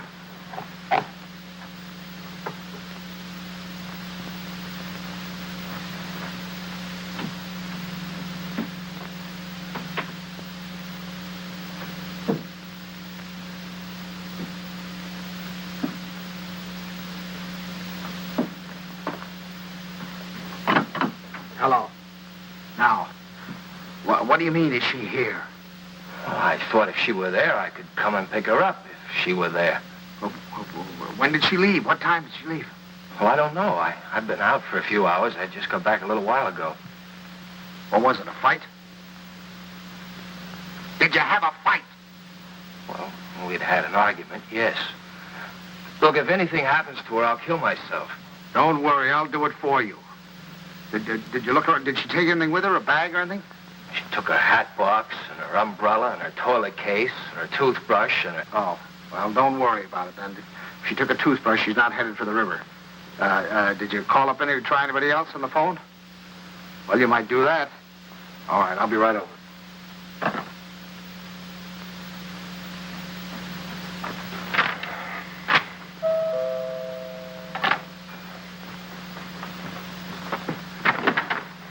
Any word? No. Did you call her friends? Everyone I could think of. And the hotels. And I can't wait any longer. I'm going to call the police. No, wait a minute. Don't do that yet. Maybe we can figure this thing out. Did she take the car? No. Is there a bus runs by at this hour? Anybody you can think of might have picked her up? I've covered the field. Well, then it must be a cab. What's the number? Fairview 61098. But there's no use asking them. They told me they don't give out that information except to the police. Fairview 61098. They said they had to make it a blanket rule. There are too many wives wanting to leave their husbands. Does she have much cash? I don't believe so. I give her money, but she keeps losing it. Is this the first time she's left you? What do you mean by that? Oh, come, my boy. I'm married, too. Now, has she ever done anything like this before? No. She locked me out a few times, but that's all. Hello, the Green Cab Company? Now, I know this is against your rules, but I certainly would appreciate it if you could help me out. Did you get a call last night from 324 Adams Street? Look, I told you once, it's against rules. Well, you see, I'm not her husband. You see, I'm her father. And, she's expecting, and you know how they are in that condition. Sometimes they do think, if you could find it in your heart to help me, I certainly would appreciate it. Well, there was a call. Where did you take her? Thanks very, very much. We won't forget this. Where'd she go? Home. Home? Home? What do you mean, home? This is her home. Oh, I'm sorry. I mean my home. Come on. I'll wait here. You want her to come back, or don't you? Yes. Well, then you'll have to go and get her. That's the first law of marriage. You can't expect any self-respecting wife to come home under her own power.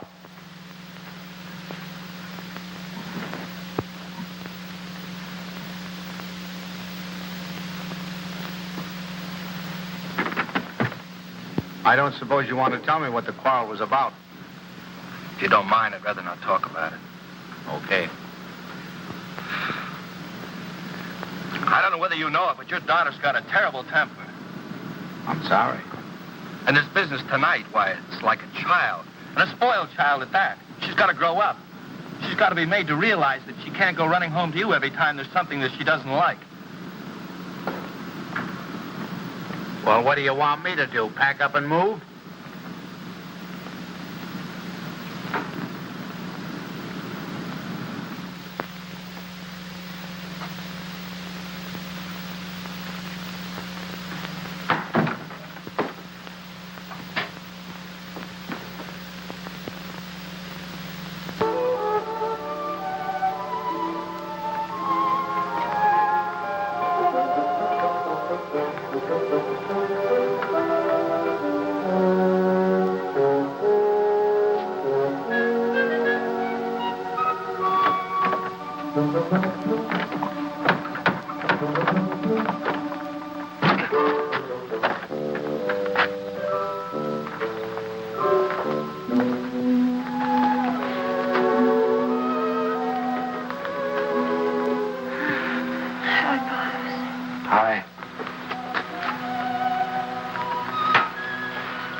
Forgot your key, I suppose. And why didn't you ring?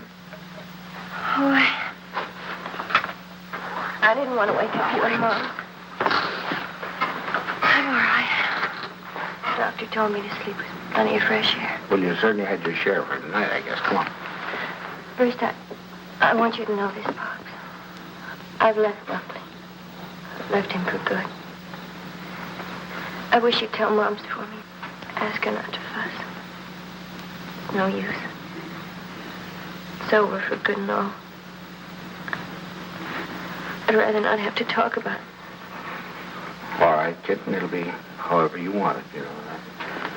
Come on now, I'll have your room ready for you in a jiffy. Oh, Pops, why did it have to end like this? Everything was so wonderful at first. I felt fine. Everybody was so sweet to me. It takes too long, that's all. Drags out too long. I'm ugly now. I'm clumsy. Oh, darling, don't say that. Don't you know that you have a beauty now that you never had before? I know what I look like. I'm dull and stupid. I can't do any of the things I used to do. Now when I need him most, I've lost him. He doesn't love me anymore. Kitten, you mustn't think things like that. He loves you more than ever. He's frantic with worry. Well, he just said to me if anything happened to you, he'd kill himself. What do you mean? Did he call you? He's right out there now.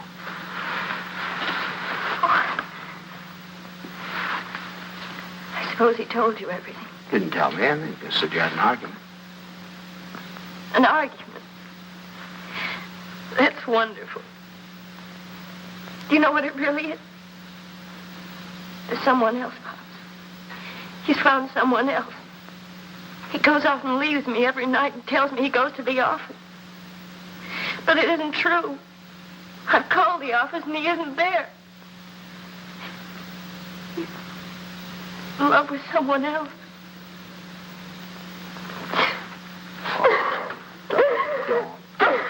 Please.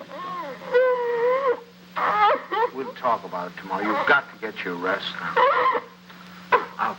I'll send him away. I'll send him away.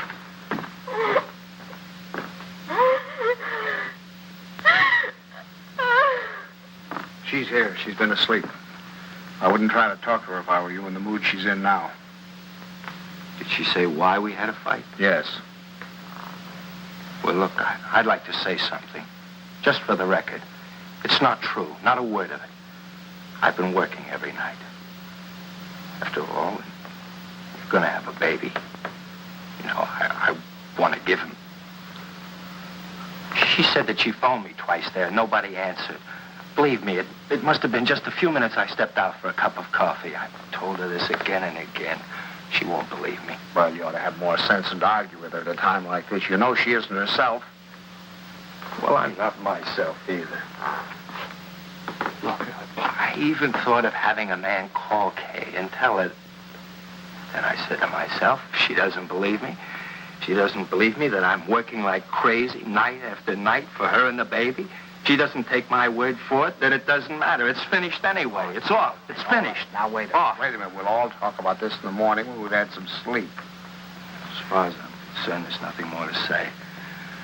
Yeah, I use your phone. I'd like to call a cab. I'll drive you home just as soon as I get Kay settled. Thanks. I'd rather take a cab. Suit yourself.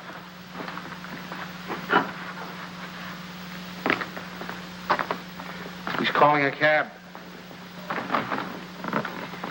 I suppose he denied everything. He told me his side of it.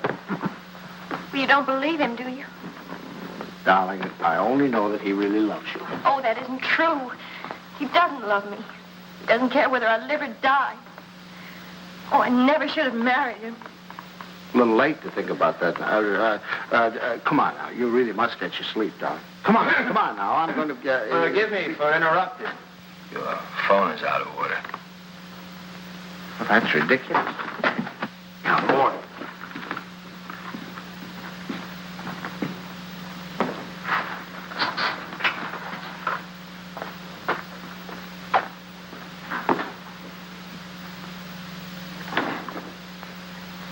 Hello, operator.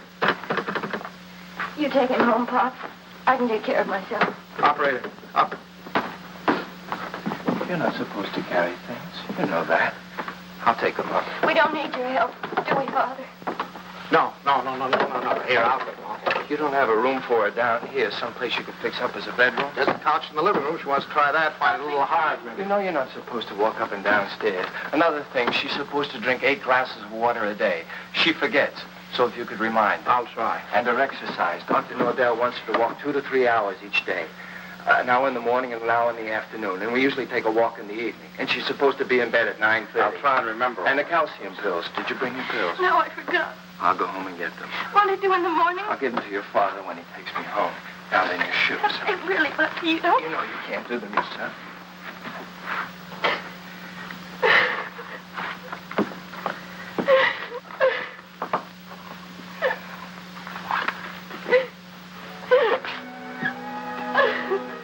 Oh, Buckley. Buckley, what's happening to it? Haven't you heard? We're having a baby.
Stanley?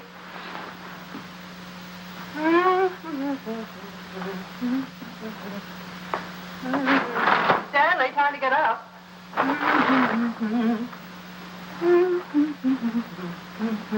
Wake up, sleepyhead.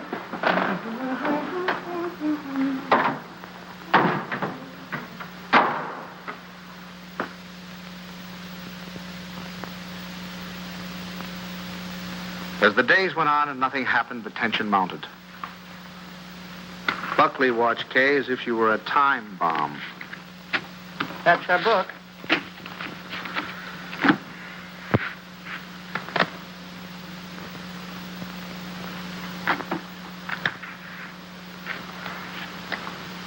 Oh. What is it, Kay? What's the matter? Oh, I reneged. I had a heart in my hand all the time. I don't know what I must be thinking about. As November came and the great event drew nearer and nearer, we all waited with bated breath. Is that the phone? No, dear.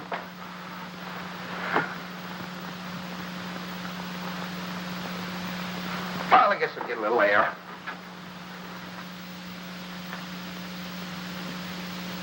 Stanley.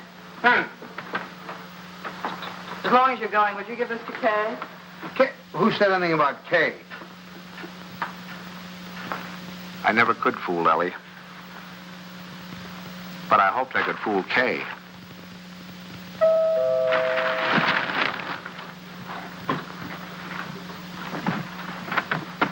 Stanley. Hello. Come in. Hi. Is this a beautiful night? You see those stars? Mom sent me over with this. Oh, thanks. Come on, open it up. Don't mind us men. Let me take your coat. Oh, I can do it. I can do it all Well, right. at least let me help you. All right.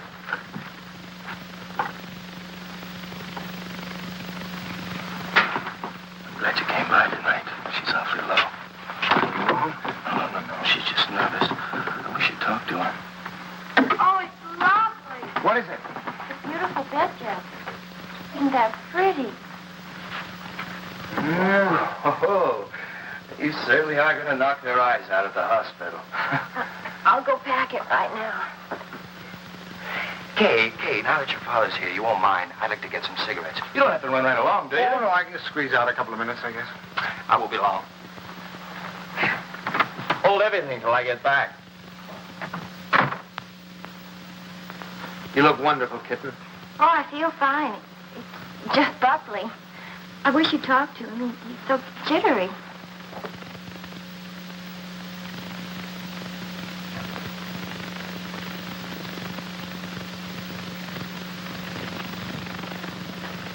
What's he jittery about?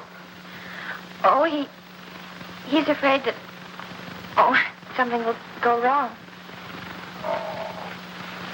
You shouldn't feel like that. Of course, I can't tell him that it's going to be easy for you. It may not be, but I do know this, that when the time comes, you mothers seem to have a courage and a strength you never knew you had. I hope so. Oh, I hope so. As far as anything going wrong, the doctors and the scientists have been working for hundreds of years now so that you and your baby can be safe. Nothing's going to go wrong. You know that, don't you? I know. Oh, Pop. I wish it was over. But it will be soon, darling. And I'm sure that when you hold your baby in your arms, you'll think it was worth anything you went through. I know, silly. It's like the first day you took me to the dentist.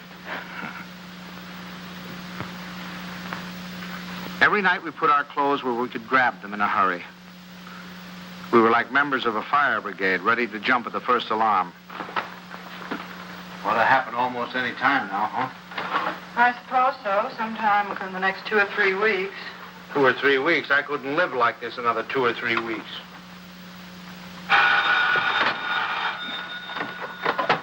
Hello?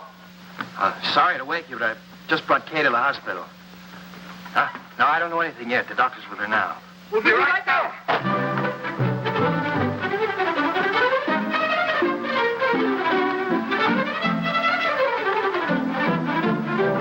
Stanley, you can't do that. You've got to really dress. There's no telling how long we'll be down there. Do you remember to put the razor in your pocket? The razor? Yes, your electric razor. Then it doesn't matter where you have to go to shave. And a clean shirt.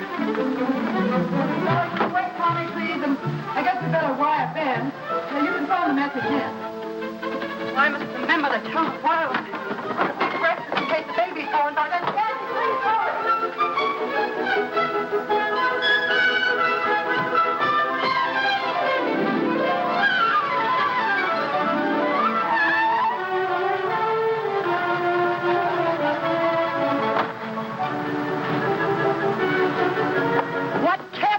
I'll just get dressed. I have to get my clothes on. I'll drive. Oh, no. Come on. We don't hurry. The baby will be born before we get there. Come on. The baby will be born, but we'll never get there if you...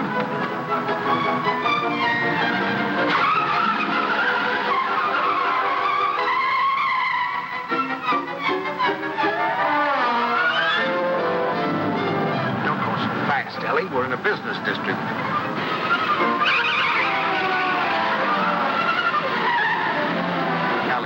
Slow down a little bit.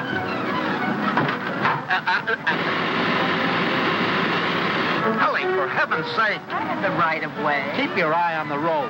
Your tie's on crooked. Fix it.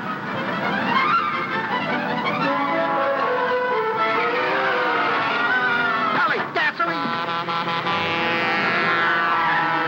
Come on now, Ellie. Pull over here. Let me drive. Come on. Stanley, be careful. No, Ellie, you can't make it. There's a train. Will you relax? You're making me nervous. You realize what you've done? You've broken every regulation in the book. You've passed everything on the wrong side. You've gone through red lights. You've exceeded the speed limit. I know, but this is an emergency. For the first time in my life, I long for the sight of a motorcycle cop.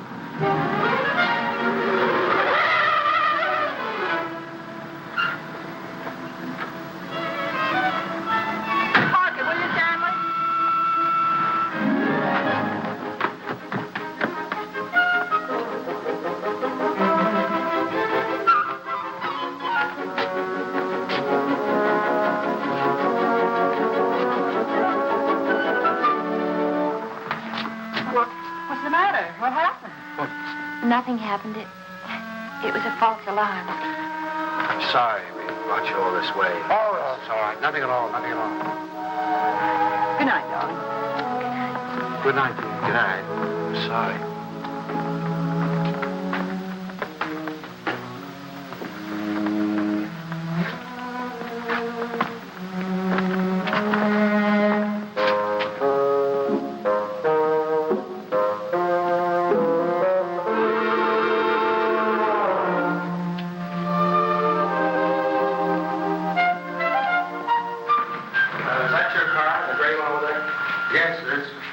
something wrong, officer? Yes, lady, there is. He's parked in front of a fire hydrant. After a week, the strain became too much for me. I decided to take a sleeping pill.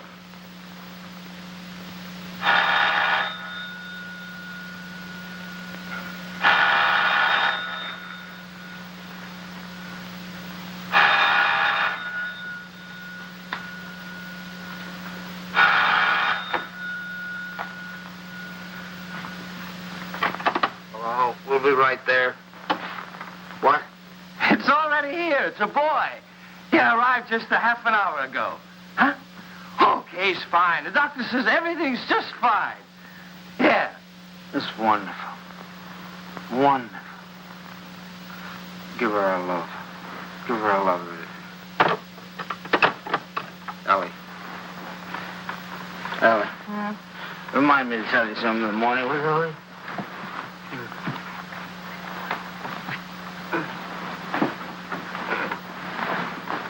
Tell me what, Stanley?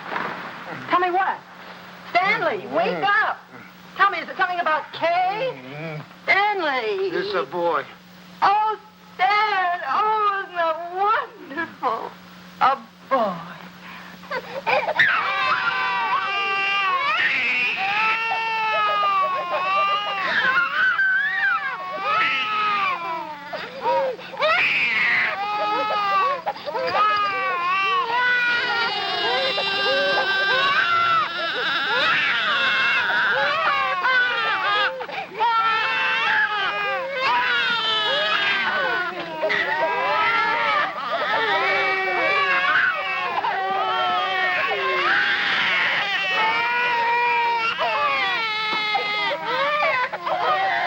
I wondered if they were crazy, or was I? He looked as old as Methuselah to me. All he needed was a derby.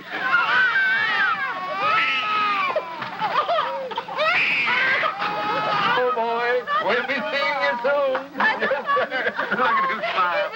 Darling, who do you think he's like? He looks exactly like Kay. Like Kay? Oh, I think you're wrong there, Ellie. He's a Dunstan through and through. What are they going to call it? It? Call him, son. Him. I believe they're talking about calling him Herbert. Oh, I believe they are. Oh, Herbert, isn't that wonderful? I hope you don't mind. I mean, since you're the maternal grandfather, I was Oh, no. I should say I know. Matter of fact, I think Herbert is just the name for him.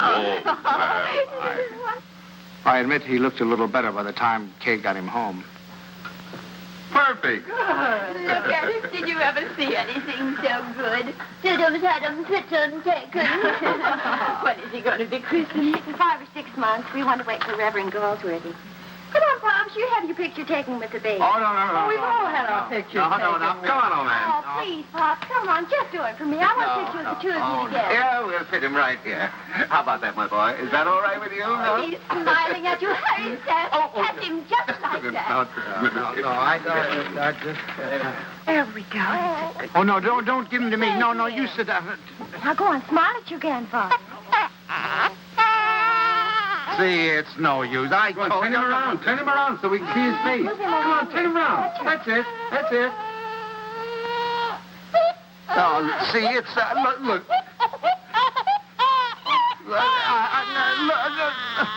Take him, please. Please take him.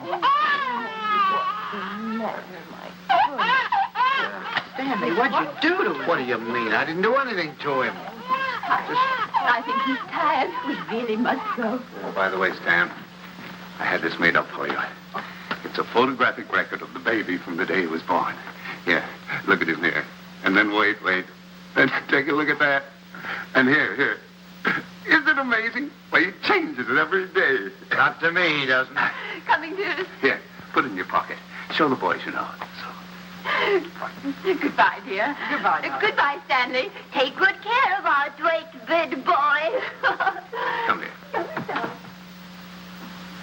How about a great big drink? Huh? Yes, dear. Come in. He's quiet. Oh, no. Now, look, it's no use, you know. Pop didn't have anything to do with you. It's just that, well, there were so many other people around him. It scared him. Come on.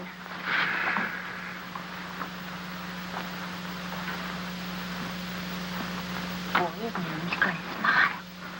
Oh, come on in. See, everything's all right now. scared anymore, is he, darling? Now you've got a nice man here, and you're going to give him a big smile because you're a good boy. Now look who's come to see you. Who is that, huh? Wow. Who is that? Is that your grandfather? Look. Oh, honey, you terrible child. What happened? Nothing. He just took a look at me. It's so funny. He's such a good-tempered baby. The doctor said he'd never seen a baby with such a wonderful disposition. Oh, I'm sure. And it isn't because you're a man. He was smiling all over the place at Herbert. Well, now, come on. Let's blow. Pop. We've come to apologize. We want to say that we're very sorry for being so rude. Now, you tell him you forgive him. Yeah. Come on now, honey. Give him a great big smile. Tell him how much... Oh, it's all right, darling. He's gone now. It's all right. The man's gone. You know what I can do? Take your tie. If you just take off your tie. No, Ellie, I'm not going to take off my tie. It's a perfectly nice tie, and I happen to like it. It was a present from Tommy, and I'm not going to take it off just because he doesn't like it. Oh, Stanley, the way you talk. He's a baby, an innocent little baby. He doesn't know what it is that disturbs him. He is not an innocent little baby. He's an individual with very definite likes and dislikes. As an individual, I respect his right to have likes and dislikes, but I also reserve the right to have a few of my own. From that time on, I gave him a wide berth. It was live and let live between us until one weekend 6 months later.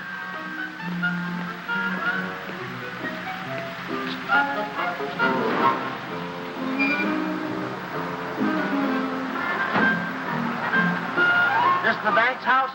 Well, yes, but,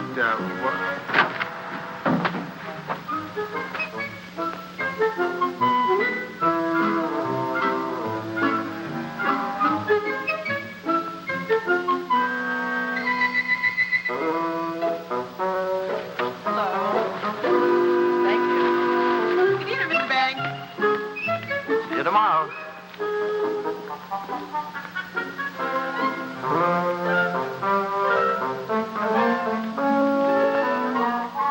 The thing I had feared had come to pass. He had invaded the sanctity of my home. Hi, Kay. You have a visitor. It's all right with you, Pops, and you don't mind? Oh, no, I'm delighted. He's nice. Pops really is. It's just that, you two got started off on the wrong foot, that's all. And I thought, well, if I left him here for a couple of days alone with you... Alone? Well, I mean, I won't be here myself. I'm going to Boston. Buckley has to go there and see Mr. Wellsford, the chain store man, and he asked me to come, and I said I couldn't leave the baby, but Mom said to go ahead and that she'd take care of it. Oh, Pops, I know you're going to love him, just as soon as you get to know him. He has been a little stressed. Oh, there's my taxi. I got to run. Yeah. And remember this, Pops. If he so much as lets out a peep at you, you have my permission to spank him, and spank him good. Yeah. Bye. Yeah. Bye, Mom. Goodbye. Bye. Yeah. Stanley, is that you? Yes, it's me. The most wonderful thing has happened. I thought you'd never get here. Yes, Kay told me. Oh, come up and see him. Quick.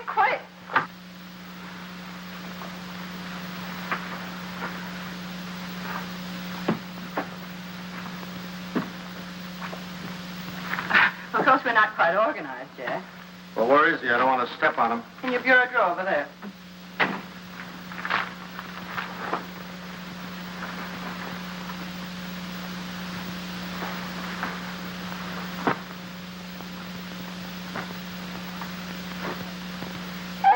What is that? Well, that's my dress scarf. Well, what are you doing with my dress? What's going on? Look at here. What are you doing with me? What'd you do? Well, he's eating my scarf. Oh, that's all right, dear. It's clean. It can't hurt him, can it, my darling? Would it? They have to be in that particular drawer with all my shirts? I took the shirts out there, right there. You can put them back now. Well, lovekins. Oh, your lovekins. Oh, Stanley, it's so wonderful having a baby in my arms again. Who's a sweet boy? Who's an angel? Look at the shirts. Who's going to sleep in a nice big room? You going to sleep in this room? No, he's going to Tommy's room. Where's Tommy going? In the Ben's room. I want him right here so I can hear him if he cries. You know, he's good, but strange house and everything. No mommy or poppy, but he's going to be a good boy, isn't he? Of course he is. I'm sorry I can't go to the Dixons, but you're going anyway. I phoned Ruth, and she's delighted to have an extra man. It's all set. Yeah, well, I'm not going. Oh, not Stanley. No. Not going without you. They're your friends. Oh, that's ridiculous. You can't eat here. There's no food in the house. Of course, there's last night's cold lamb. If you don't mind waiting on yourself. Where's Delilah? She's making up Kay's room. Who's going to sleep in Kay's room? You are. Now, look. Stanley, it's Look, the only room in the house where you can't possibly hear the baby, and I promised Kay you wouldn't be disturbed. Everything's ready, Miss Banks. Oh, good. And Delilah, would you mind taking these and sterilizing them? You can use the canning pot. You don't have to tell me. I remember. Mr. Banks, isn't it just wonderful having a baby in the house again? Oh, just wonderful. Just wonderful. Great. Oh, let's get to it.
All week I look forward to Sunday morning. No alarm clock, no train to catch, no office, just uninterrupted slumber.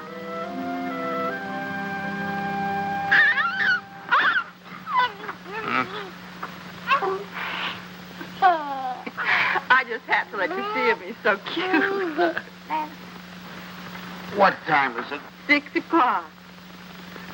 6 o'clock? Well, go back to sleep, dear. Bye. Say bye-bye. Bye-bye. Oh, no. Sunday afternoon, I counted on a good 18 holes of golf. But Ellie thought the baby and I should get together. 45 minutes later, he finally corked off.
They were nice kids, I was having a good time. Look, come on, choose sides.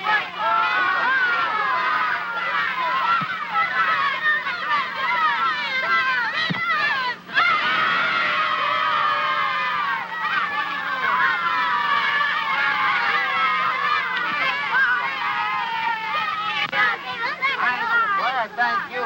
If you want to watch that dribble, get that. It was a good game. I was wondering whether or not to tell Ellie about it. She'd probably think I was crazy playing ball with a lot of kids.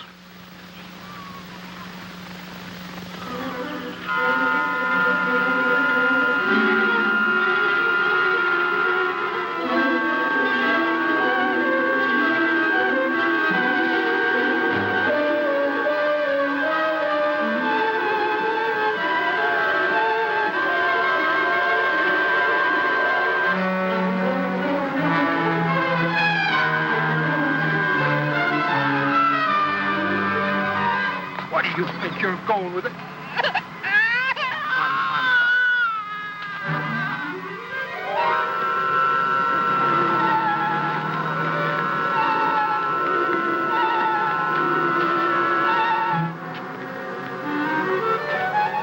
I suddenly thought maybe Ellie came and got him.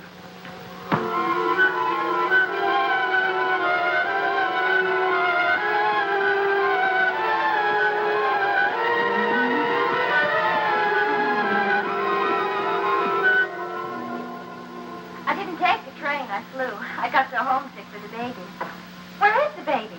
Shouldn't he be home by now? Oh, don't you worry. He's with your father, so he's all right. You should see your father.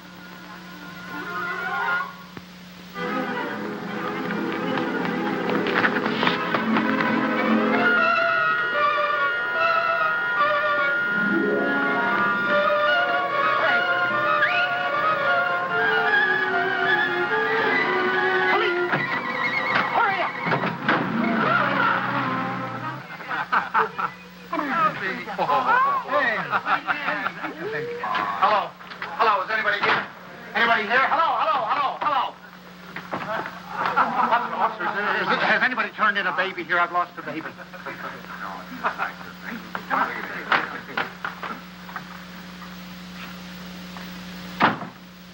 Is it your baby? Oh, no. It's my daughter's baby. It's my grandson. Where'd you lose him? I lost him in the park. It was in the park and in his carriage. I left him for a second. When I came back, he was gone and the carriage was gone. You say you only left him for a second, eh? Oh, well, maybe a minute. I don't know, 5 minutes. You know, some kids were playing soccer, and I went to watch them, get kind of interested. And you forgot your grandchild. Well, I guess I did for the minute. That's fine. That's wonderful. They give you a child of mine, and you run off and forget him. What's the matter, Jack? You losing your marbles? Oh, wait a minute. This kind of talk is... Did you understand what I said? A baby has been lost. A little baby has... Why don't you do what you're supposed to do? Do something. Get on the television. Teletype or whatever you do. Describe the baby. He's 5 months, 6 months old, wearing a little white... Well, you know what babies wear. He's got on a little cap, I think. Would you know what color his eyes are? Brown, blue. I don't know. But you are sure it's a boy. Yeah, I don't blame you. You haven't said anything to me I haven't said to myself. My daughter's home now waiting for the baby. I don't know what to do. I'm going crazy. I'll do anything. Look, I'll big reward, whatever I have to do, if you'll just help me. Well, it just so happens we picked up your baby. Oh, thank God. But it wasn't any 5 minutes you were gone. It was nearer a half an hour. Yes, sir. Where's he, in here? Yeah. Just a minute. What's your daughter's phone number? I'm going to call her up and check. Oh, no, don't do that. Please don't do it. Don't do it. You don't know. I couldn't stand it. I couldn't face my daughter. Please, I promise you I'll do anything if you'll give me the kid. I'll take him right home. I won't stop anywhere. I promise you.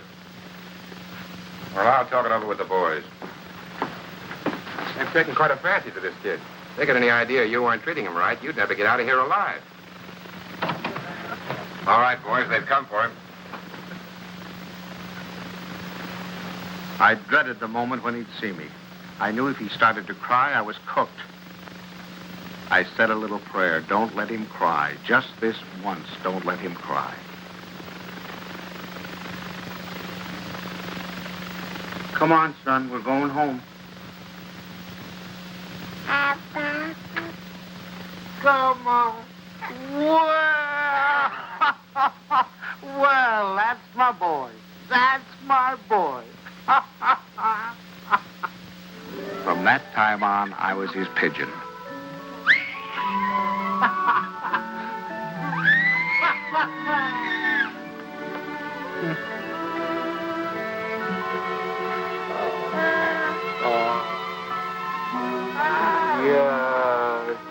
The day of the baby's christening came at last. He was the center of a little world. His grandparents, his parents, and his godparents, all of us gathered together for the solemn occasion.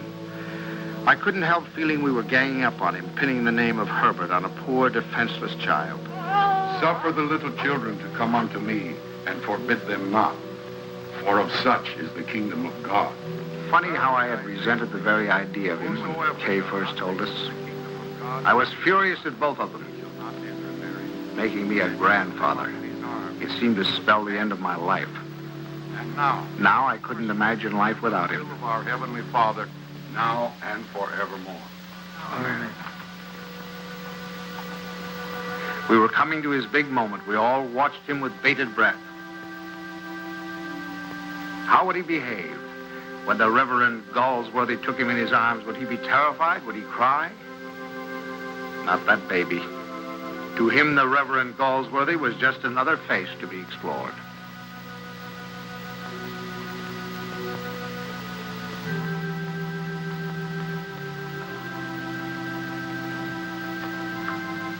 Name this child. Stanley Banks.